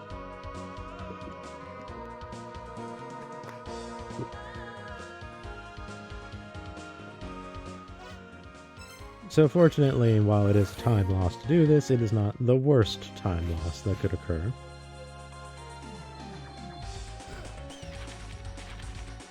Really, Bat?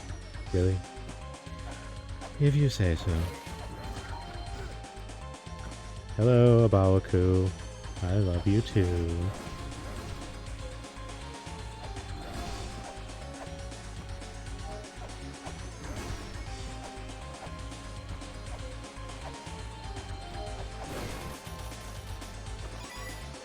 There's a shotgun.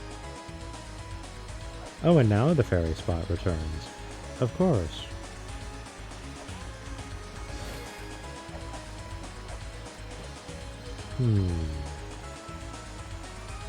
You know what? Can I actually...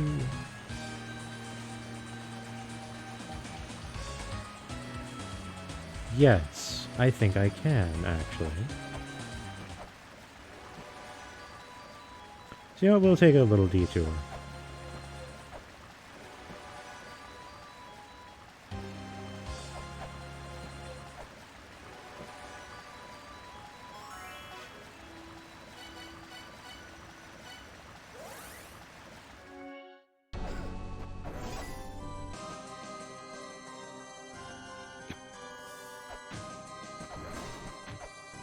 So if we head back over this way...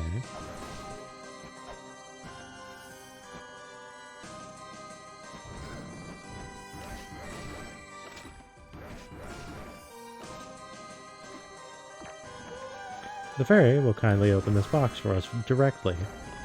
And within, we get the ferry clothes. Which you can, I think, very subtly see on Lemez's sprite there.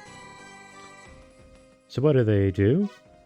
We now take half damage. So our life max has functionally doubled. A worthwhile detour, I think.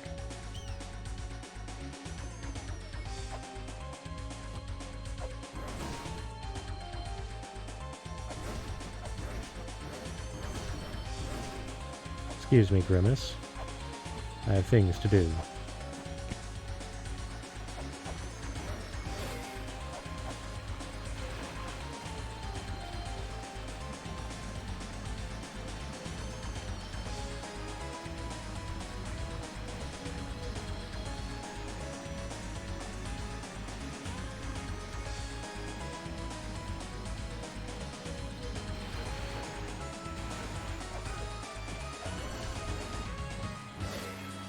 Oh, Baoku.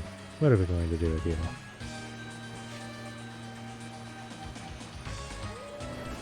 An illusion of a goddess statue. Interesting. So what could we do about dealing with illusions? While we navigated the realm of illusions, we don't really have anything to specifically counter them. So what do?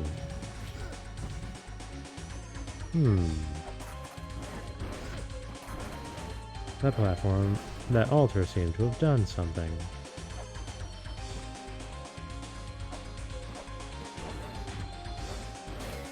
Oh, so I like the ninja that just come out of nowhere to attempt to give you a good pinch, shall we say.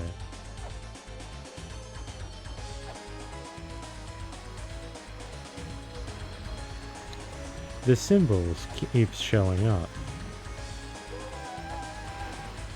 Perhaps it means something. As it turns out, yes. Yes, it does.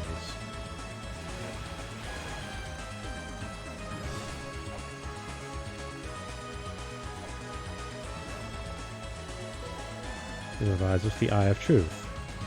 And now, we can see a Baoku. Hello, Baoku.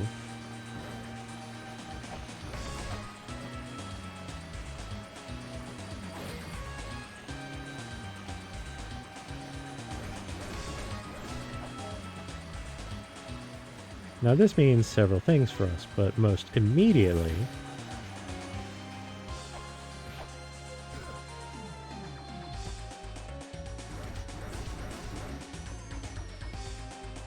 Oh wait, no, it's not here, is it? Right.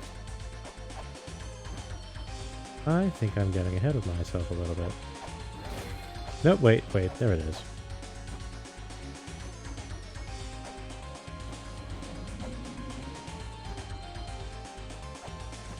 Something just began to whir.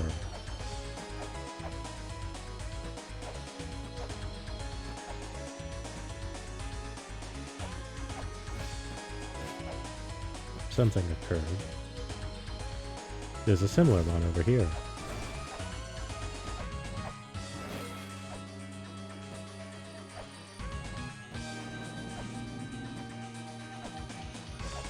Something is occurring.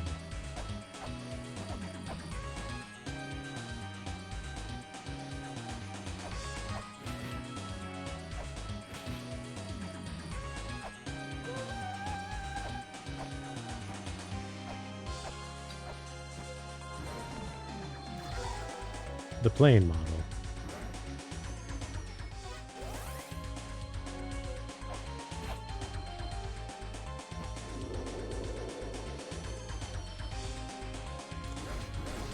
And so goes that statue, leading to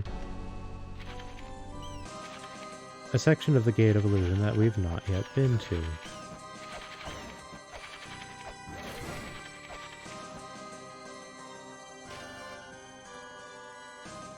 With a tablet we cannot yet read.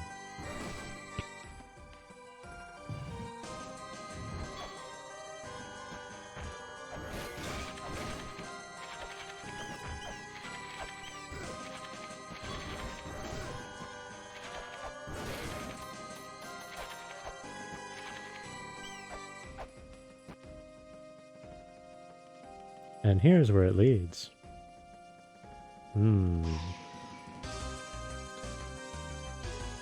That's quite the location for a hand, necessitating some rather specific platforming.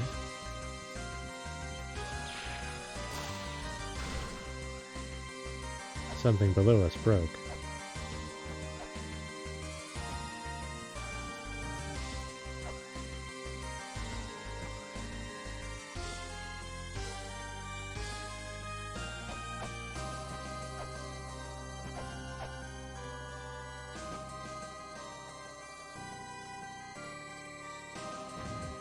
Whoops, that's not where I want to go.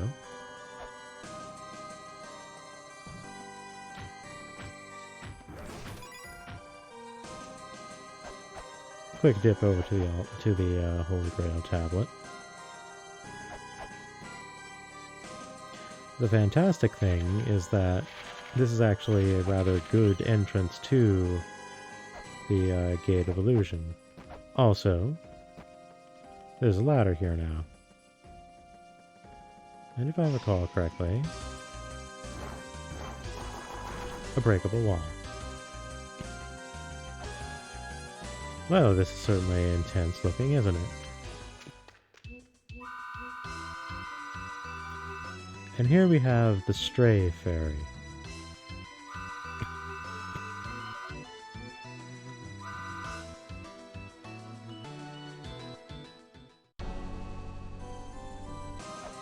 It's not immediately obvious what is to do here, but memorize these Sephiroth depictions upon the wall.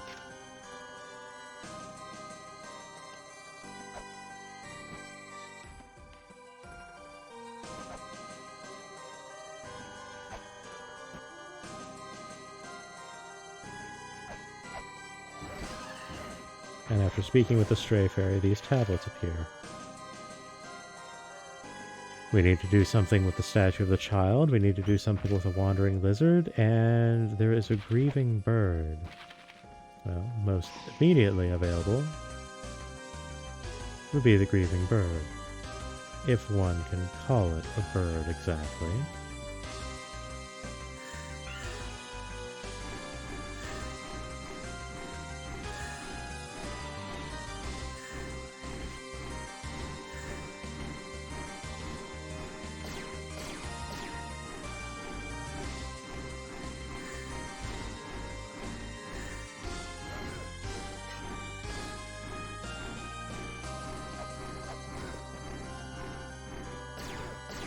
Oop.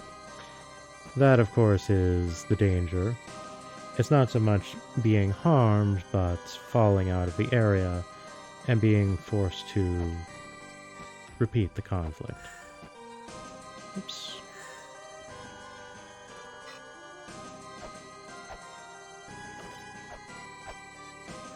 Let's try that again. So as you can see, the chakram will actually follow your path to a degree. Oop. Well, so much for that. The chakram doesn't really come online until you get the ring, unfortunately. Still, all things considered, it's quite potent.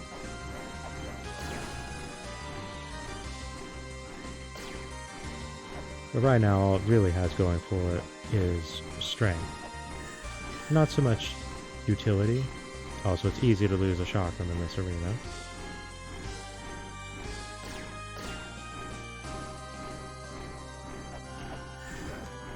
Oh. Ah.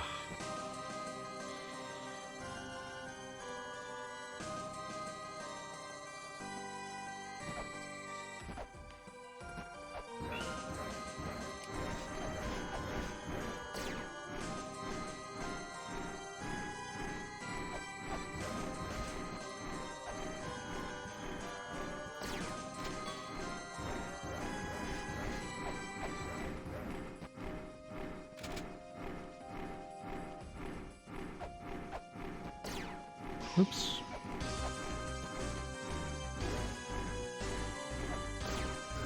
Ugh. The timing of that was very unfortunate.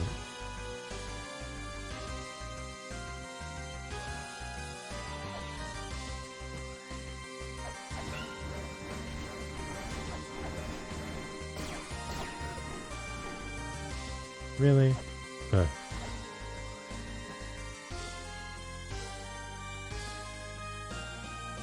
Fortunately, as I said, this enemy isn't particularly dangerous, so we're not losing much health. It just takes a number of attempts.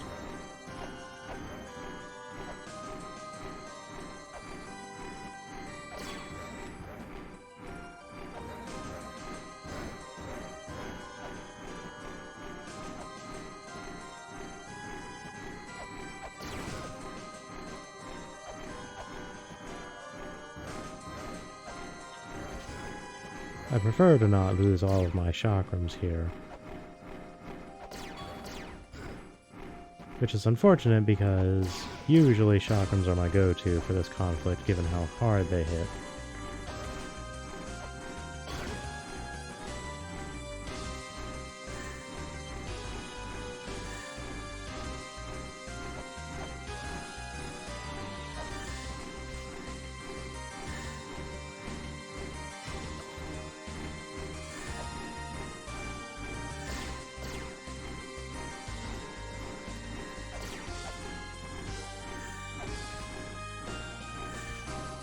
Alright, got 2 good hits in there. There we are. We'll claim none of the money, but we can advance our soul track a little bit.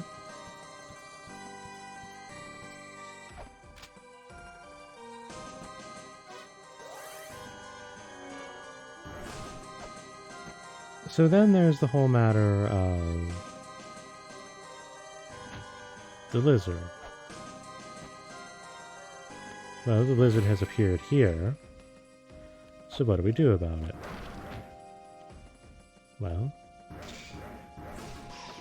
we need to have the lizard see the light, as it were. And the lizard is quite content to simply follow ladders. Whoop.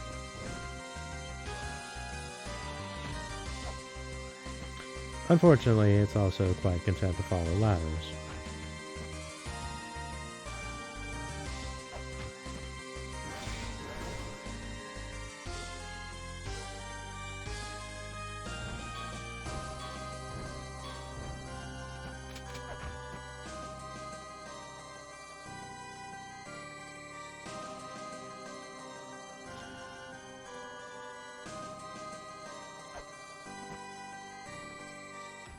There we are.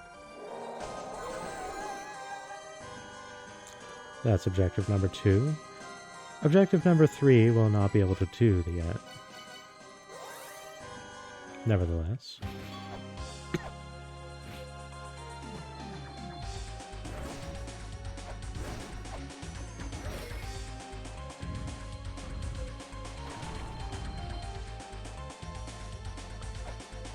That illusion senses that the jig is up and just goes out with aggression.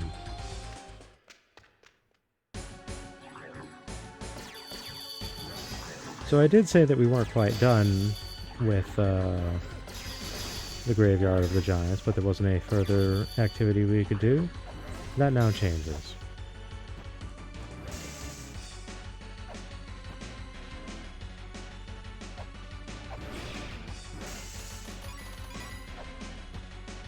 You can also see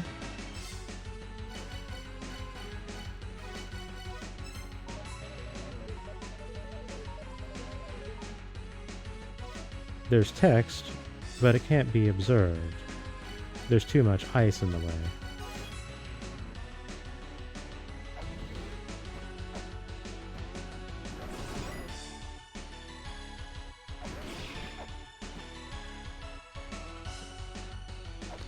So what can really be done about that? Well,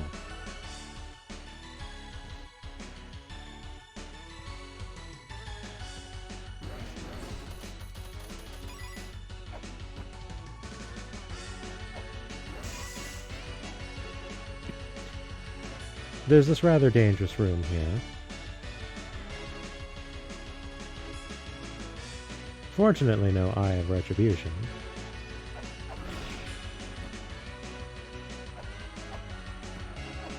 Unfortunately, there was also many spikes.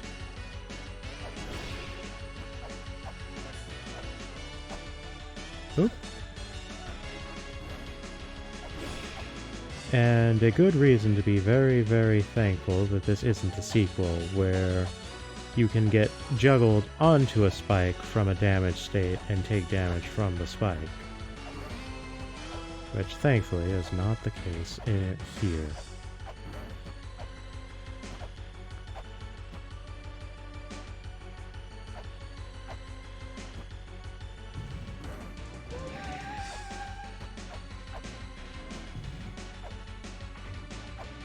Chunk.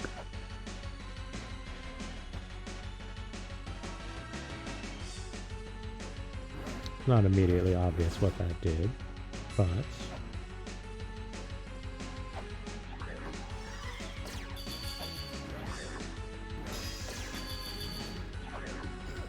you can see that activity definitely occurred here, seeing as how that noise went out and we have a missing laser barrier. So it would be prudent to deduce that what we want is this altar, which we handle very carefully, because there's a lot of ice and our health is currently low.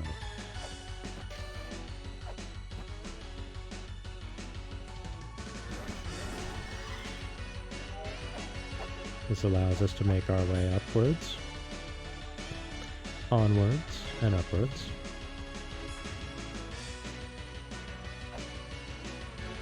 One more dip back down. The final barrier gone.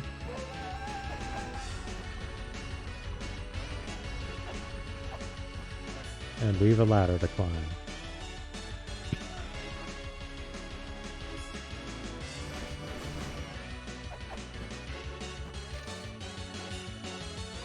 New weapon in hand, you say?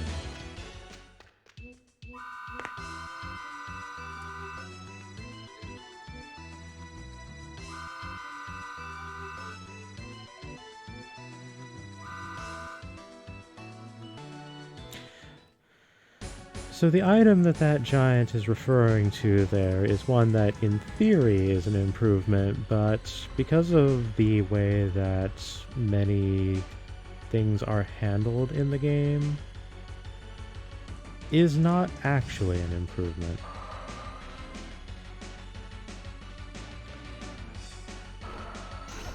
So we have a friend here.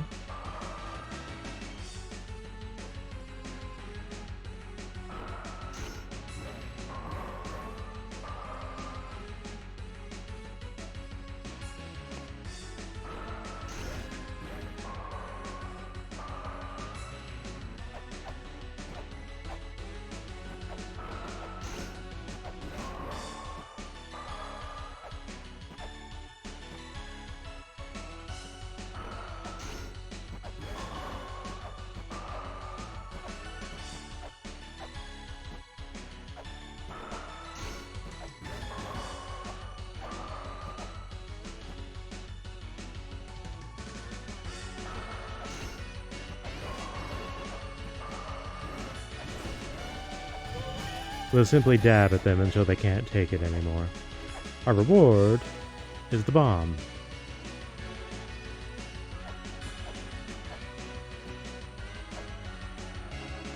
Oop, that was almost bad.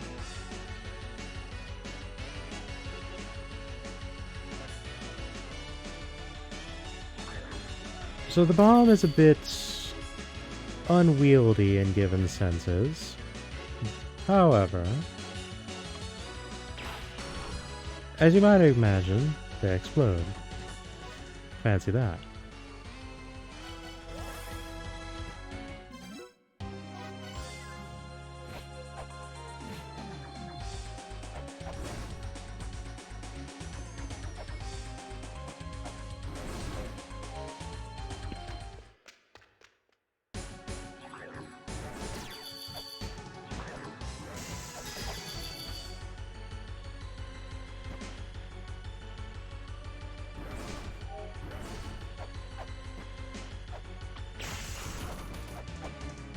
Now, the ice is no longer in the way.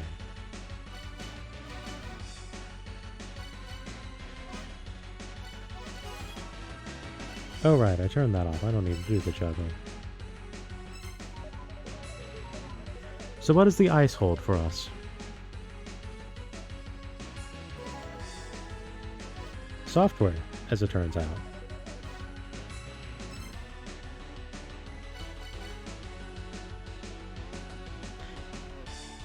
This allows you to access the music player in-game.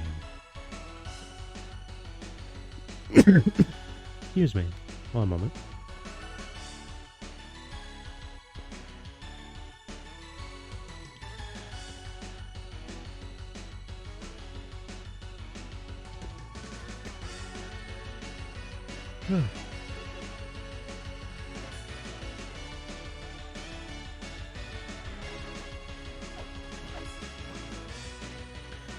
There's another location that's worth hurling bombs at. Immediately worthwhile. There's another that is not immediately worthwhile, but worthwhile. So we'll take a bit of a diversion. As it turns out, we're returning here once again.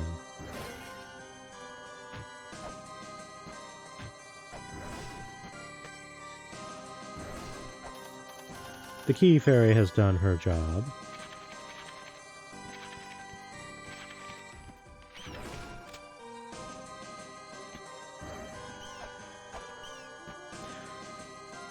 So with fortune, this will be a healing fairy. No, that is a weapon fairy. No thank you.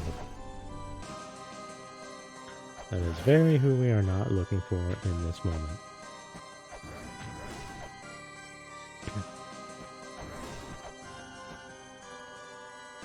Let's try this again. Someone's feeling neglected, I think.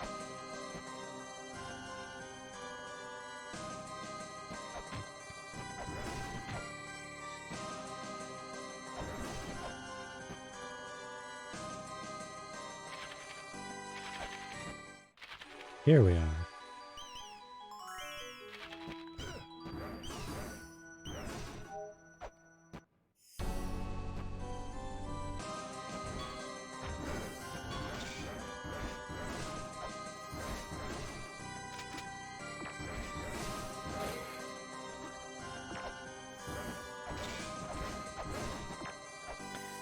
So there's a block down here that we cannot otherwise destroy by any other means. The thing about bombs...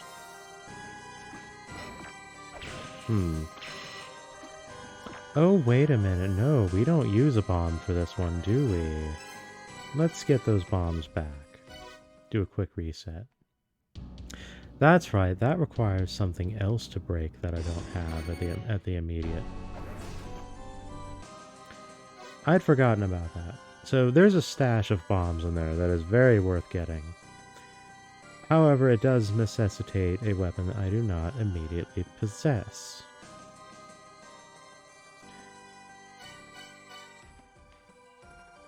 So for the moment, simply by virtue of being somewhat quicker. Let's dip back to the mausoleum. Wait, no. Not the mausoleum, the chamber. Excuse me.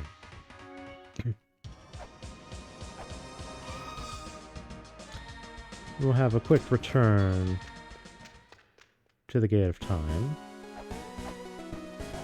And use our shortcut to get to the top of the water tower, as opposed to having to go the whole route once more.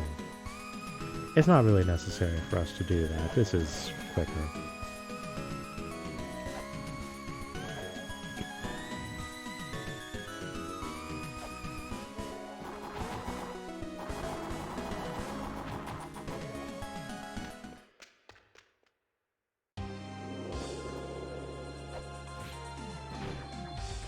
And a new path has opened.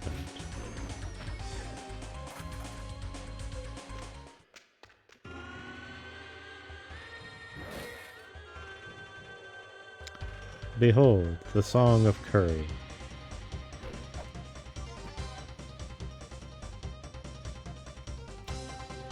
Somewhat famously, the director of the game, one Naramura,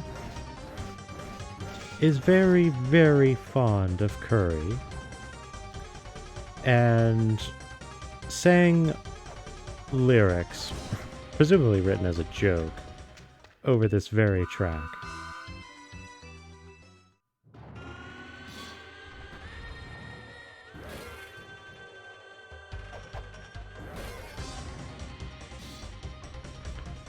Now, we are lacking a few things in particular here in this moment. But we can still do a few things. I, for example, can make a fool of myself because I completely forgot the order of operation here.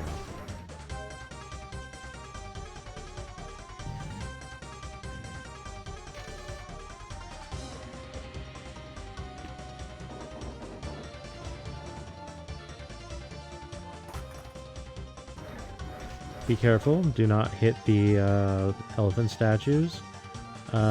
You will get destroyed if you do so.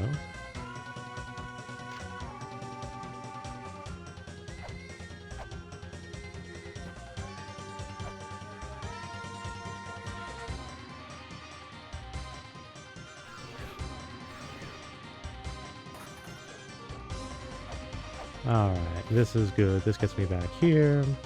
Because what I wanted to do, actually, was go this way first. There's a serpent upon the wall here. So we place the serpent statue here, and that reveals a little warp there that you can subtly see.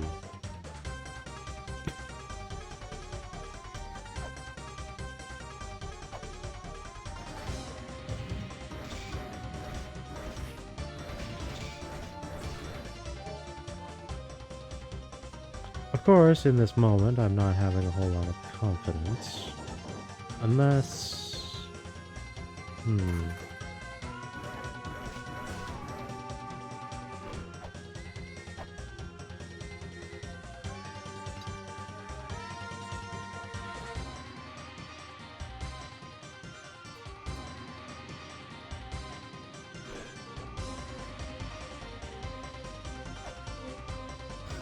Ugh. Alright, worst case scenario. If this happens to you, you have to warp out. There's no two ways about it, you just have to.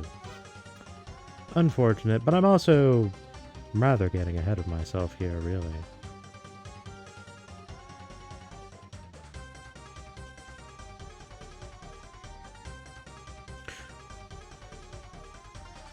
What I should be doing...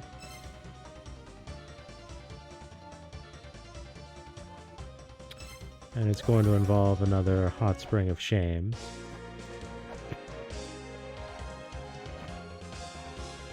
What I should be doing... actually no, I shouldn't be doing that just yet. What am I missing? I am missing something.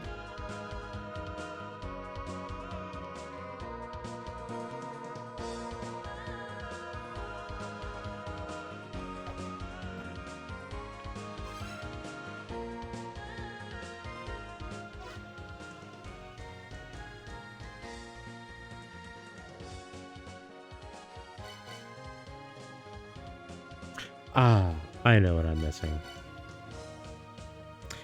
We got a key a while ago. It's time we made use of it.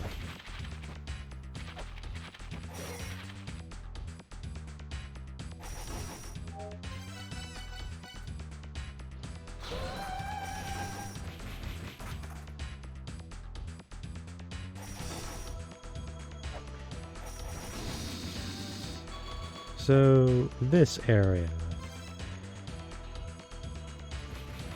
it has you follow rather specified path that involves counting, more or less.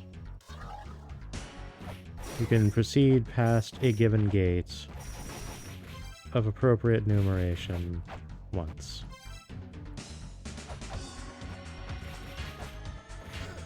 Also, this is a bit of a sneaky thing here. Usually you don't hit these things because the Eye of Retribution will see to it that you regret that kind of thing. Oops, I just ruined the puzzle. You'll note, however, there's no Eye of Retribution here.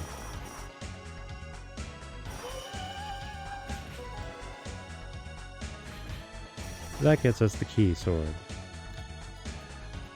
which unfortunately occupies the space between the dagger and the axe, which means switching weapons is going to be a bit of a pain in the rear now.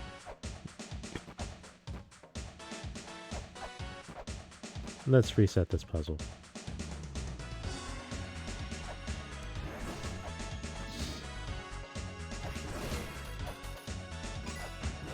The key sword doesn't become actually decent for, frankly, an embarrassing amount of time.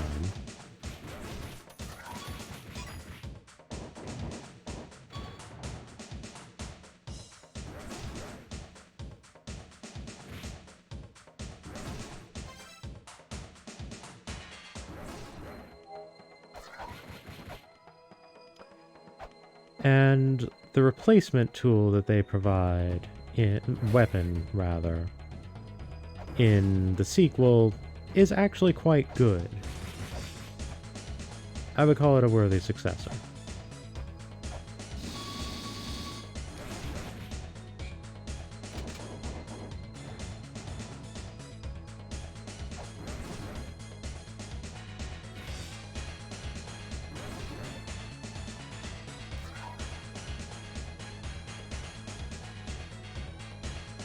Did I not do that right? Did I blow it at the last second? I think I did.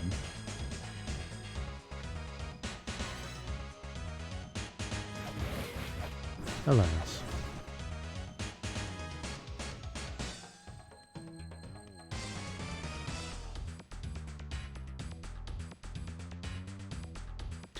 I could have swore that was the pattern, though.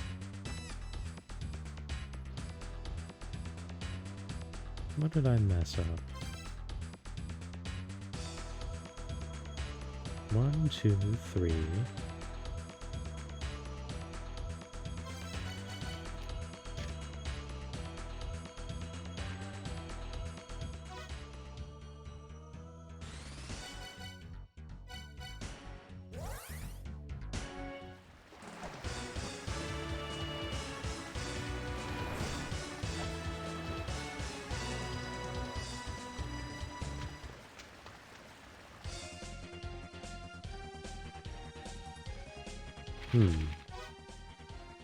Alright.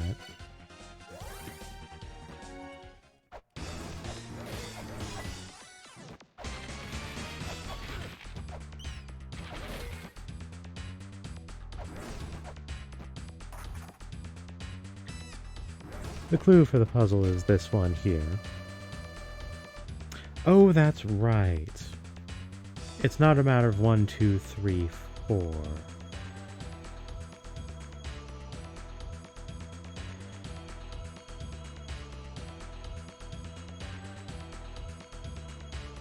That's right, okay.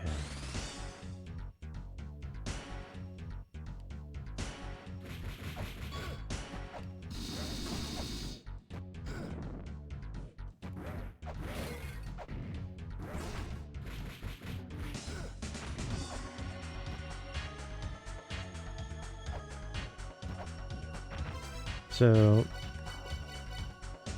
the birth seal. 2.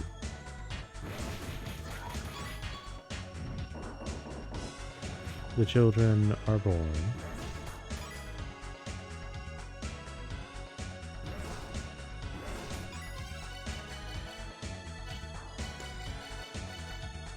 They live their lives.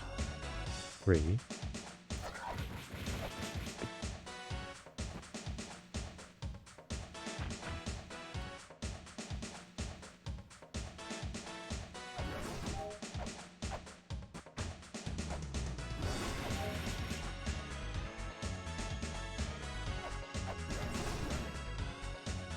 I think the next one is this one. And then it's this one over here.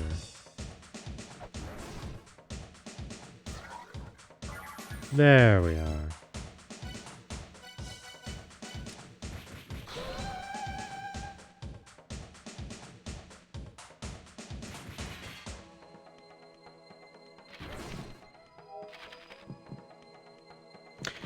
So there's an achievement related with this puzzle. Very specifically for doing it the wrong way. Which, I think is very entertaining. Worthwhile, however, is investigating the path regardless.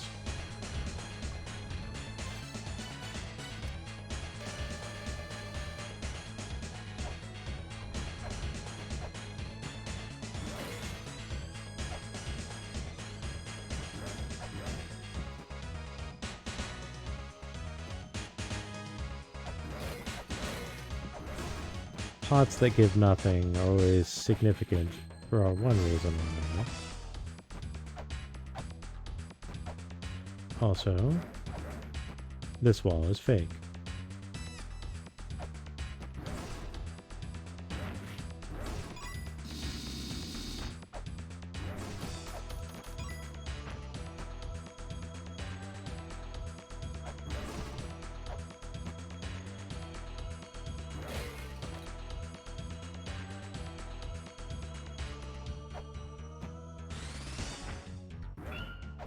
Oh, that's right, you can only get them when they're tiny. So we can see a box up there. But it's not exactly in a giving mood at the moment. Incidentally, returning would not be possible if not for this fraud of a wall here. I heart fraud. Oops.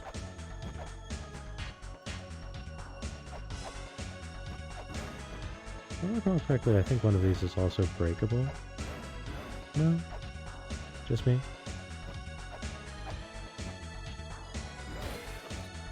Ah, a pair of chakrams. A worthy reward. Now, the kick, the proper way to do this, is to recognize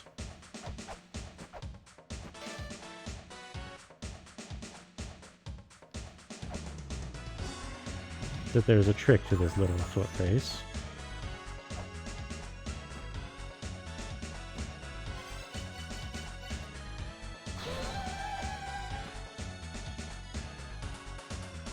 Incidentally, pressing the weight will allow you access to the twin statue, which is what I've been missing to properly get the twin labyrinth started. And this could affectionately be referred to as the gauntlet. Something something penitent man. Of course, one can also brute force it with enough health and inclination to do so. Of course, I'm brute forcing it poorly. You'll recall back there that there was, in fact, a ferry spot. So you can kind of float a ferry through this whole ordeal.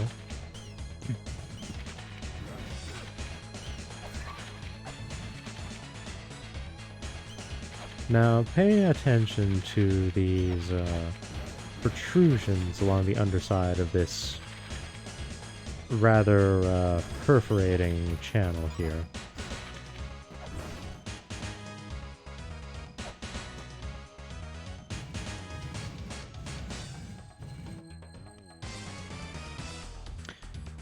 If they give you a lift, you hit the spike and that hurts. It's best to bait them a little bit so that you can simply pass by.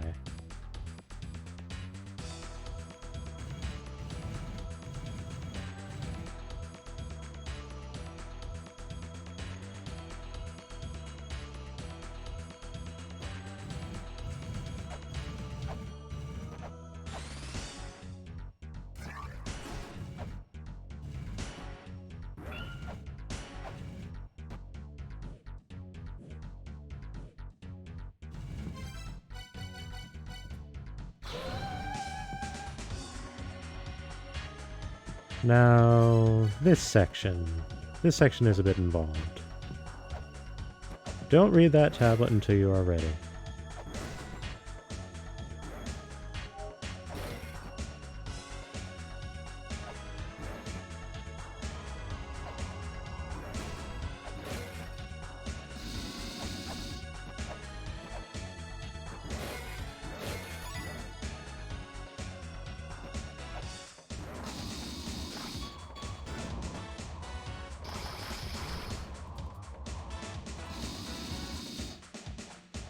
Now, these beasts you cannot destroy unless they are small.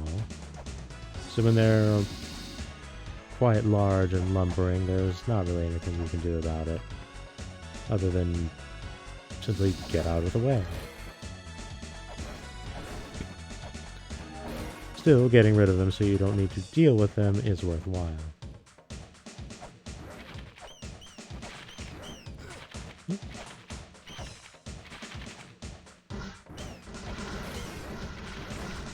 So, this attractive set piece here is our ultimate goal, realistically speaking.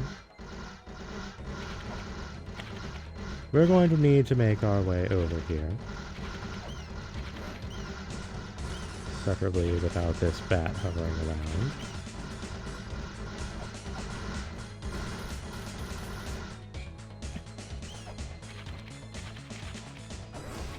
Same story for these bats over here. We don't need to worry too much about the horses down there. That being said, there's a pot with a fair deal of money, so we can make an exception in this one case.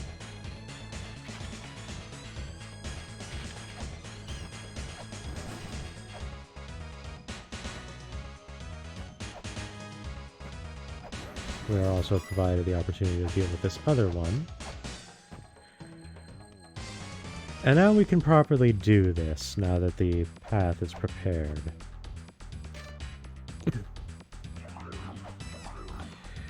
This is somewhat of a race.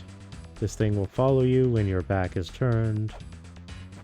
It's basically a Boo from Mario.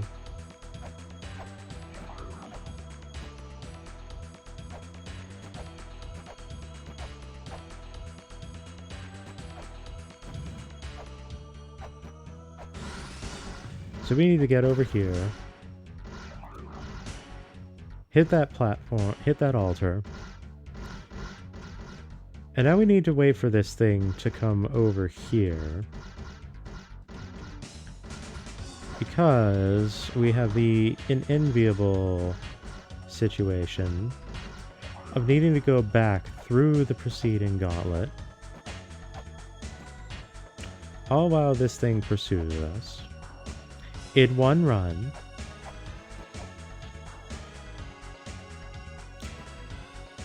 and reach this altar back here,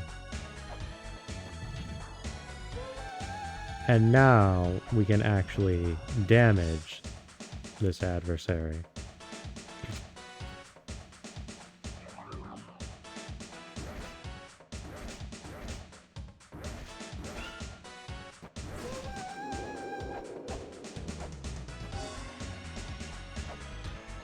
And now, having done that, we can go back yet again.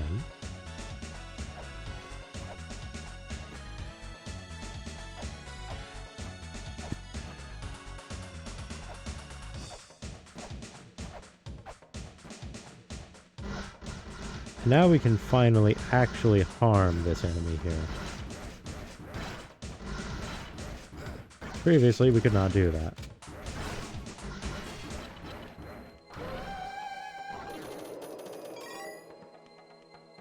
This is in fact a 2-part boss. So what's the reward for entry?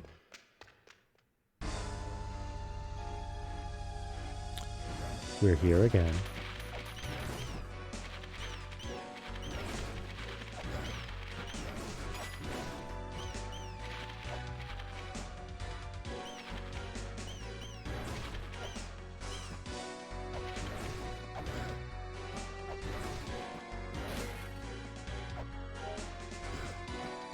Really? Fine.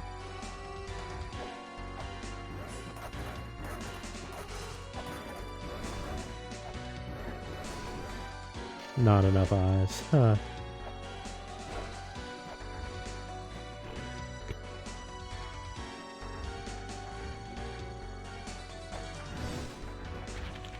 Well, that's a series of obstacles.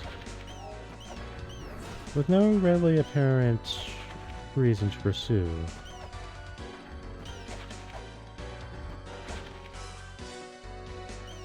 That being said, this room has all 4 seals within it. Origin, birth, life, and the 4th, which we have not yet discovered. That being said, there's certainly something to be had over there in due time. And here as well. So in due time, we will make our way. Once again, the necessity of that final one over there. So shields are particularly useful for these little gremlins. Because when they do their little kung fu kicks, they have the rather distinct problem of, if they hit a surface, they bounce off. So, if you give them a surface to bounce off of, then they will simply bounce off of your shield.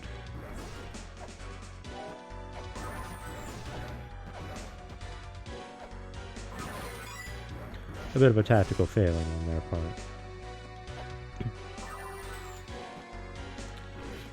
And here's the maze. Also, a very sneaky thing right here.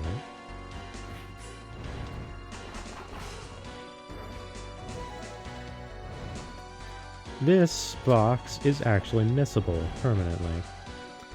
And it has no requisite to open other than hitting it with a sub-weapon. Very devious. These monkeys are very unpleasant and one of the most frustrating enemies in the whole game, I would say. So what is there to find exactly? Many of our paths are blocked.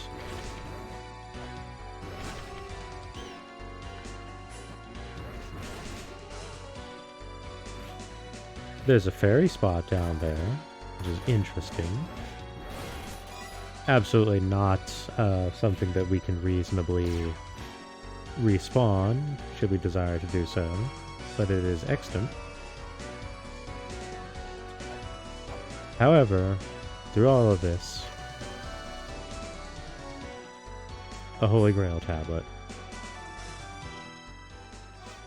And we can see it's in the front.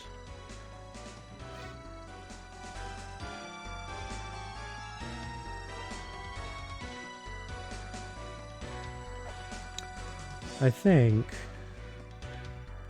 for reasons, I will tag this spot, even though it's not really especially necessary to do so. Also, that's why I dislike these enemies.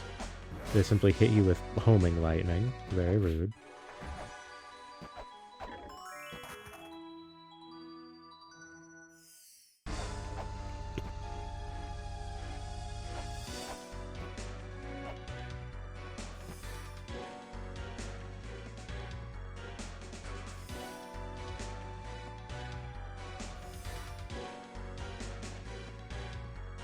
He seems content to just chill, so we'll leave him be.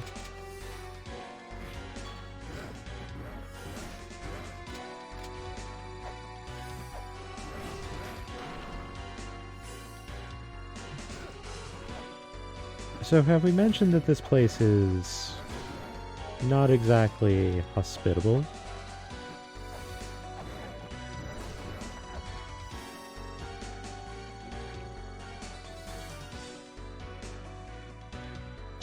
Now, fortunately, that path does actually make this earlier path we found viable.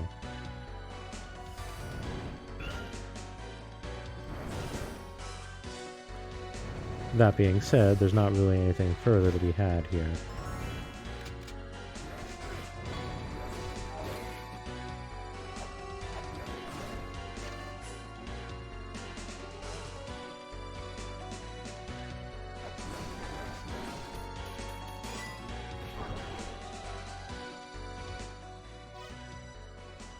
We've acquired broadly what we came for.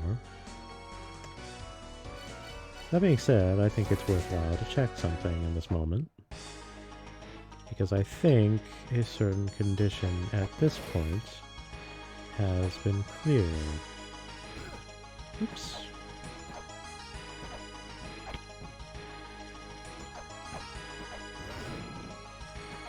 So how are you doing, Brett? No. Still here. Interesting. I'm actually surprised about that.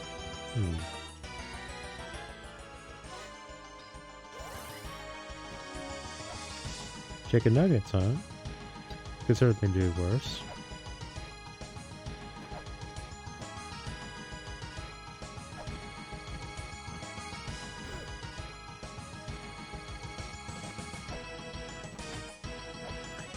So now that we have the twin statue, now we should actually be able to do this properly. There we are. So you see this little door here, we can actually use it now. So we need to be quick in doing so, but we need to run here, hit this altar, make our way back, and get that altar all in one run. If we leave the area, we have to start over. But that disperses the gas and removes the curse upon the Twin Labyrinth, and now we can actually properly explore.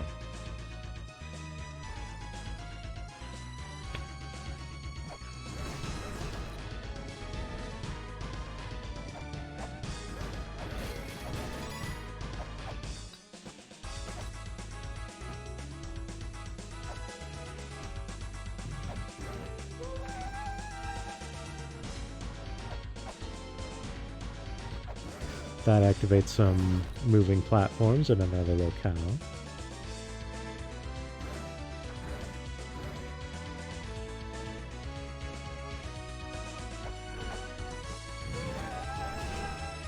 And here's the ring. Usually I get this much earlier, but it's very worthwhile. It increases the speed of all of your projectiles, of your sub-weapons, and has the added bonus of further doubling their damage. With this, the chakram deals 12 damage. The single hardest hitting attack in the game that the player can do.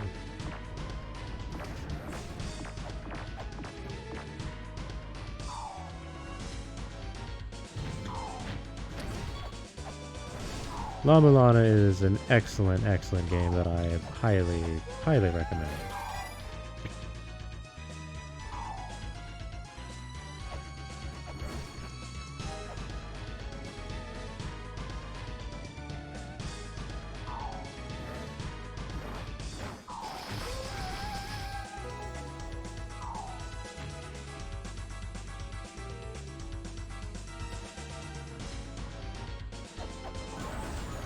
Also,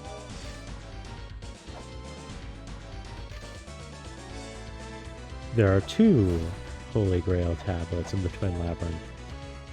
As it turns out, this entire area is both the front and the back, with the left side being the front and the right side being the back.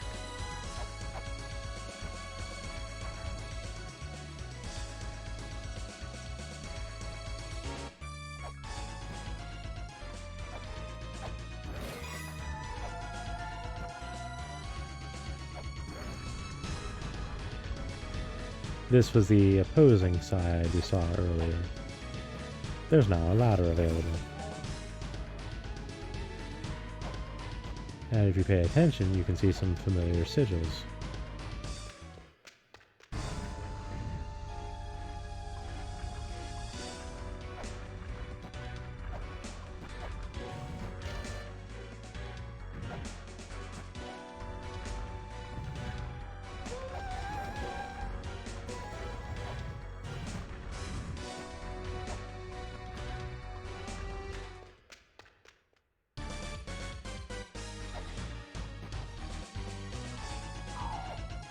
We can't meaningfully make use of just what that tablet had to tell us at this point in time.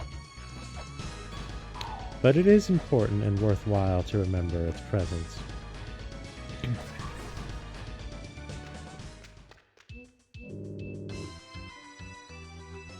This is a clue for how to access the guardian of this area. That relates to the Tower of the Goddess.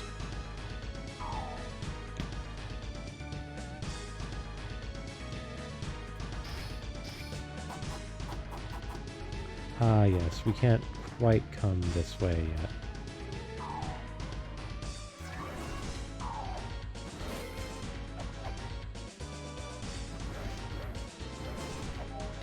So, as you may have deduced at this point, these little doors here with the twins emblazoned upon them, they will take you to a corresponding location on the opposite side.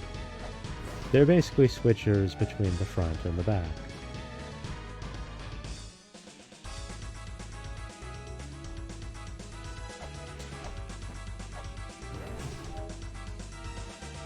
Seeing as how this is a labyrinth, it can indeed be confusing to find one's way here the first time through. There's many paths that necessitate doing something else before they will actually properly become available to you.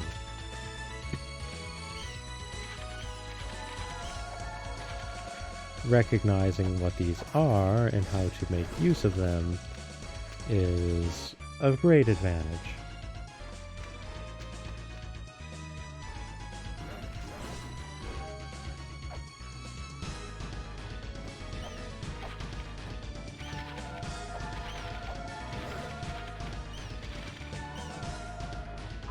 Now, we saw that there was a prize earlier and we couldn't get it because we did not have the ability to open that. Well, we now have the ability to open that.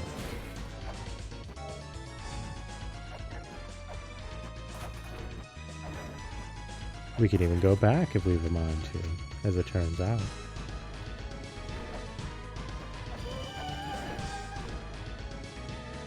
And that would be our final primary weapon.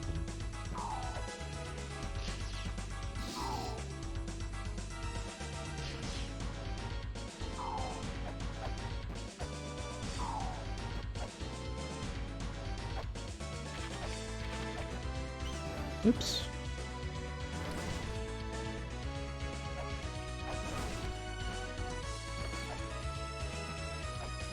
Did I get this pot? I did.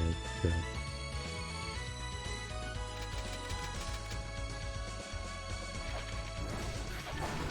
Oh dear, I forgot that platform breaks. Surprise, surprise.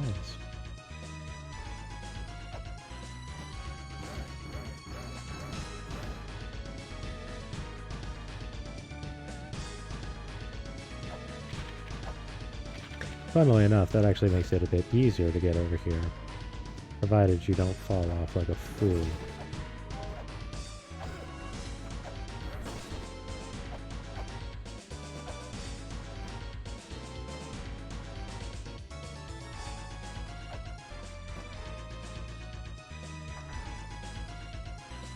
Third time's a charm.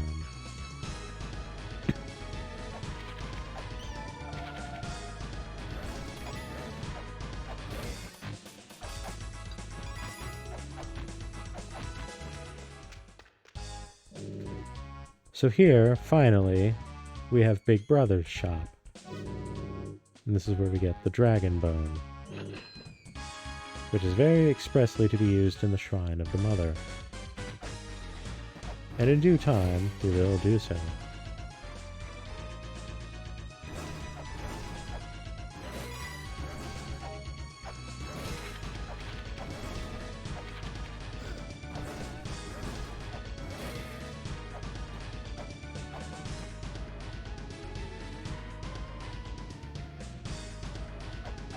As you might imagine, that's a little too easy.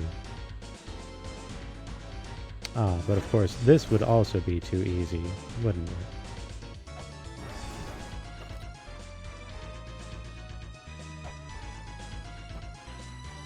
However, there is a gate that leads to the opposite side over here.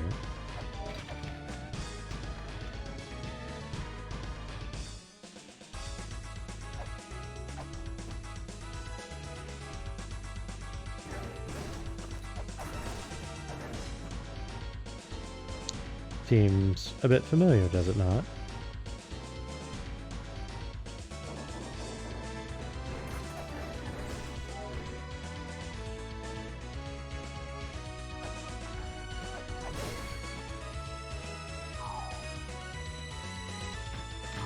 Now, unfortunately, we won't be able to go across directly.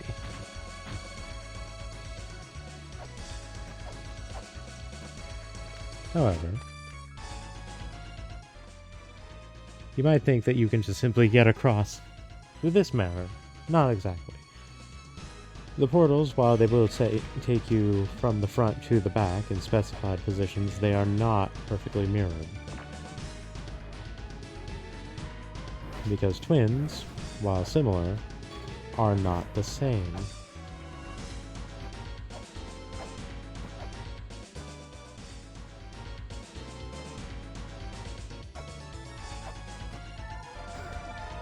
Oops.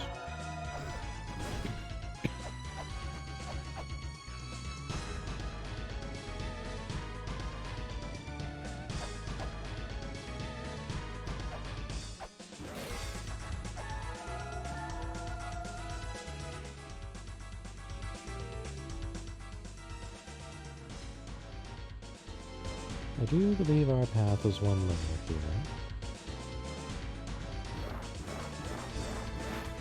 Recall that on the opposing side there was a breakable wall. This one has a breakable wall of a different stripe.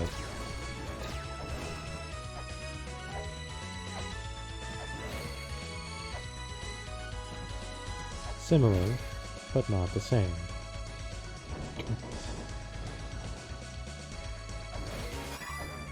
This also allows us to deal with this.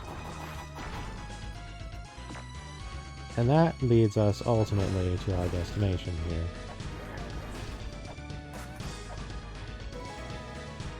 The katana. So while the axe focuses on the overhead,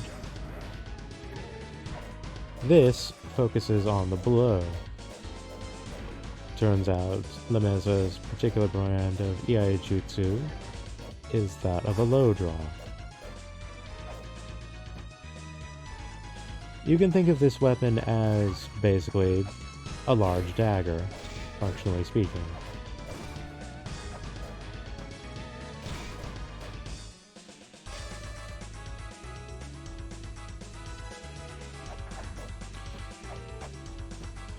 Its implementation in the sequel is, I feel, debatable. In some respects, yes. In other respects, I do not agree. So, had we figured out the way that these work exactly, we could have deduced that we could just arrive from here, rather than walking all the way across. But then we would not have had the advantage of getting the breakable wall that had the Ankh Jewel in it. So then, let's see here. As of this point, I think that is everything that the labyrinth has to offer us.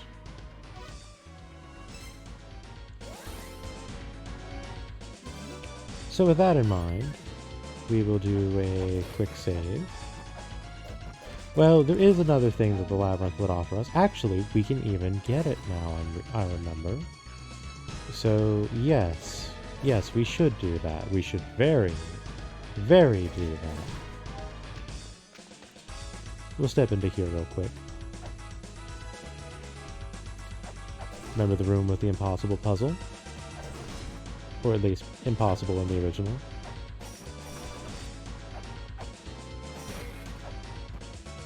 So one can look at this and go, alright, how does one achieve this?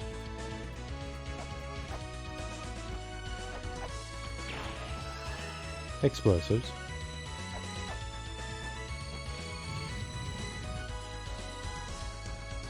And as it would turn out,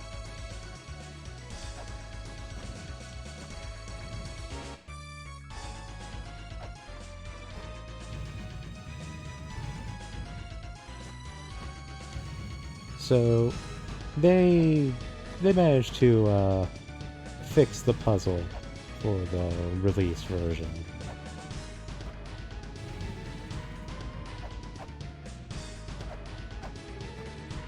So what did we get for this?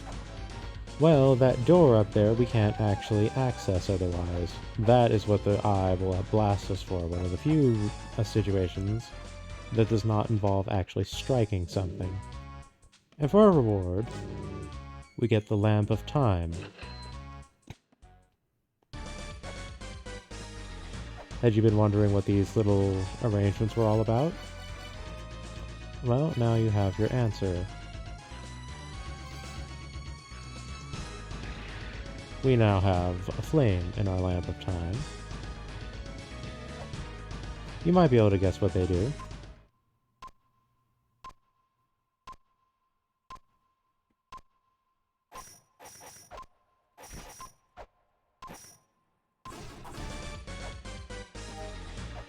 So as you can see, any damage that you do is incurred, but does not exactly take effect immediately. So our task for breaking the jars of the child now begins to take shape, considering that all of them need to vanish at once. Oops! The delay on it tricked me.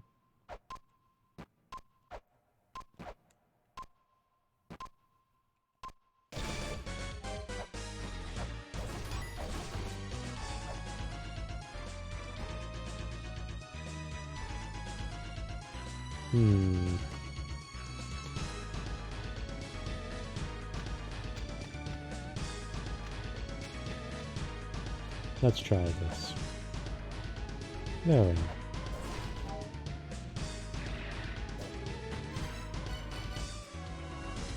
Now just so I don't accidentally deploy it once more.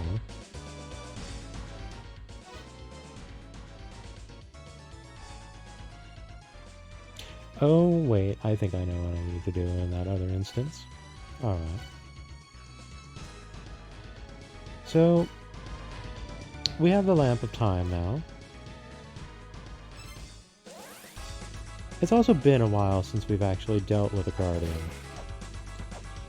So while this is, strictly speaking, area number 7, as opposed to 5 or 6, there's not really anything stopping us from giving it a go.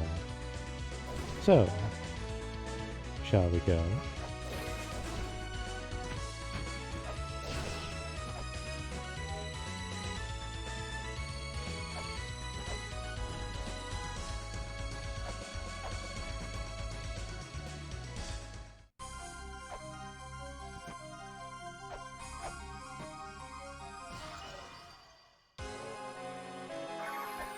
By the way, you do not want to stay up on that platform. So this leads to another boss that I'm very fond of. Baphomet.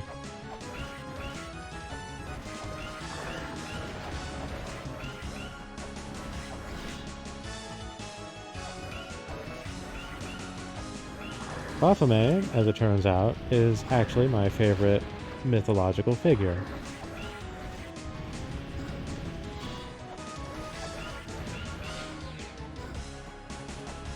Baphomet also has a second phase that she didn't have in the classic version.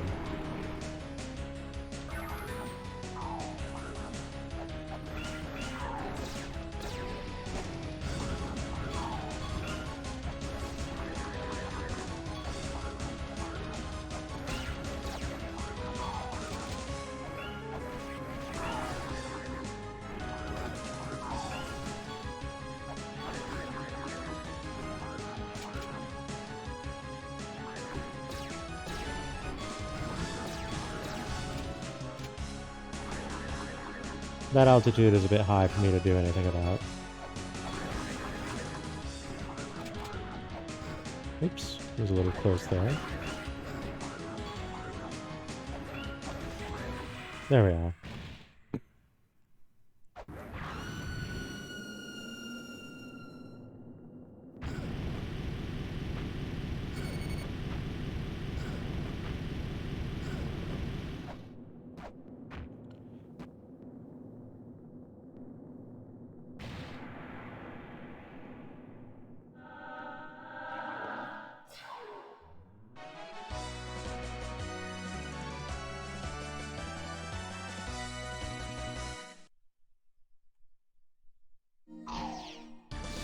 Oh dear. Someone trying to get me with a sneaky shot from behind back there. Ugh. Rude. Alright. There is precisely one thing remaining from the Twin Labyrinth that we need, realistically speaking, for a fair while. And we don't really have the means to deal with it just yet. So let's see if we can do something about that, shall we?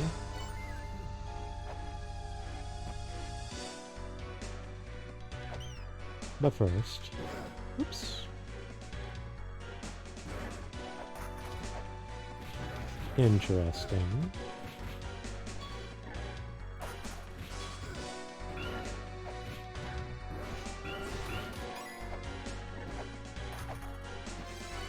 So, one is supposed to apply the statue, the dragon bone here, to a specific something, but evidently it has decided to not make its presence known just yet.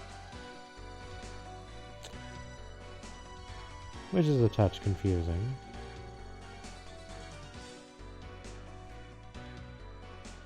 Oh well.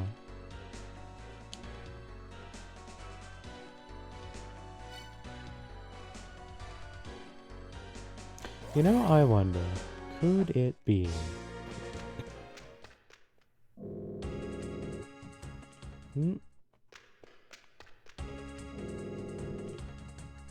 Nope.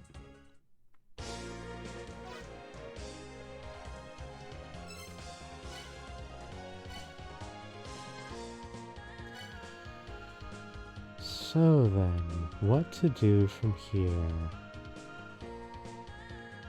We can do the curry dance. I'm not certain we can reach the tablet, however, seeing as how we lack a very specific item. Ah, I know.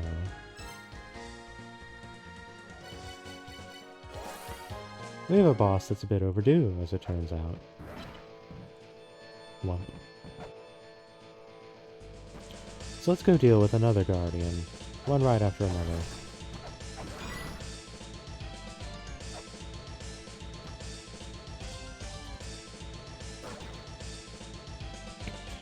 I particularly wanted to have this weapon for the following adversary, although it seems that the Ankh has not yet spawned. I'm not certain why that is. I know.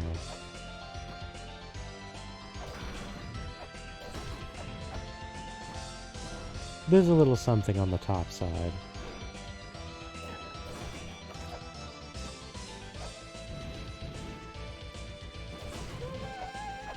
That right there.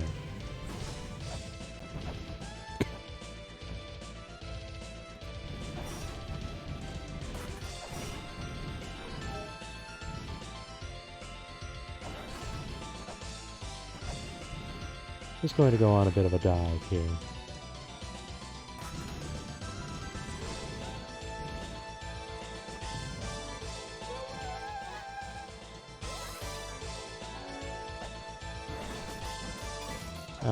Now we should be good to go.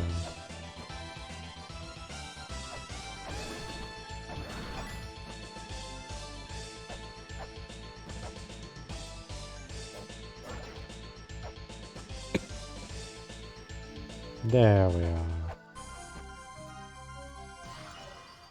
So I find the most favorable weapon for this boss to be this one, seeing as how it's an enemy that is predominantly below you.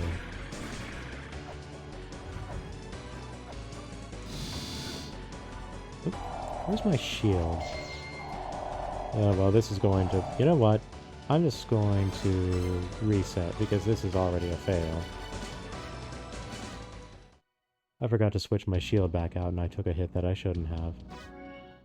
So, the classic version of this boss was tremendously cheesable, in that touching Vi, whoops, will cause you to be harmed. The original did not have the life-sapping damage effect. So, a result of that is you could just hit stun your way through, which is actually how I did it my first time through Classic.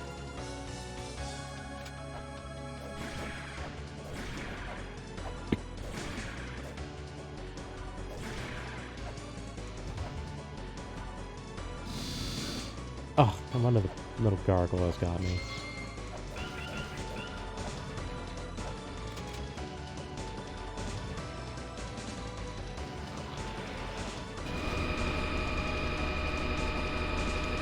Be wary, by the way. Alright.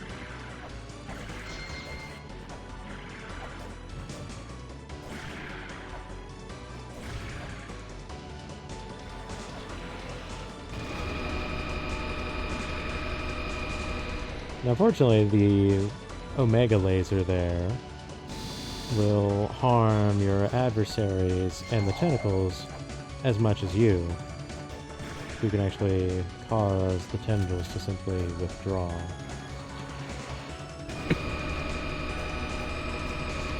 Now, if your timing and spacing works out just right,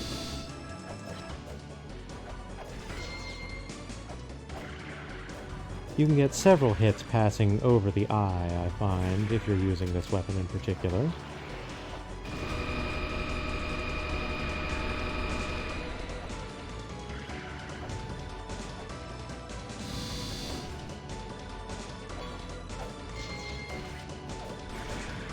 And doing so makes for a rather safe pass, because you can go right over and land on the opposite side. After a sufficient degree of damage, however, the laser becomes less simple. It takes an angle, and that angle causes your platforms to be eliminated.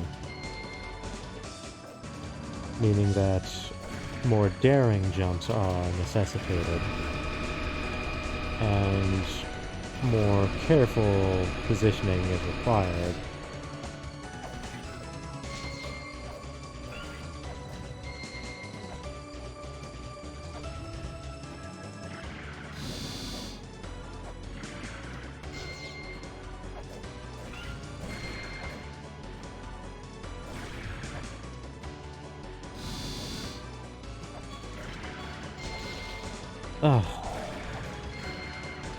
Oh, that was horrid timing.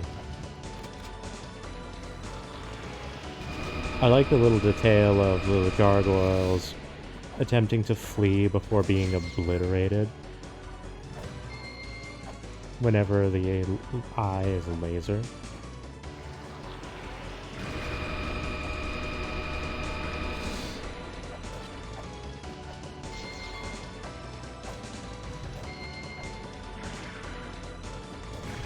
It's important to exercise safe jumps in this fight. While one can do some fancy jumping and resolve it very, very quickly, ending up down in the drink like that, that hurts a lot, and is always a very, very bad thing. So mind your positioning and don't get complacent about the various projectiles. You've seen all the damage opportunities I've missed because I've been hit by a stray goo, I suppose.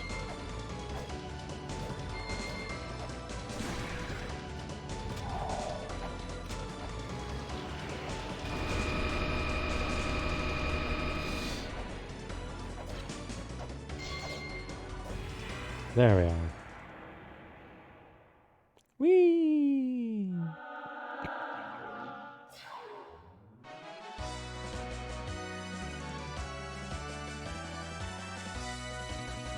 So that's 6 of 8. Womp. You can't actually move until you jump, which is a cute detail. Also, you want to remove the sword very, very immediately, because otherwise the Eye of Retribution will have words with you.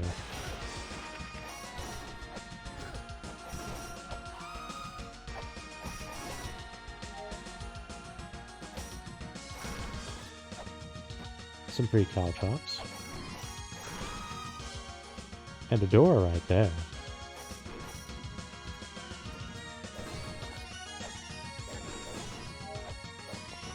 Now, you might be wondering, this is an odd box, what's this about? There's a reason for it.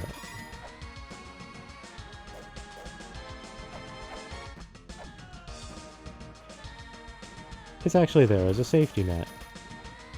If you do everything correctly, you'll never need to use it.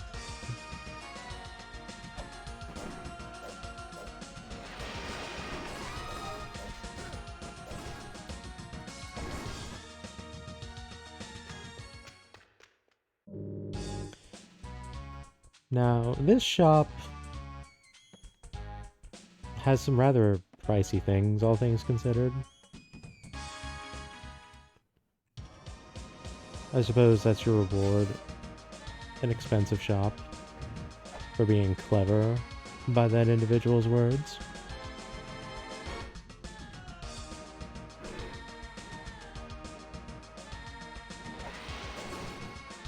Ooh, free flare.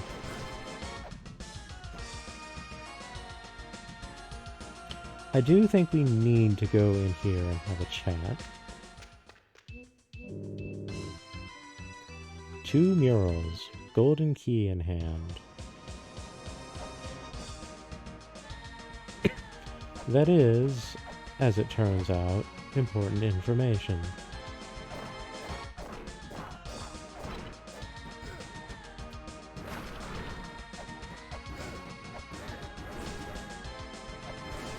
Little shortcut here. I didn't actually realize that went all the way through. I'd never actually done that before.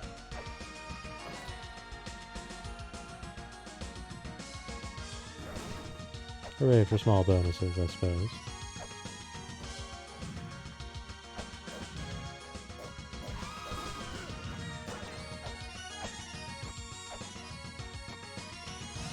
So we're not quite able to do anything with this directly just yet.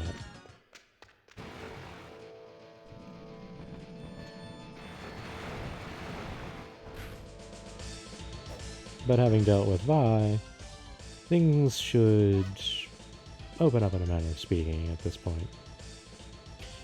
And I am going to double check a something.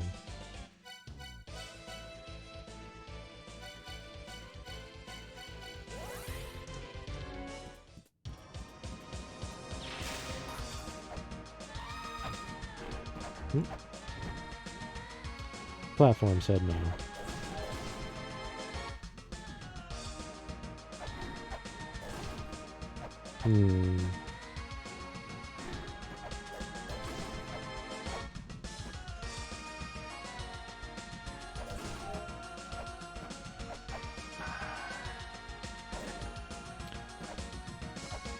This looks like something that we could use our data scanner for, but that does not actually result in anything meaningful.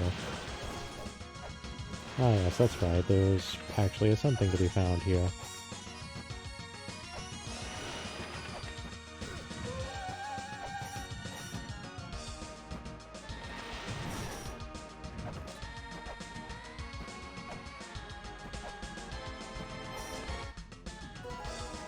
A sacred orb. Are there any light sconces that I'm missing? Oh, I think the light sconce in here is actually below my position. Yes, there it is.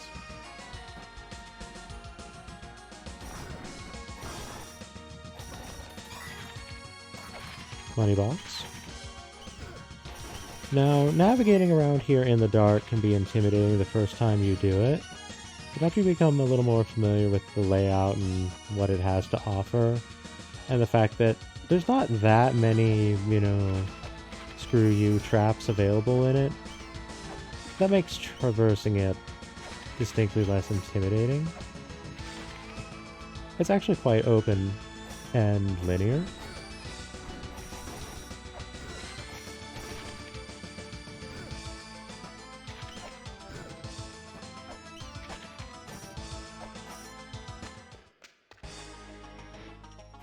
So as you can see, that brings us back here.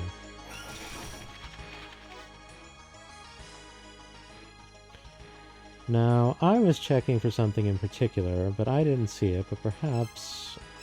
Did Lemeza see something that I didn't?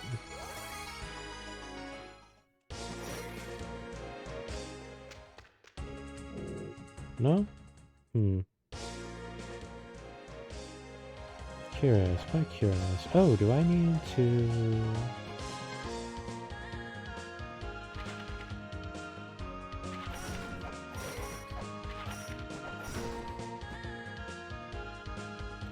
I have a suspicion.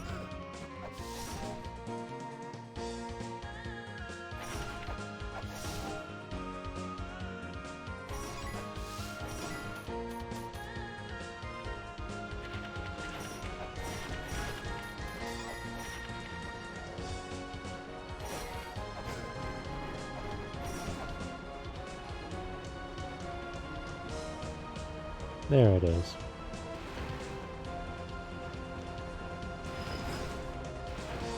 So now that we've actually defeated Vi, this door opens and we can properly enter this area.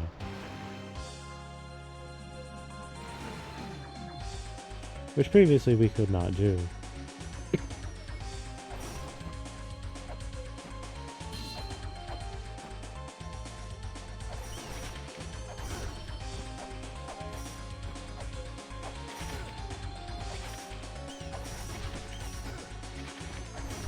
But that's the value of that little shortcut. There's actually an achievement related to it called the Back Road. This isn't the Tower of Ruin, this is the Tower of the Goddess. Tower of Ruin is the fire one.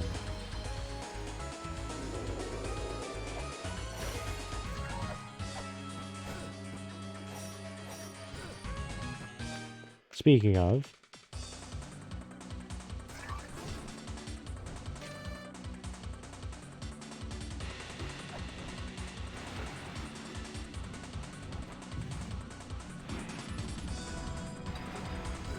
oops, didn't mean to grapple claw right there.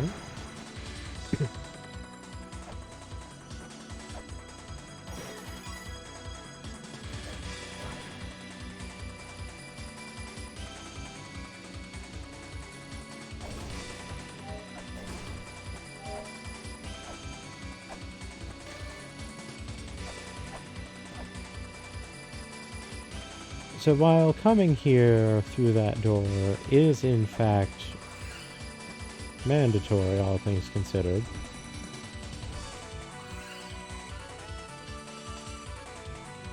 there's not much we can do here for the moment. However, we do, at this point, have the Lamp of Time, which means that we can do some things that we could not do before.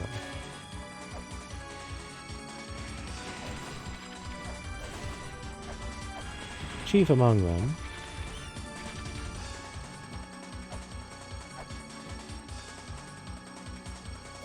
This room.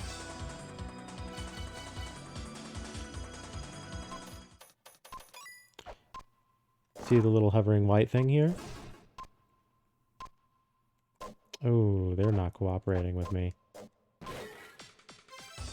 Let's do a reset. We need to destroy 2 of those while time is being manipulated.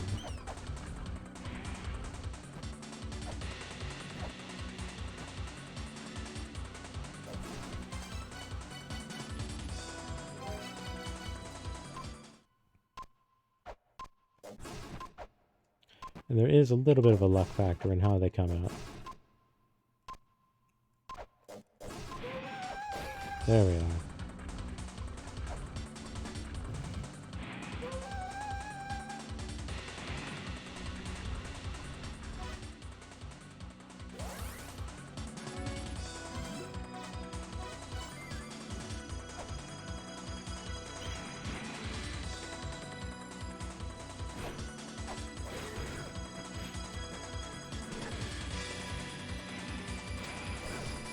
We can refill our lantern over here. It doesn't take that long to do it.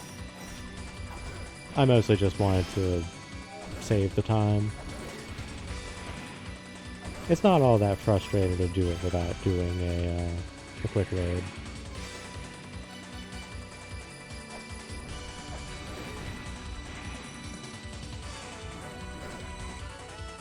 That being said, now that we've gone and done that,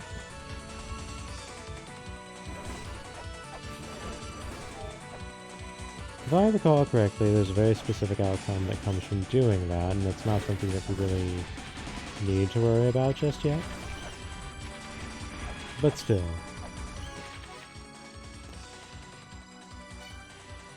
There's also some nonsense that we can do in the Tower of the Goddess very specifically as well. Oops.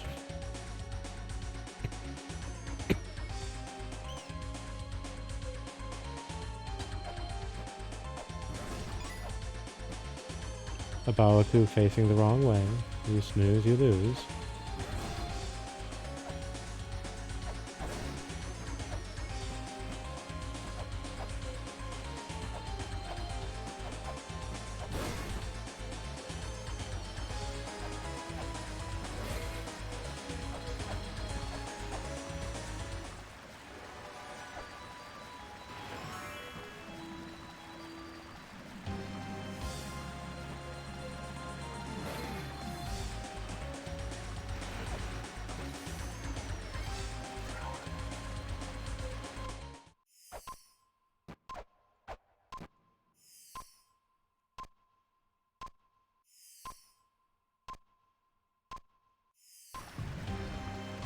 We need to actually wait for time to resume for it to take our weight. So that makes it for a rather tight activity, but we can still make it. So the big reason to come here is this software, Miracle Witch. Which, unfortunately, is a bit pricey. The big draw for Miracle Witch in particular is that is the software that is necessary to guarantee a fairy spawn.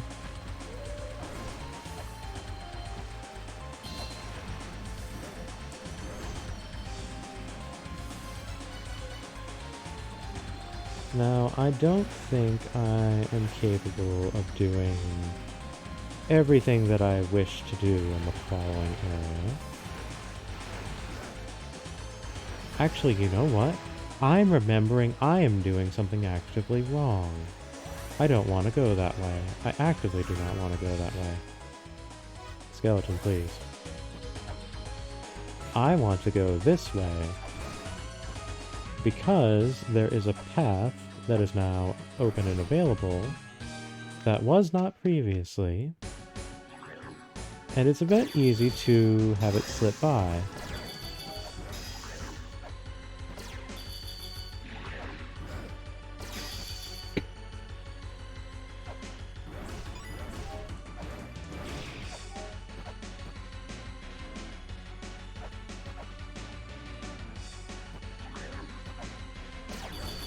Had you noticed the path down here?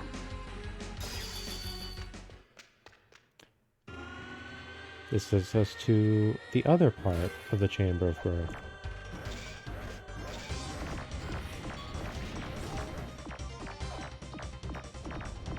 Is this one of the... Yes, okay.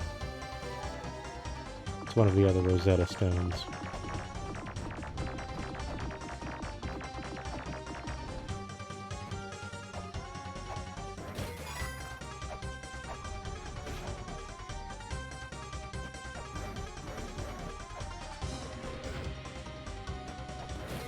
Rude ninja. Very rude. Making me have to dodge a sword. Now the funny thing about this room, relating to that ninja,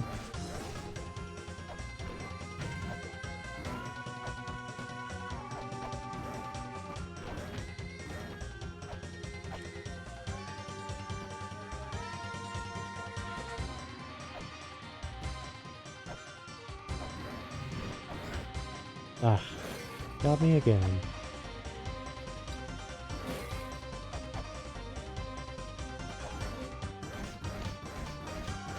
There's actually a condition for striking down the ninja. It gives you a money box. By the way, if those giant swords seem intimidating, they're not that difficult to avoid. However, if they do hit you, they will hurt a lot. Not auto-kill territory, but they hurt a lot. So... Oop, right.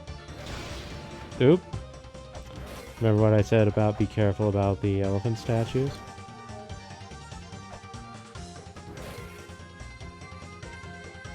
Now, this tablet tells us some wise information. You won't make it. And that is very correct. You do not have what it takes to solve this puzzle.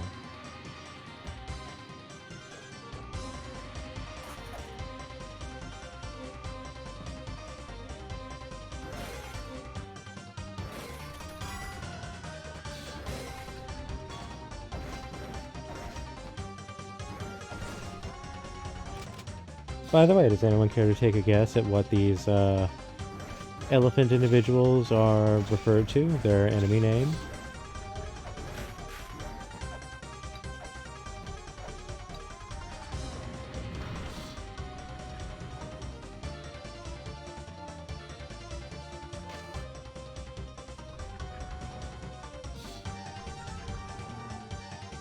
No, not Ganesha, although I would not fault you for wondering that. Oh, hey, these are familiar-looking element. But we can't seem to do anything with them immediately. So there must be something else we can do with them.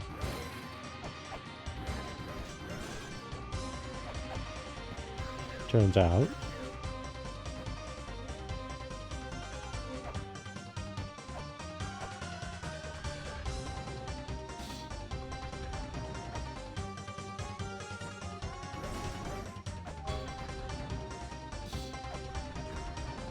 Now let's see here.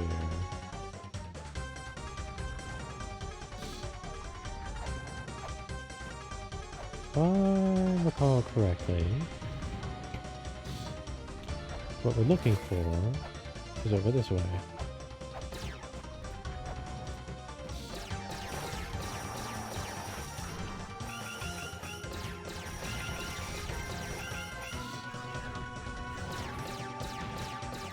That looked tense, didn't it? 2 murals. Oh, look at that. That's a familiar formation. Didn't we see a room that had a similar formation as this? Somewhere in the chamber? We'll have to look into that later.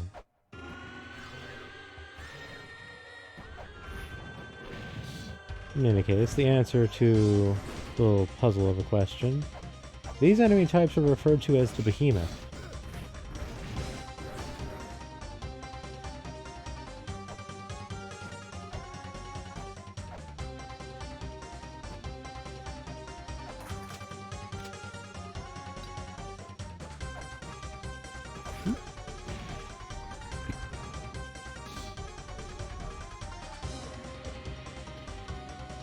Well, this doesn't look dangerous at all. Let's just get this altar and get going. Oh no. Whatever will we do? Oh, there's a trick.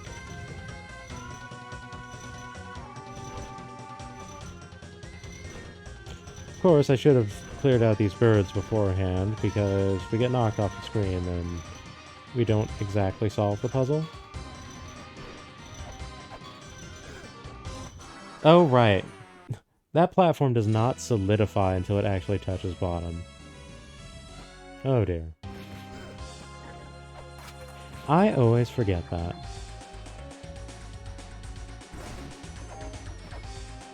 It looks like you can just walk across it, but no, not quite.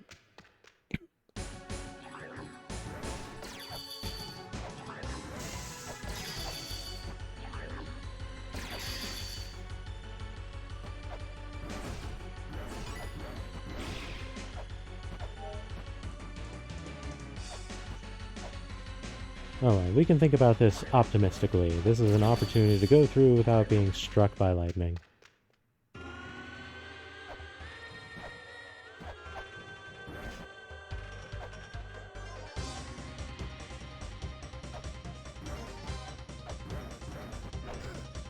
Ugh, I got drop kicked in the face by a ninja.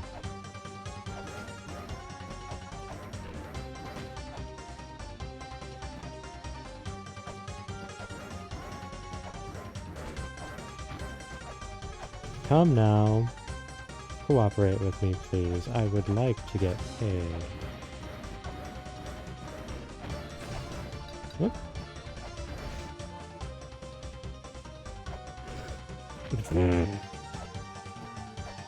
Well, not exactly how you're supposed to do it, but I'll take it.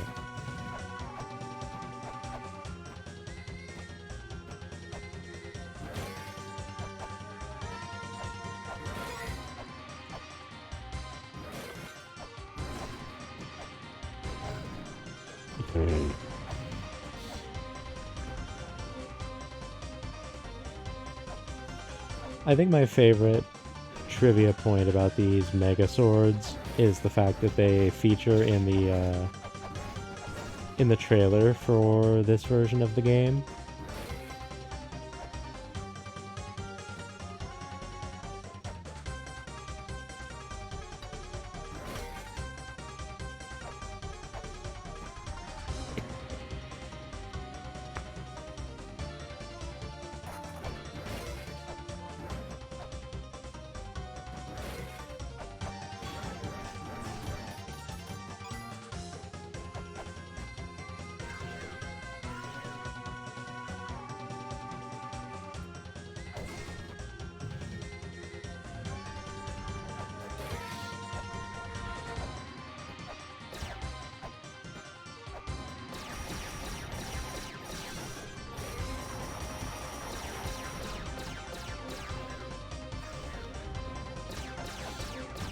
With the program combo that we have running, our axe is doing 7 damage right now, rather distinctly outpacing what our chain whip is capable of, which can only manage 3 at present. It's a respectable number, but for a good chunk of the game, the axe just kind of wins. And when it's not the axe, it's the bladed weapons.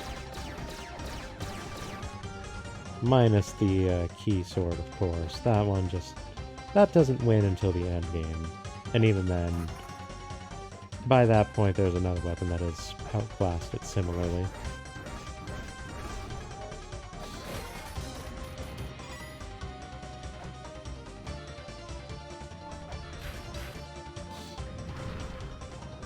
I do appreciate how the grapple claw is very specifically a puzzle solution right there. As opposed to oblique platforming challenge, no, you very specifically have to grapple that column to make it fall, so that you can pass. I think it's clever.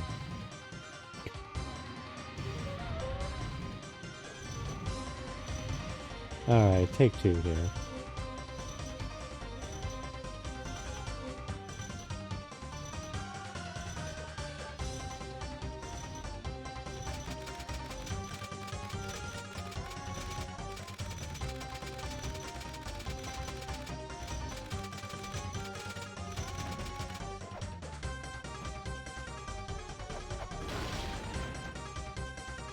Hmm? Excuse me. Oh, that's right. I think. There we are. Right, we have to leave and come back.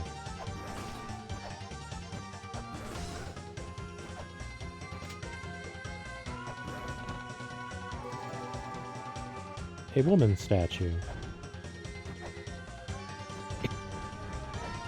This will, in fact, be of use later.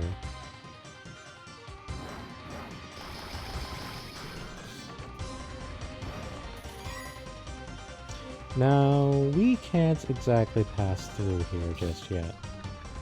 We actually need to go through the other way first.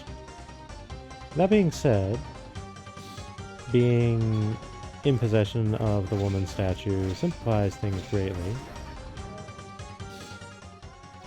and will allow us to get away with a few things that we could not get away with before.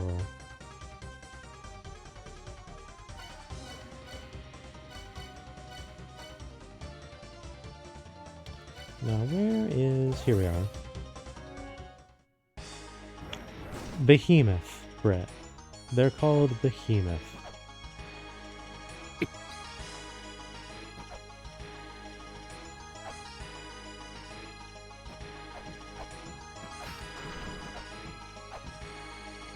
Let's give... Oop, that's what I was waiting for.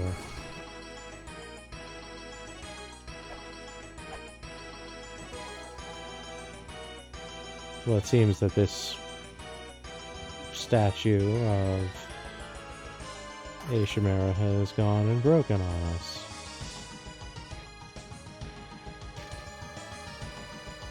Mantras, you say? No, hers is not broken. You get ahead of yourself.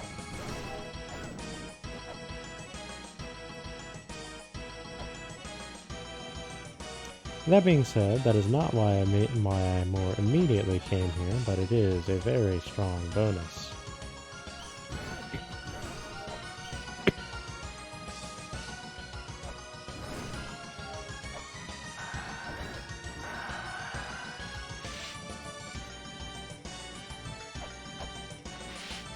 So there's a lot of things flying around in here.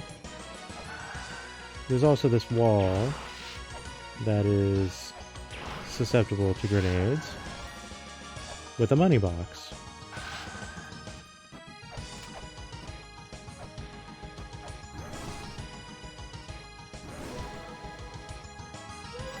And with this, the woman statue becomes the maternity statue. If the pyramid in the Temple of the Moon is the woman, then the one in the Temple of the Sun is the man. I'm certain the symbolism speaks for itself. Speaking of,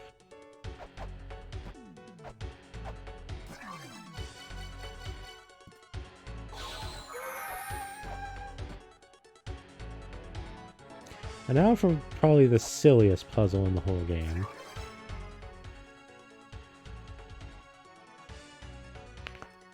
Yes, there is. The puzzle is sleep inside of the woman. Oops, I guess I had too much altitude there. So you genuinely need to pause and wait for Lemeza to fall asleep.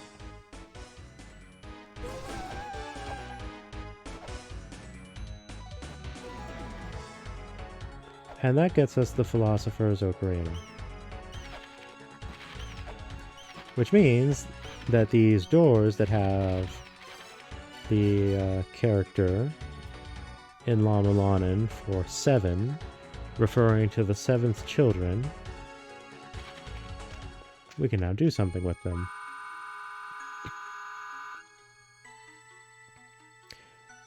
We will now have the plot dropped upon us.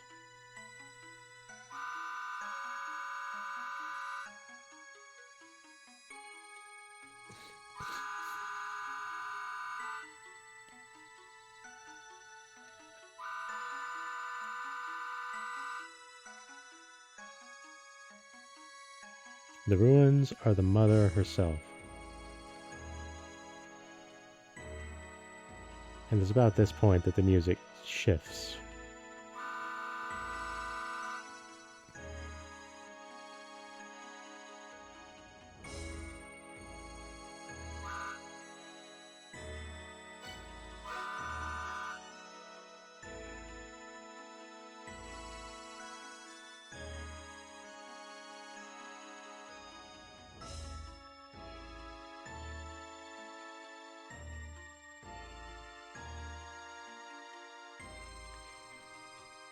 So, that is the task we have.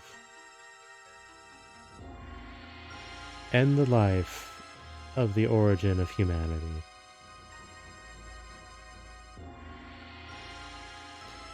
For if we do not, it will end us.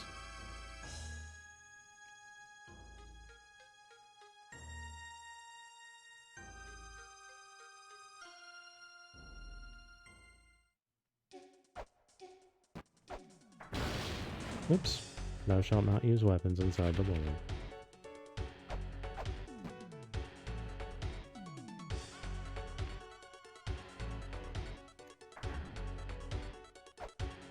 So, the Meza has a rather lofty task in front of him at this point.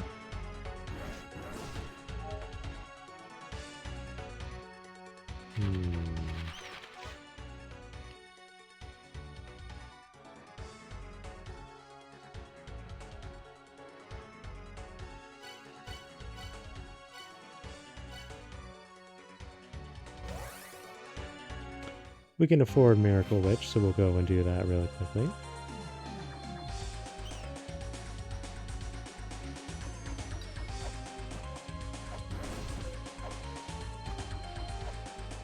By the way, it hasn't spawned here yet, but after you do a few drops down the tower, a shortcut to the top opens down here. You can kind of see the outline.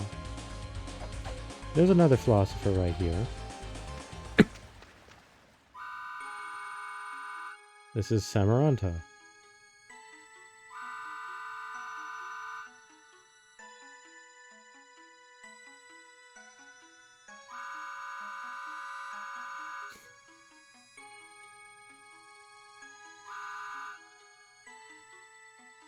Phobos and Giltorio will unblock the other paths.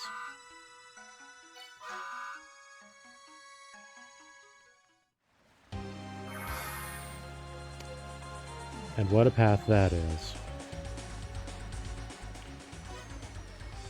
Whew. So I know what the trick to the puzzle in that next room is. It's been a while since I've last done it.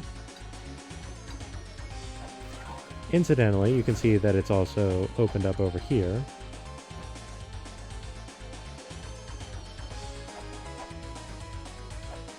I think the solution went like this.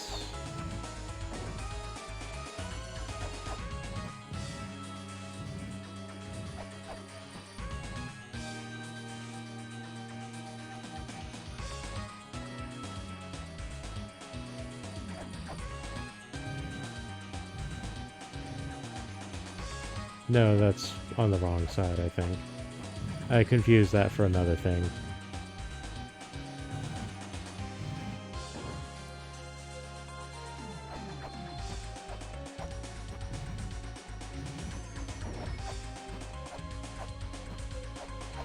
Yes, I confused it for another thing. So, there is a puzzle that spans basically the entirety of the game.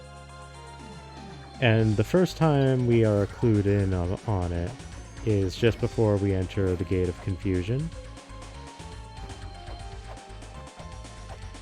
And it speaks of the weight of the soul and presents what a given stone represents and what the weight of a given emotional attribute or, you know, spiritual attribute, I suppose, represents. And so, in effect, it's a glorified math puzzle.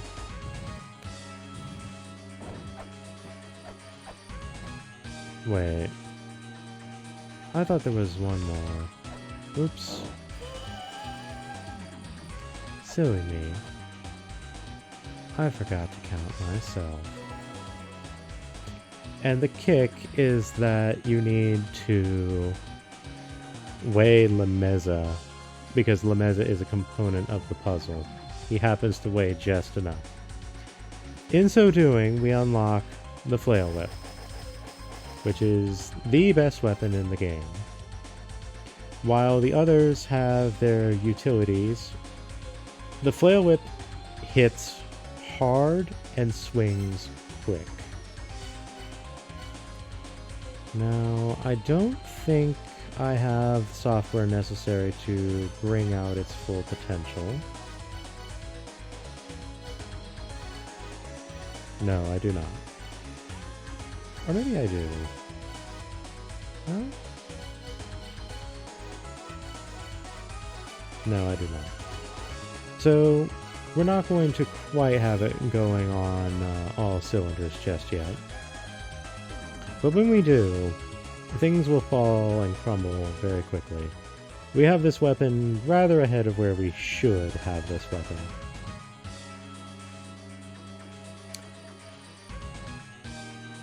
So let's go get our software, how about it?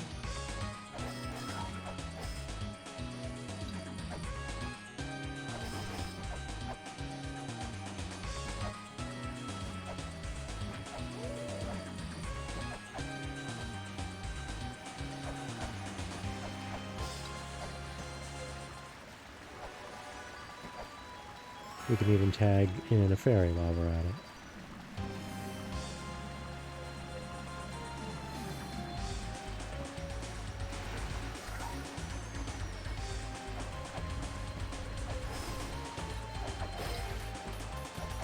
So remember how I needed to have a program combo to power up the axe to deal those down in one hit? The Flail Whip can do that unpowered. Ooh, it's a miracle.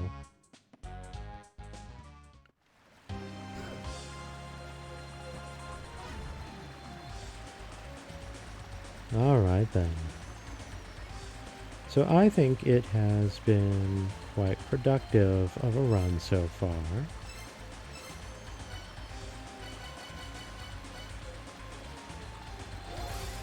There's some things to continue to check upon. But we have a pretty good playtime here so far, I would say.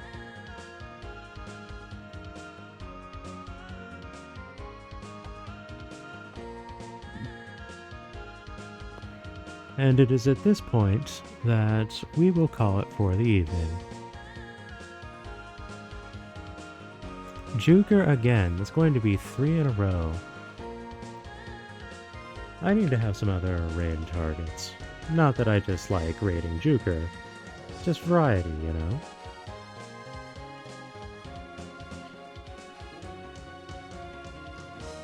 In any event, as ever, I thank you all for joining me this evening. I hope that you all will continue to enjoy what remains of your evenings. And I hope that you'll join me for another evening once more. And for those of you who are not yet in the Discord, I would encourage you to join. After all, what's a community without members? Good evening, everyone.